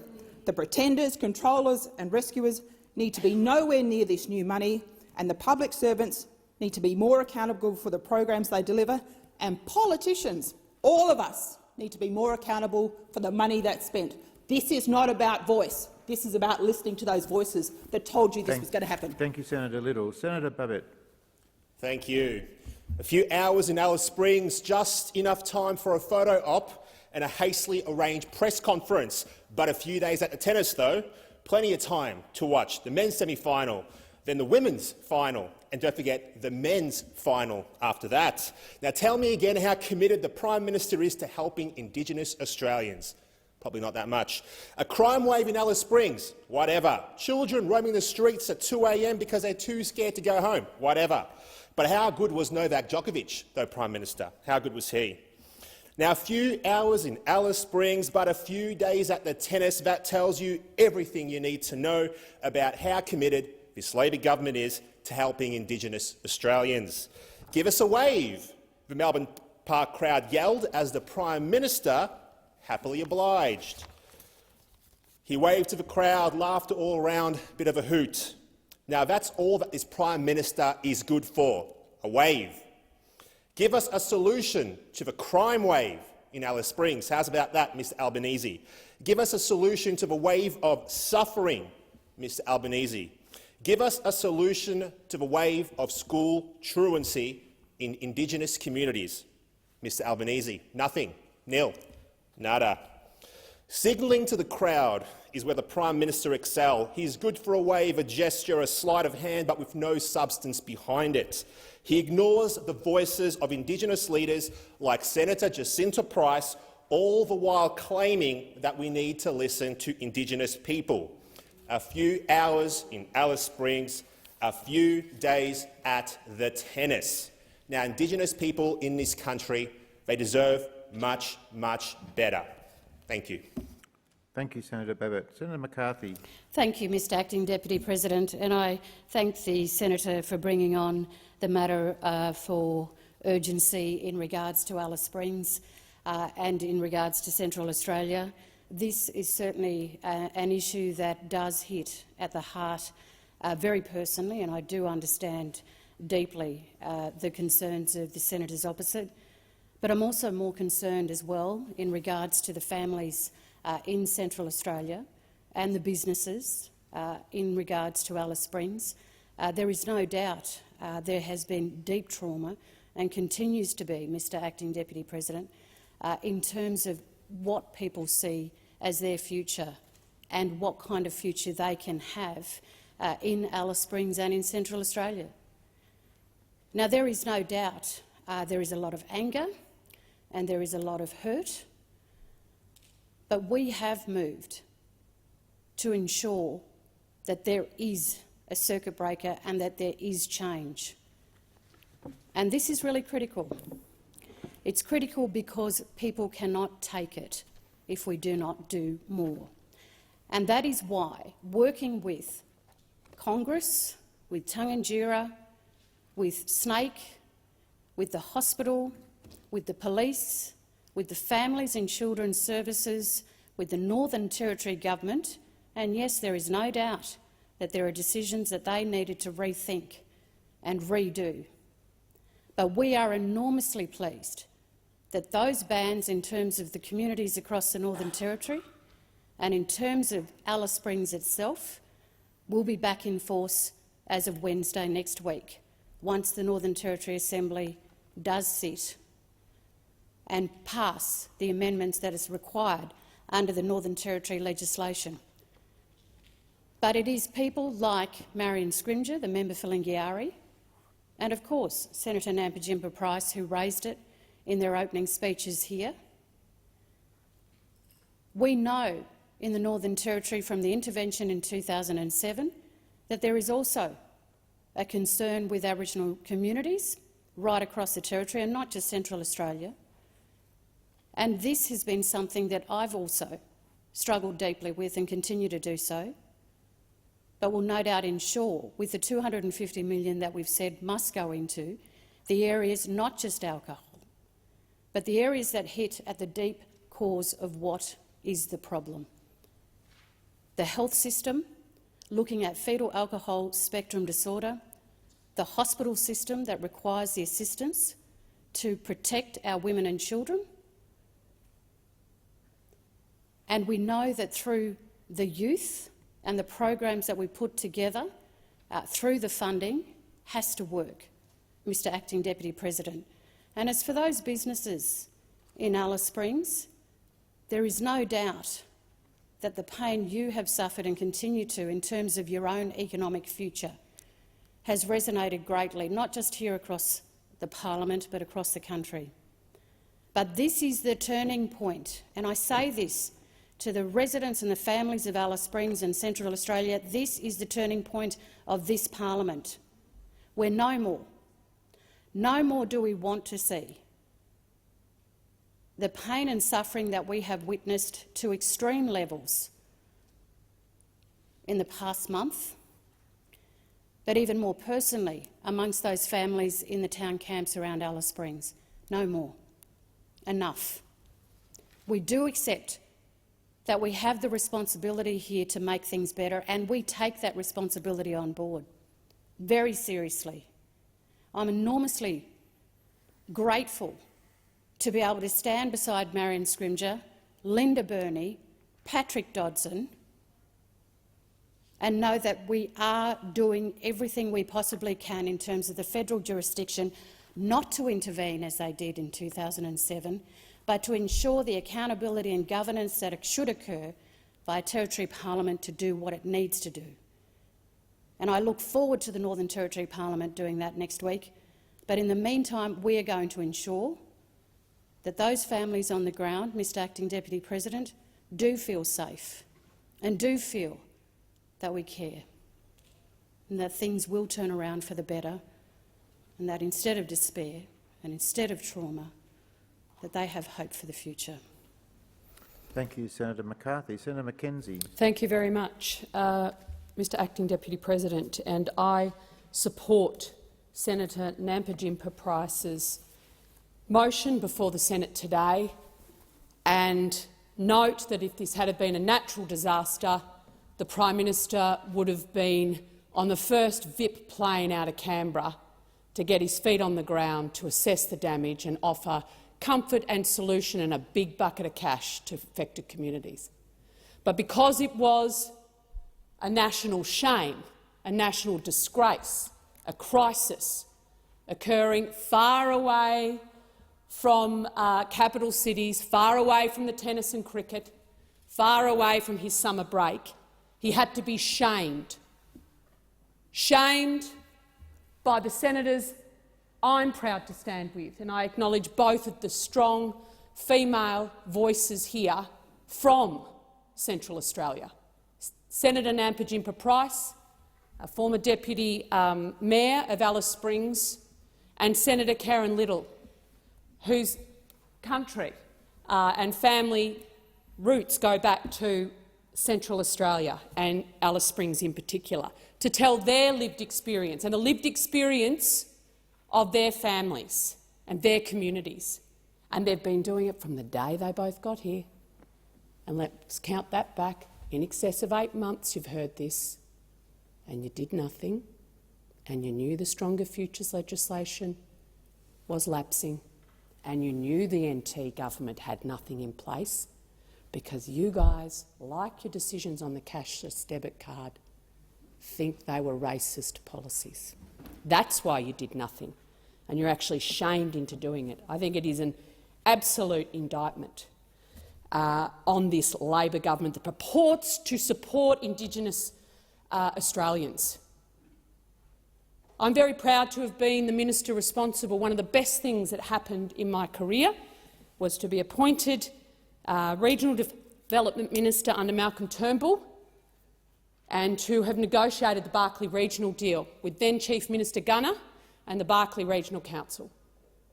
A 2-year-old's rape in Tennant Creek made our government say, you know what? The record funding into Aboriginal and Torres Strait Islander affairs in this country at a state, territory, federal, community level is not working when we live in a country like ours and there are children getting raped every night.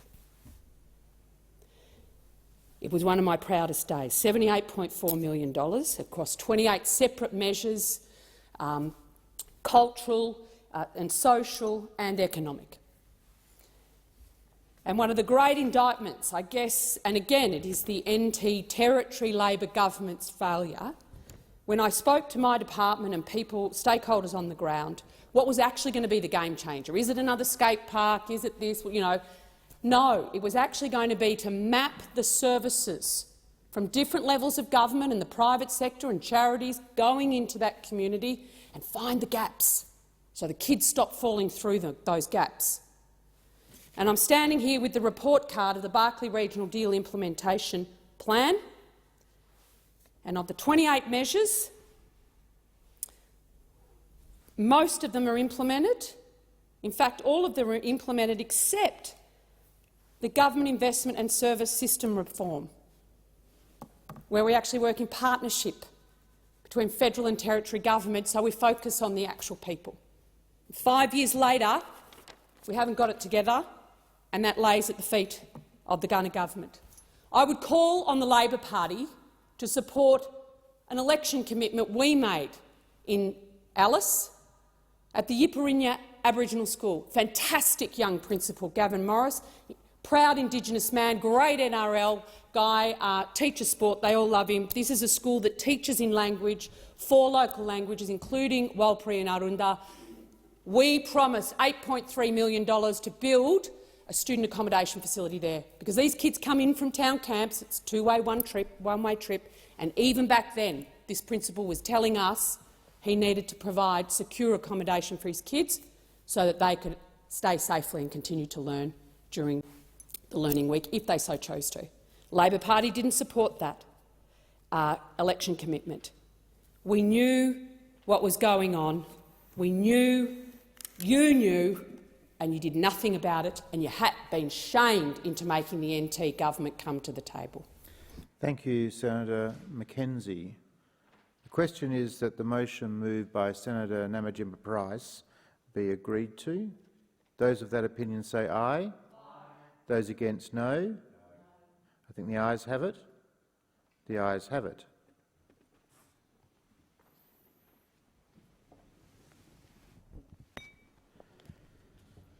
The Senate will now consider the proposal from which is also shown at item 12 on today's order of business.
was put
willing or able to.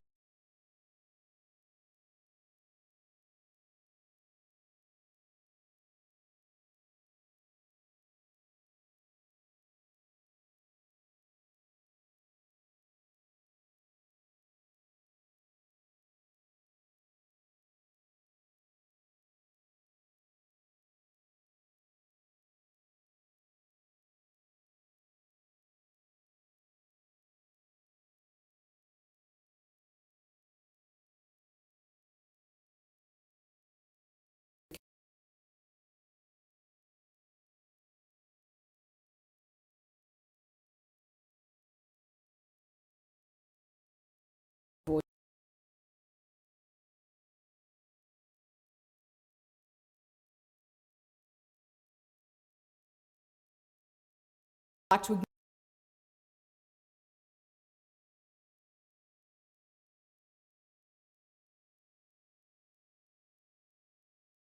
the committee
government.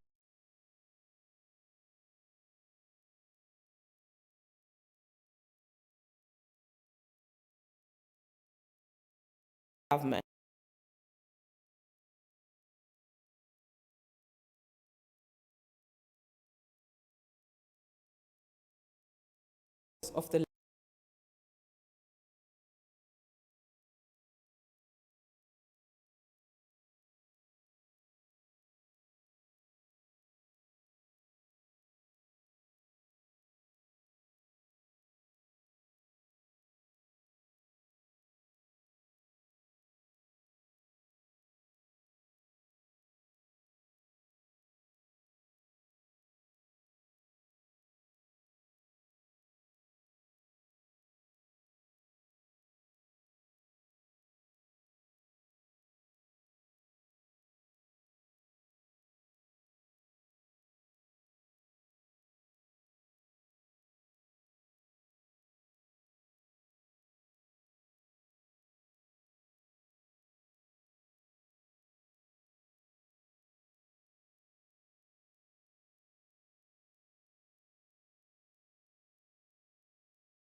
restored them.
state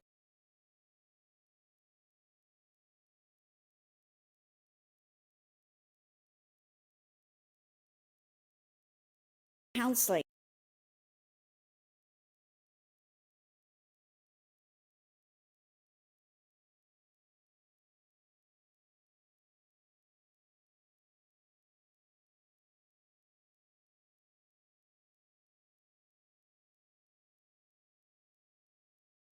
Is the conversation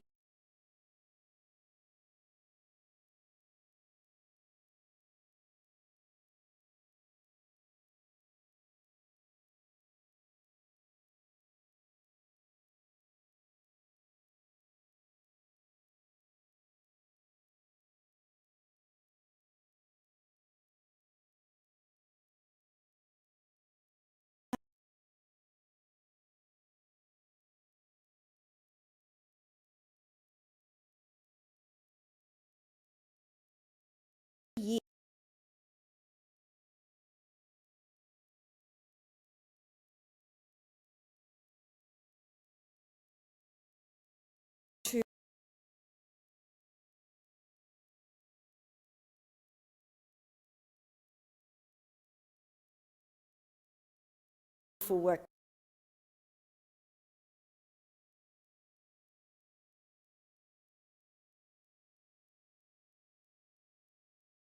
Commission.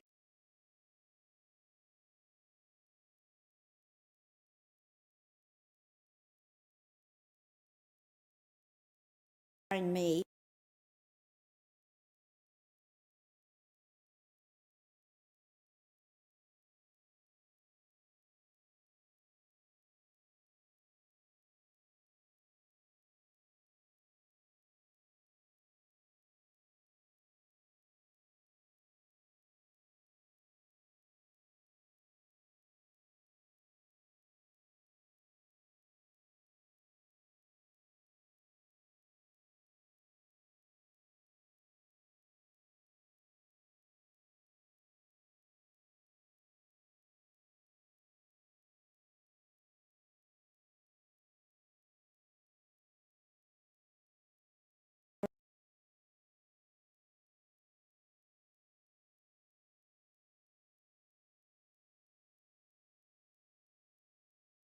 Just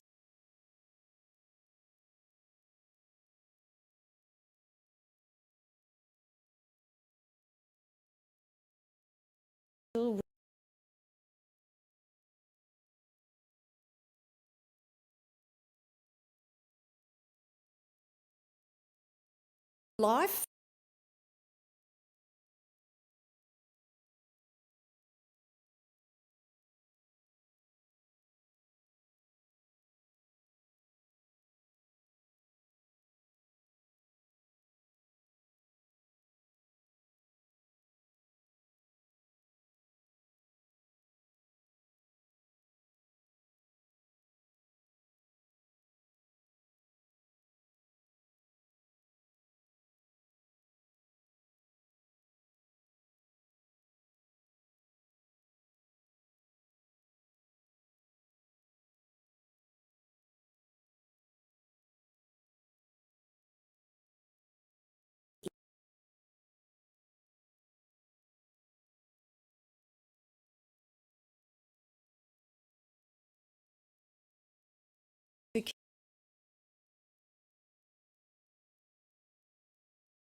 That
at all times.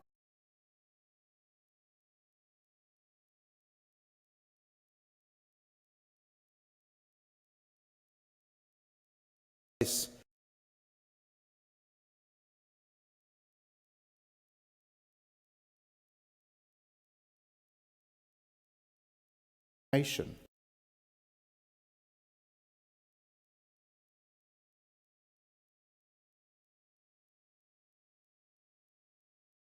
Then the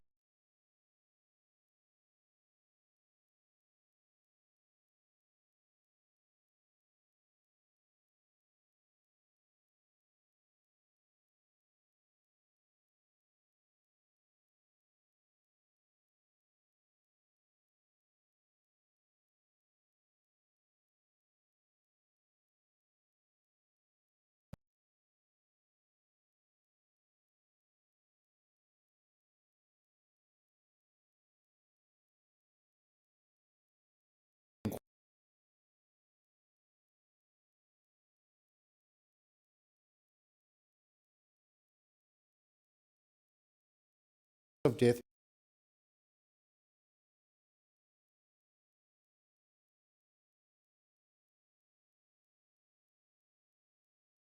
and be